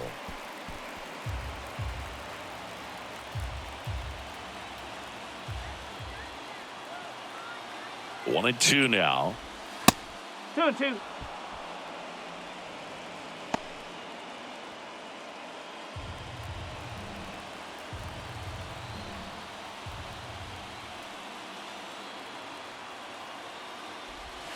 And that's in the dirt.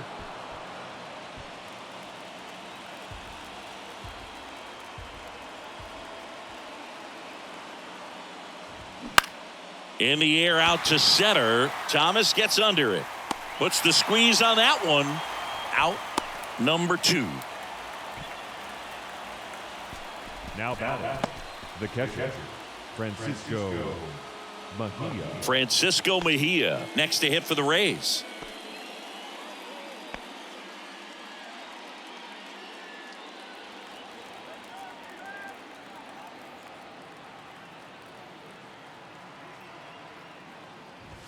First offering, and it just misses.